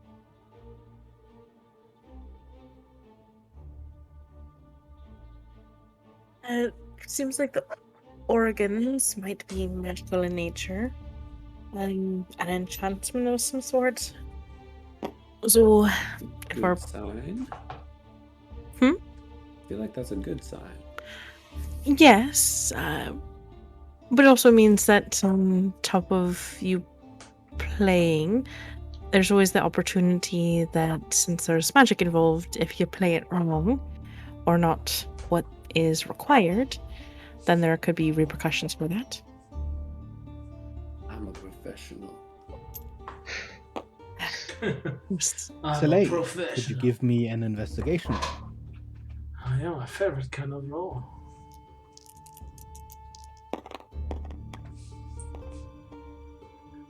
I was so close to a natural 20. Instead, it's investigation, right? An 8. An 8. Yeah. Well, you see very clearly atop the sarcophagus another inscription, though all that remains really is one word, as most of the top of the sarcophagus is magic. The word is very quickly and easily translated, as it simply reads life and then breaks off.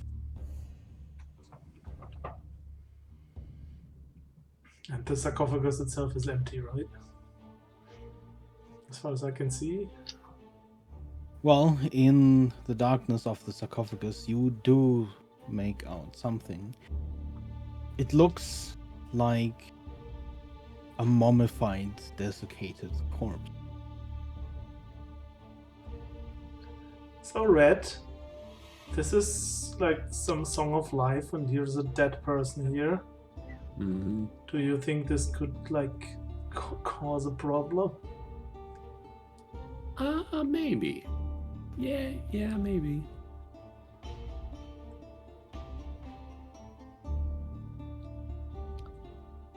Really don't want to, but do you think he's got like any kind of amulet on? Ring? Do you also stand around there, Red? I have to reach my hand in and see.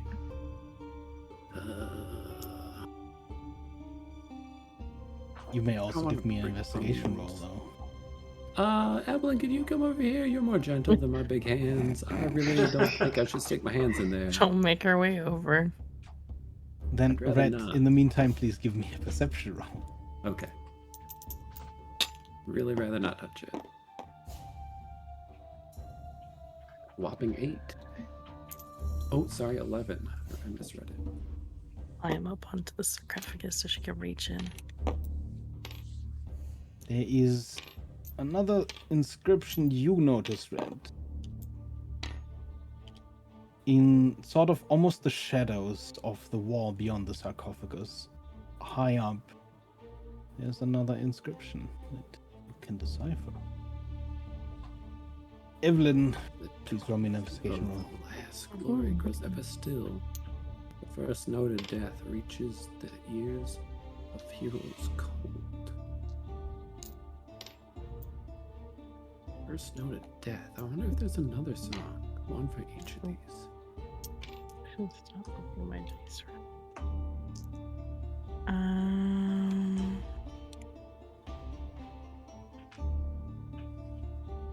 30-20.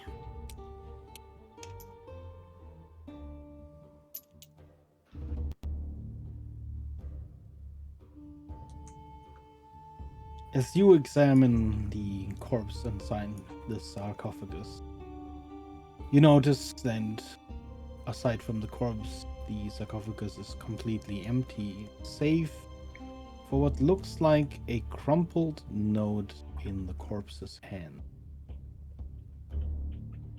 I will go ahead and reach for the crumpled note and take that. With your detect magic up, you can tell that the note is magical. And you pull out another music sheet. There should be like another symphony of death or something. This is, I think, what you're looking for. She'll hand it over. There should be a symphony of. Oh, there it is. There it is. Uh-huh. I am not sure if I want to play that one.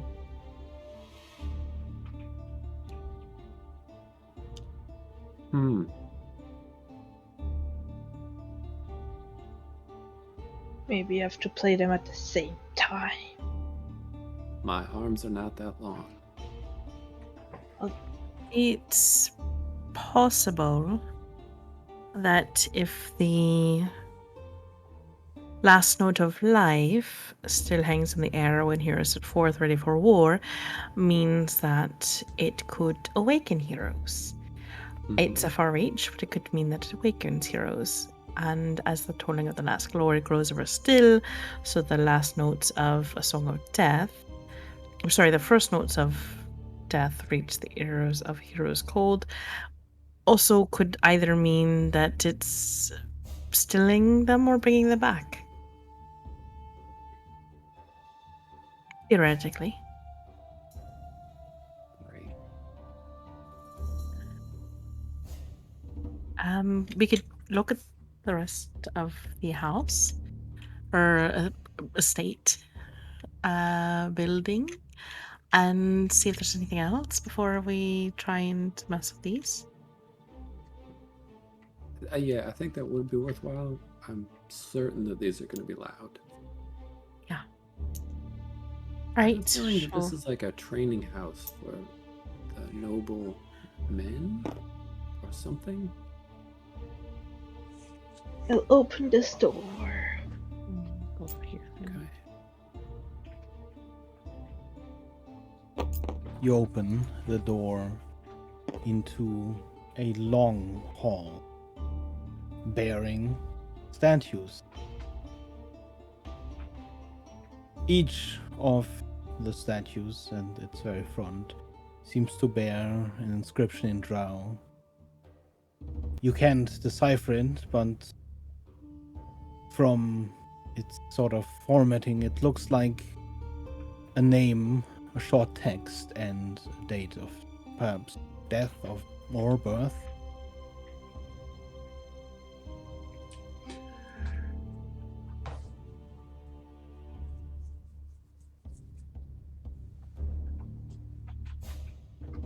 You may also give me an investigation roll if you investigate any details or so.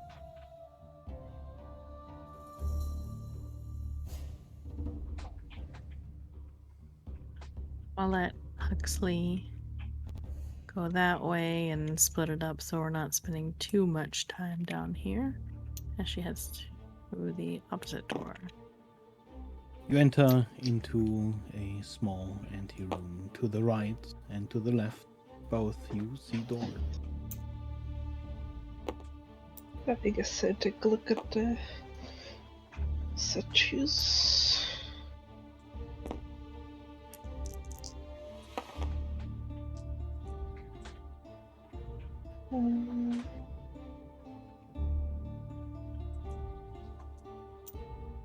Immediately as you open the door to your right, this almost foul, sweet smell wafts past. But not the smell of corpses and decay. It seems a little bit more familiar, of rotting wine. You see racks of wine bottles and the floor covered in a chaos of smashed bottles.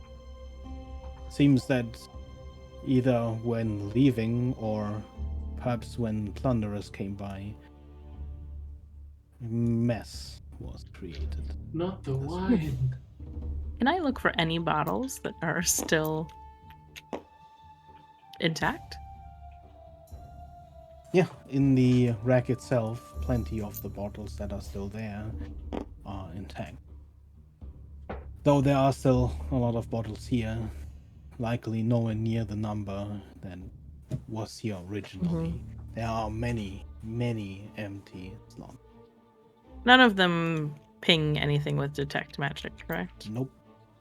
She's just gonna pocket like 2 of them to look at later.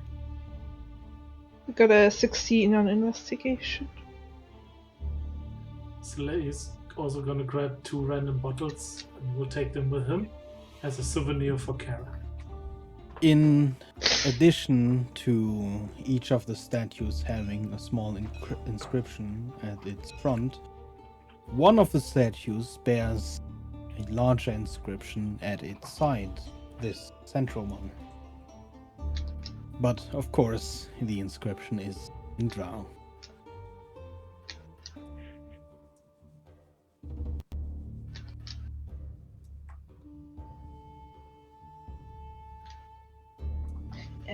There's something written here. Alright. I'll be over in a minute. I'm trying to figure out if there's some way to activate the statue. I say his name. Try a few drow words like, I don't know, activate, transform. You spend a couple of minutes saying keywords, phrases, whatever you can imagine to the statue, but Don't none know of if, them seem to elicit any kind of reaction. Okay, I don't know if spending.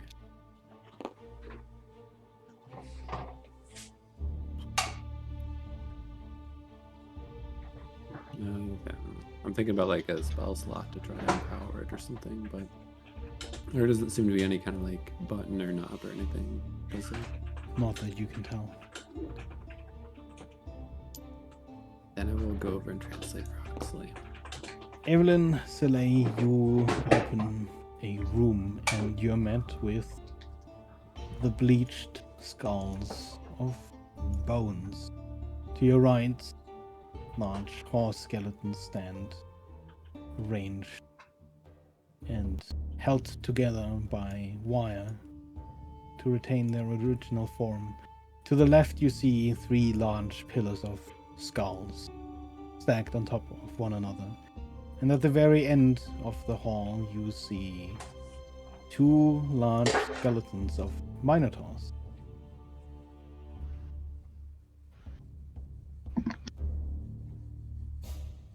Well, certainly looks more nefarious. Oh, yeah.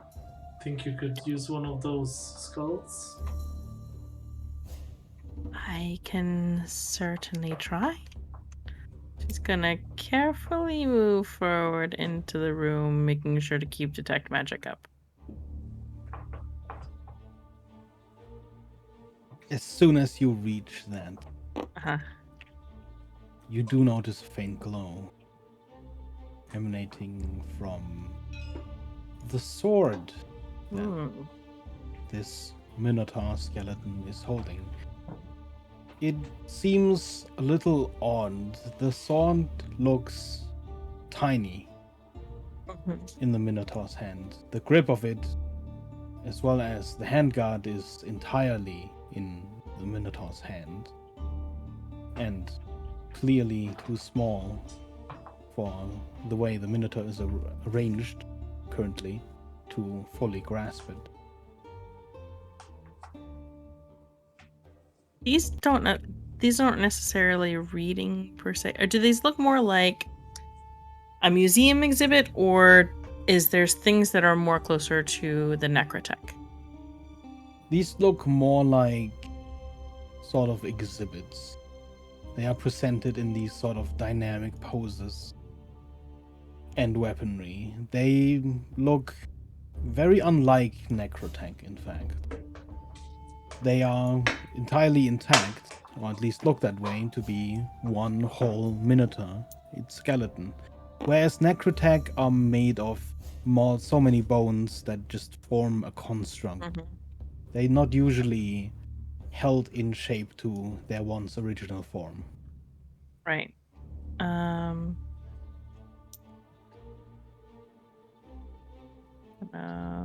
Move forward. Hey, so I'm near positive that sword's magic, but let me get an eye on it first. In the meantime, Brent, you translate the inscription.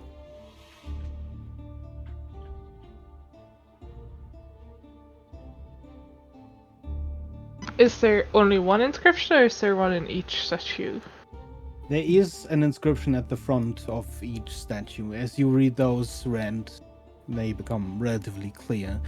It's a name one heroic deed they did and a date of death. All right.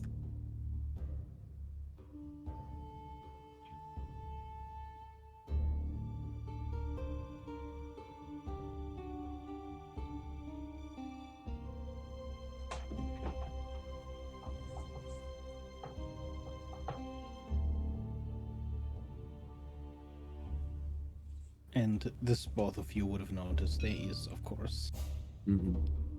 little chamber at the end of that little room. How tall, high up is this sword?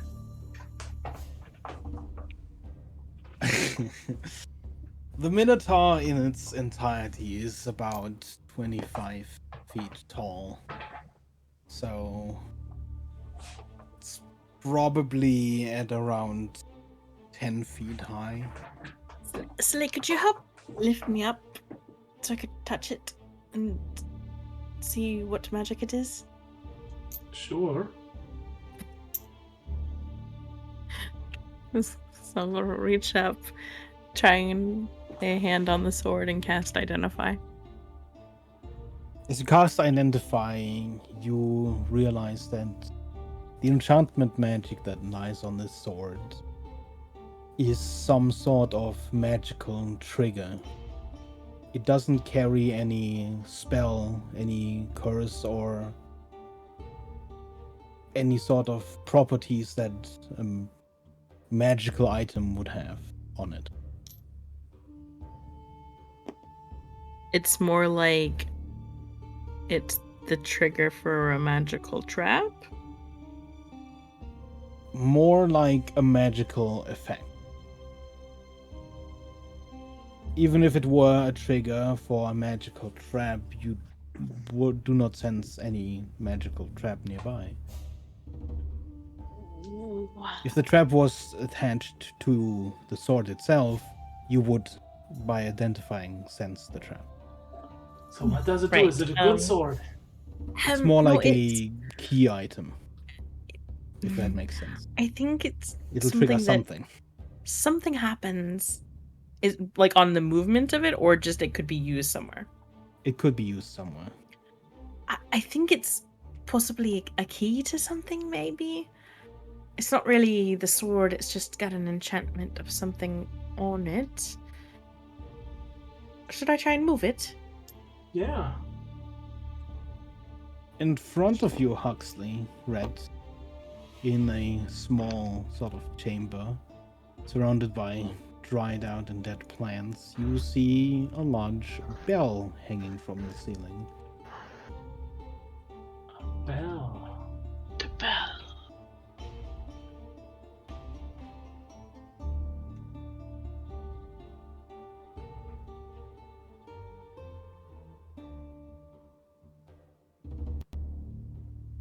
Gonna take the sword.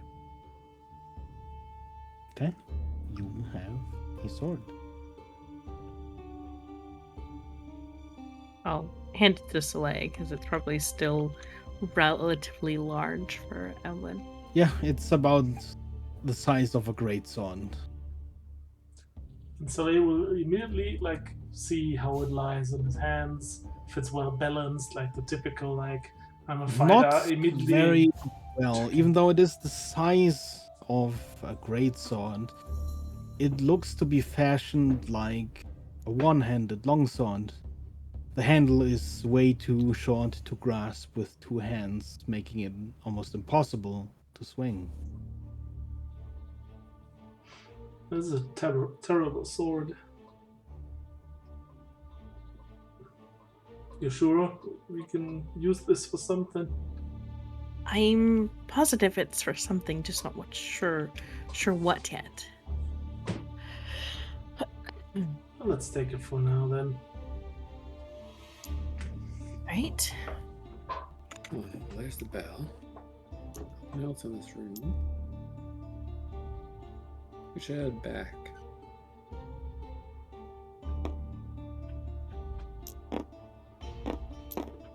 There seem to be heroes on the bell on that side. Well, there's a bunch of skeletal remains. of creatures, and a sword that's not really. It's got a magical effect on it. Oh. Like it's supposed to be the key for something. Also, we found this wine. Oh, right. The sword Slay's holding doesn't look like the same sword that Saturine has, does it? No. Okay. What Saturine is holding is a stone sword that is clearly also fashioned to be a two-handed sword that he's grasping with two hands. Does it look like we could pull it out of there? That sword that he's holding? It looks to be part of the statue. Okay.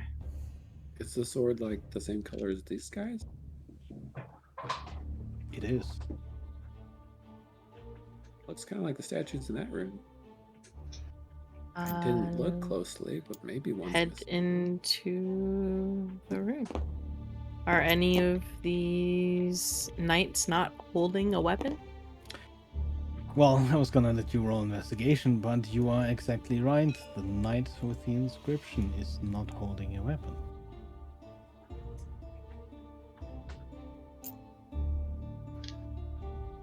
I guess we put this one in there and see what happens. Yeah.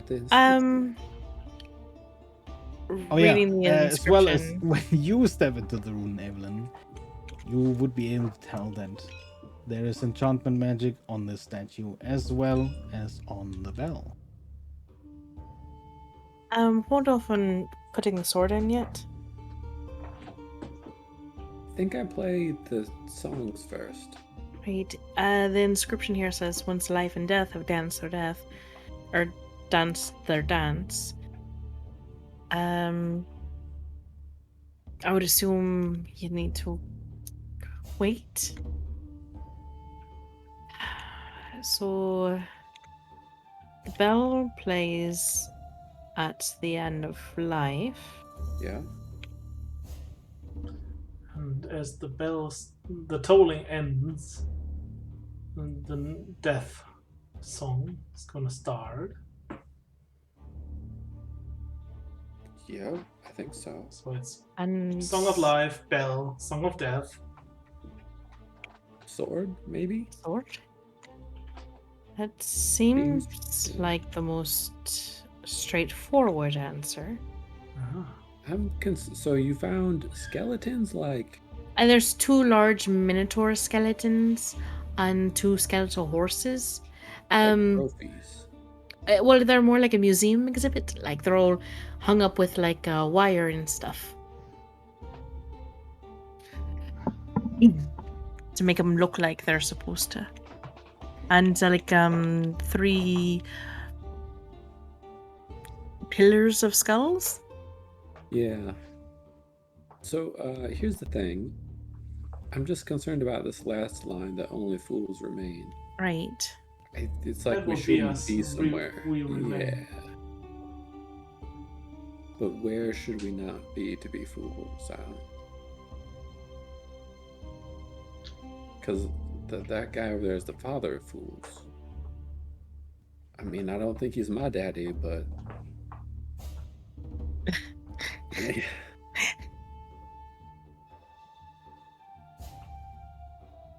The letter we read before simply said that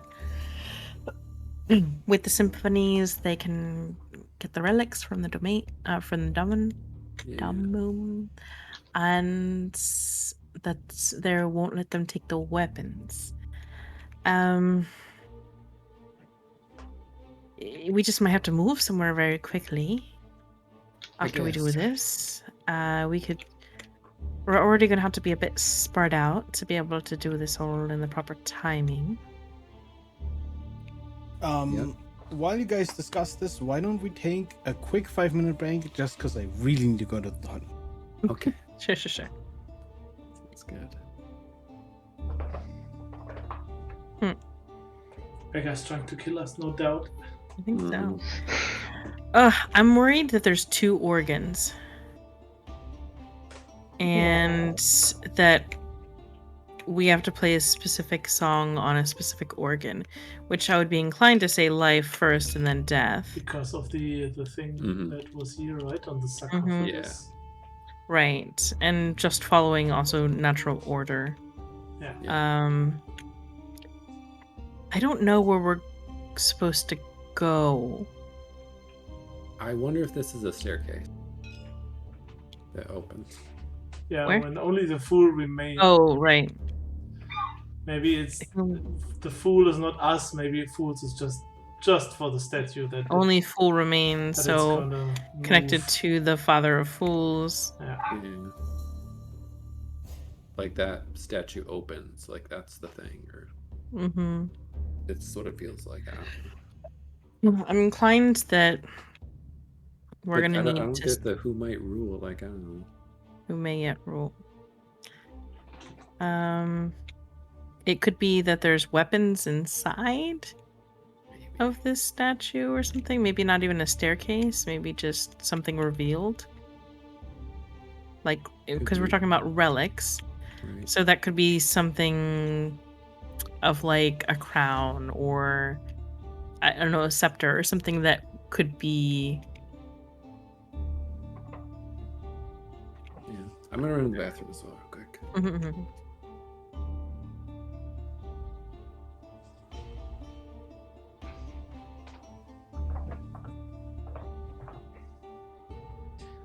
Doesn't Hux, was it Hux? Didn't we pick up some dynamite at some point? Do we still have some of that left?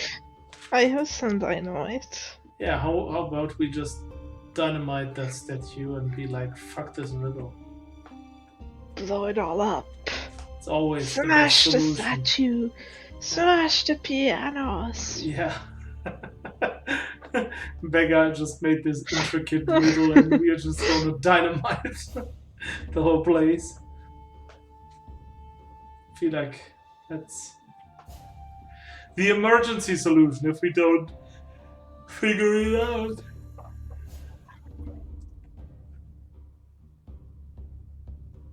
Abby, we're gonna go boys. Good boy.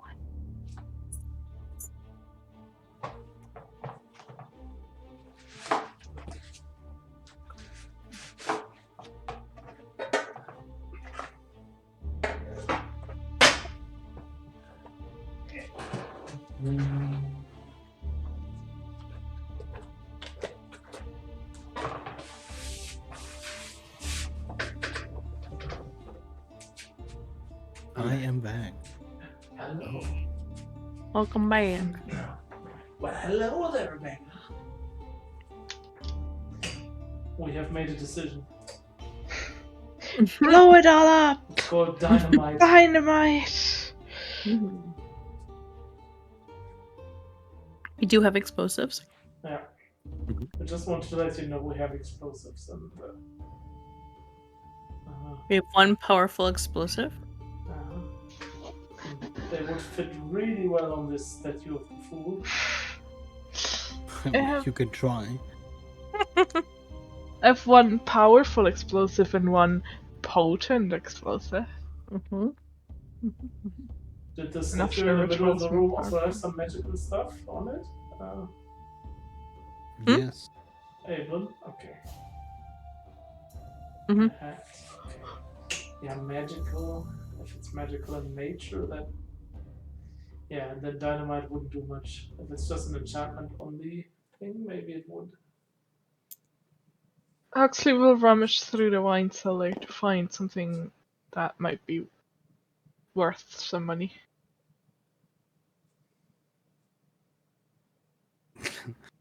Yeah, okay. Give me an investigation check.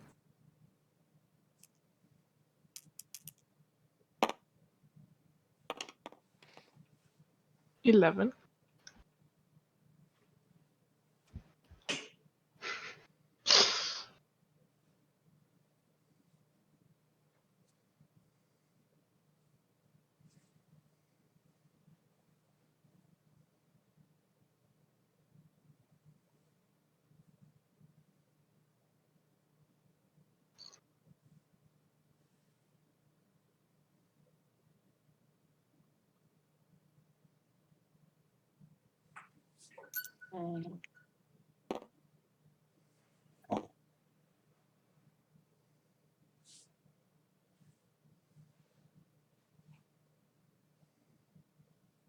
Edgar? Sorry, what? Huxley's 11 What? on investigation. Oh, right. Sorry, I was totally not recording something really fast. Wow. Okay, you can do your thing, Beggar. You're fine. That way you switched off the music. Maybe. What are you, a cop? Do you need us to be quiet? No. You find quite a few bottles that are intact. But being also written in Drow, none of these labels mean anything to you. Mm. So you could just take a couple random bottles, unless there was something specific you wanted to do. I'll take some random bottles.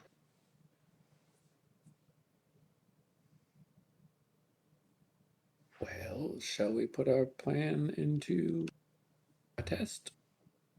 Can I look at the bell, Becker? Yeah. Is there any specific way set up to ring this bell? Well, it has its, I don't know what you call it. Mm-hmm. You know, it's the Clinker? clinker inside, I guess. Mhm. But there isn't any particular mechanism to the bell itself.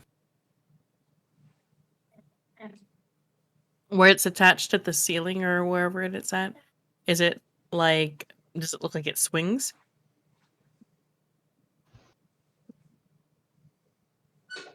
It's pretty much directly attached to the sort of half chain link that is embedded in the ceiling. So it certainly could swing a little, but it's not on a chain or Right. any mechanism that would swing it back and forth. Mostly like if you like hit it with a club, if it doesn't have any way of moving, then it all comes down to if there was enough like reverberation to get the clinker or whatever you want to call it moving back and forth. But if it can wiggle and you hit it, that should move it enough, I would think.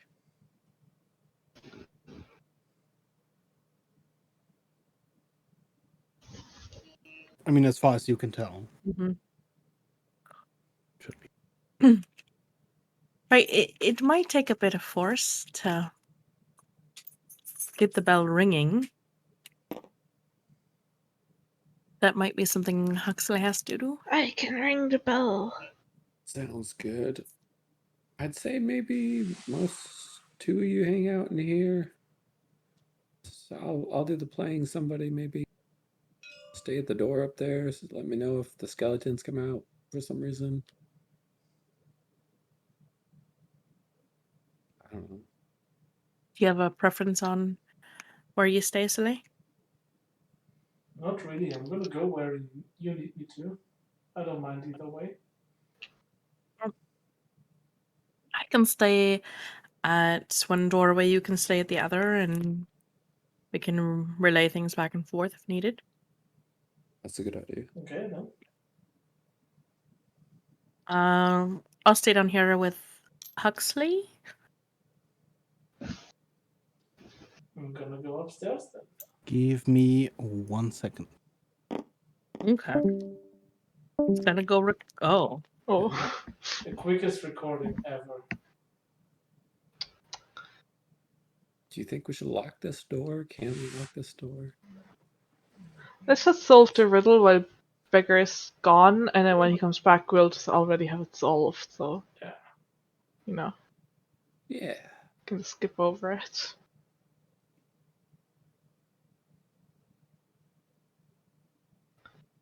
I'm a little concerned that things are going to be coming to life while you're playing.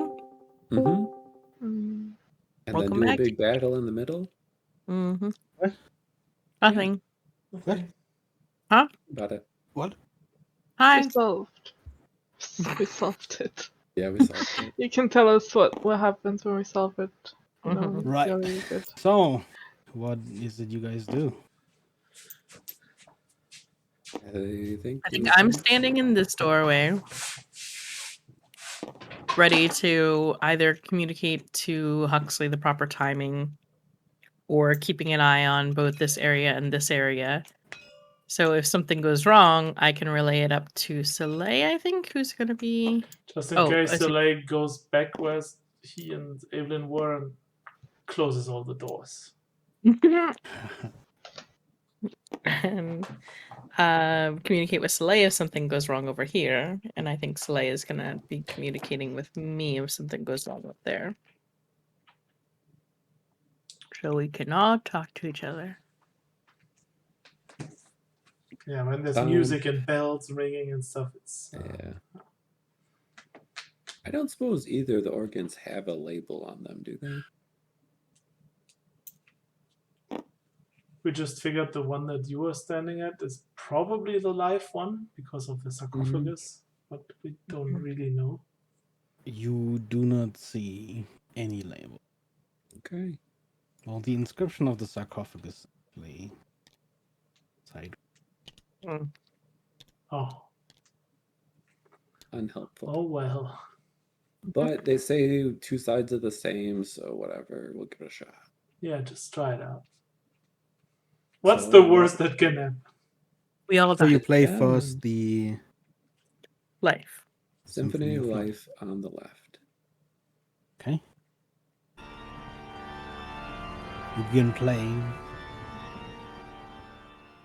And to your surprise, or maybe it was expected, despite the name of the symphony, it's very ominous and dark as it continues, and the sound does not emanate directly from the organ in front of you. In fact, it seems to emanate from every one of the statues surrounding you. Soleil, you would also be able to tell that around the central room, you hear the sound emanating from each of the statues as well. Huh.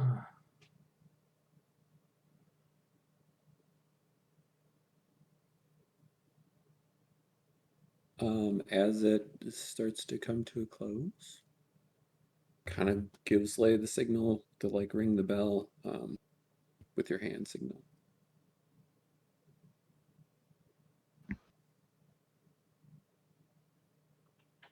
Is that Soleil? the last note of life? Yeah, I mean, I will relay that hand signal to Evelyn, like ringing the bell. Evelyn will let Huxley know to ring the bell. I'll ring the bell. Can you, as a group, make me a dexterity check, please? Oh. Just to check.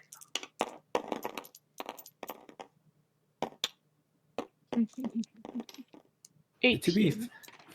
to be clear, the last note of life, Red just holds it until he hears a bell. I don't know if it helps. Okay. 19. 21. 25. We're so coordinated, guys. And Huxley? 18. Okay. So as the last notes of the melody fades out slowly, the bell is rung.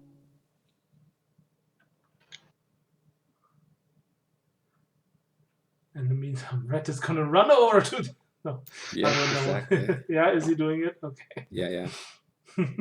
And starts playing the symphony of death, I guess.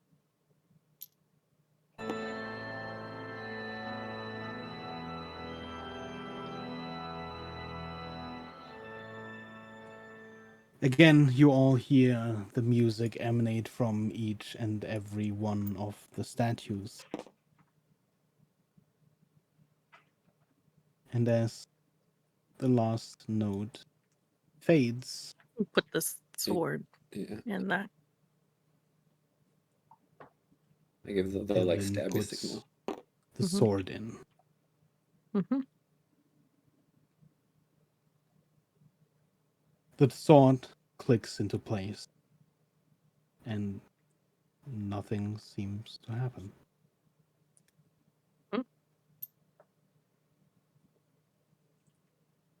Might need to do it again. I didn't like the sword being, or nothing happened when I placed the sword in, but it's in there now, so maybe try it. Yeah, From maybe the it need start? to be in there. That part's not clear, is it? Mm-mm. Okay. Great job on the bell, by the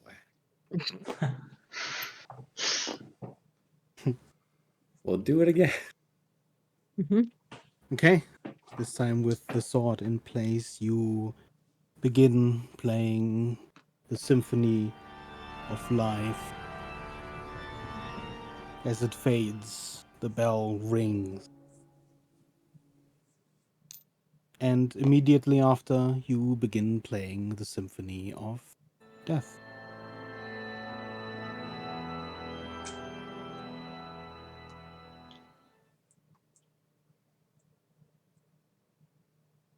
And Evelyn, Mm-hmm. as you look into the central hall, surrounded by the statues, you notice something at the statue in the center, Mm-hmm. sort of shimmering into existence. You see this large, brutal-looking, bulky helmet form on the statue, and a belt seems to shimmer into existence around Huxley. its center. Huxley, Yeah. come over here. Just in case. What? Does the statue move? It does not. Okay. Just follow me, just in case it all of a sudden comes to life. Red, I think something happened. Good. Mm-hmm.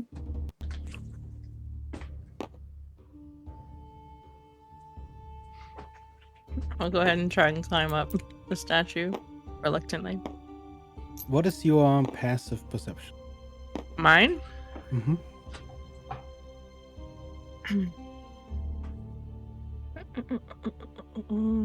11. As you stepped forward towards the statue, you notice that the inscription at its front has changed.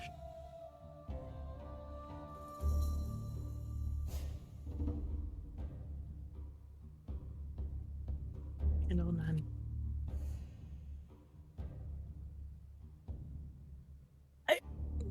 I don't think I'm supposed to grab both of these. Okay. Can you touch them both without taking them and find out what they are? I'll reach up and touch the belt and cast Identify. You cast Identify, and although you identify the belt as a belt of giant strength, there is something odd about it. Usually, it is attuned to a certain type of giant.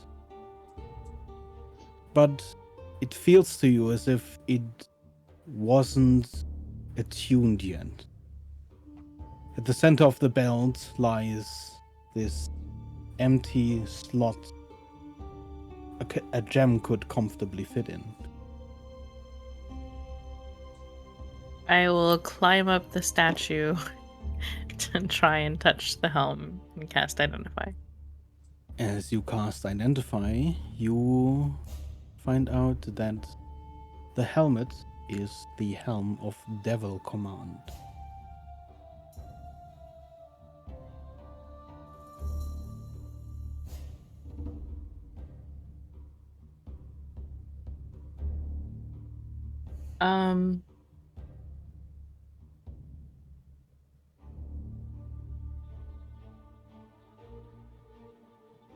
Interesting. So I know casting it what the helm of Double Command is, correct? Because I know what it is, but I'm just Evelyn would know, correct? Yeah, you would know any effect. Okay.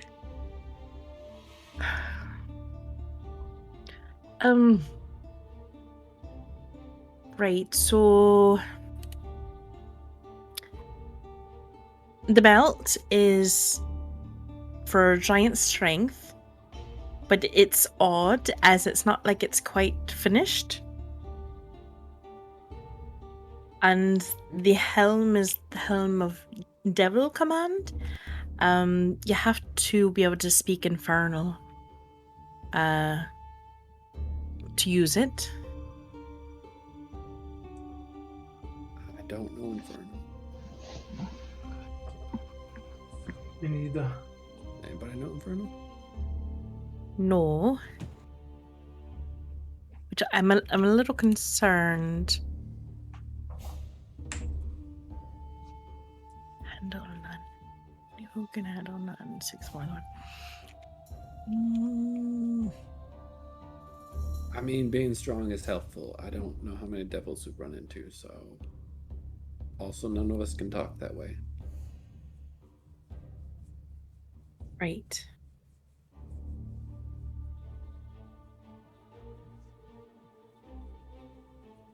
Except that, we were talking about the infernal hells previously. Yeah, I get you. And I'm a little concerned that it might be useful for someone else if that becomes a situation again. Or it could possibly even these knights that have been showing up are from the hells. Which technically maybe they possibly could be a devil of sort. Maybe. But so we could take it and just not use it at this point in time. Or we could have 2 people each only taking one and then take both. And then technically none of us are seeking more than one.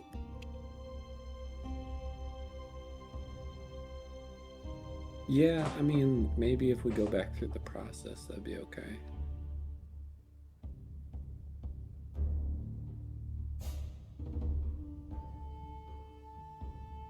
Huxley, do you want to come and grab the belt? Yes. I'm going to stay on top of this statue, potentially ready to grab this helm. But I'm waiting for Huxley to grab the belt. I'll grab the belt. Okay, you unfasten the belt and you pull it off, and immediately the helmet begins to fade. Can I grab the helm? Do you really want to do that? Evelyn definitely wants to grab the helm and then fly back.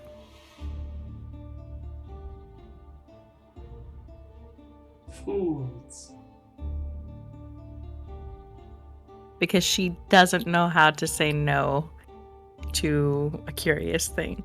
You grab the helm and you feel it almost half solid. And you said you fly, you try to pull it off of the statue. Mm-hmm. As she uses her mechanical wings. You pull it off the statue and it comes free. But as you hold it, it continues to dematerialize in your hand. Is the belt dematerializing? It is.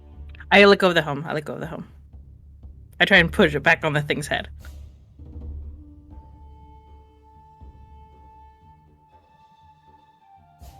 Give me a dexterity check.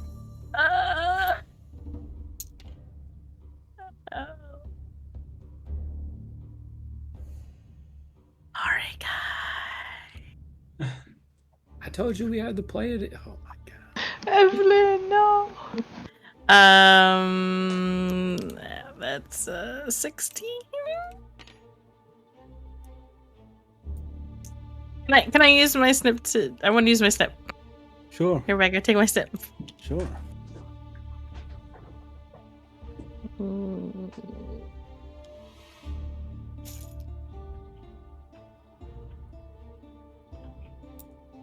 Oh, my screen froze.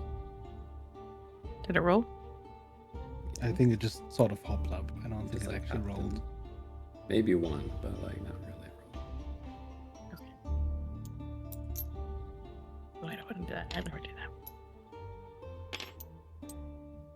18. That's a 22.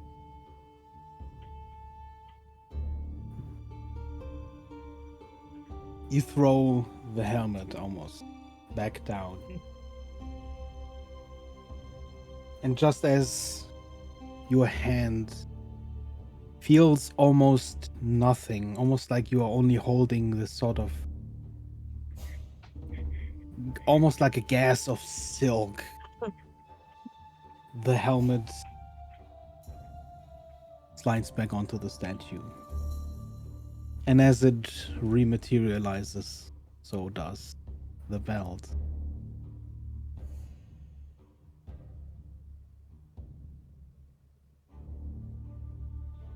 Interesting, interesting. So yeah, there's the belt.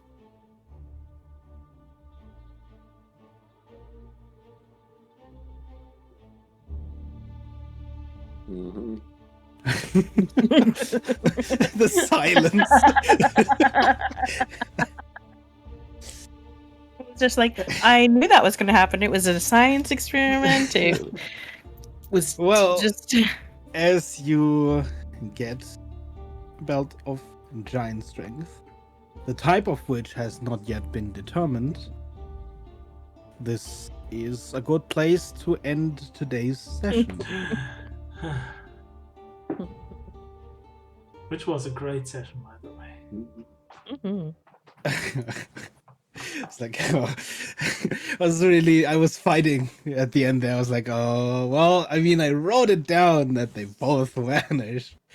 But it feels so mean to take it away from them.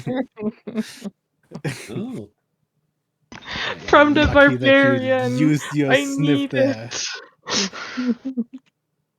That would have been tragic. You know. I mean, we have been warned. It would have been our fault. Good session. Good session. You figured it out a lot faster than. I mean, it's not that difficult, but. Tricky. The key was I also didn't expect the detect. I keep forgetting about the detect magic. So it would have been probably a lot harder to figure out that, hey, this statue is missing its sword. Yeah. Because Huxley was the one who investigated the statues and then didn't roll high enough to find that detail, only the inscription. mm-hmm. So, yeah. I mean, that one I just found out on the art when they asked, is there a statue that doesn't have any weapons? So I was just like, Yeah, I was like, see oh, okay, they know. It reminded me of the what's the game you play that you have to like 2-player game that you stream? We were here together? Yep. Yeah. True, yeah. That was kind of a we were here I together. played the puzzle. first part, we were here. That was also fun. Is the second one good too? There's a new one. Yeah, we were here they're all forever pretty or good. something. Yeah. They're all pretty good. I think like it's 3 or 4 of them. 3 or 4 now. But the last one we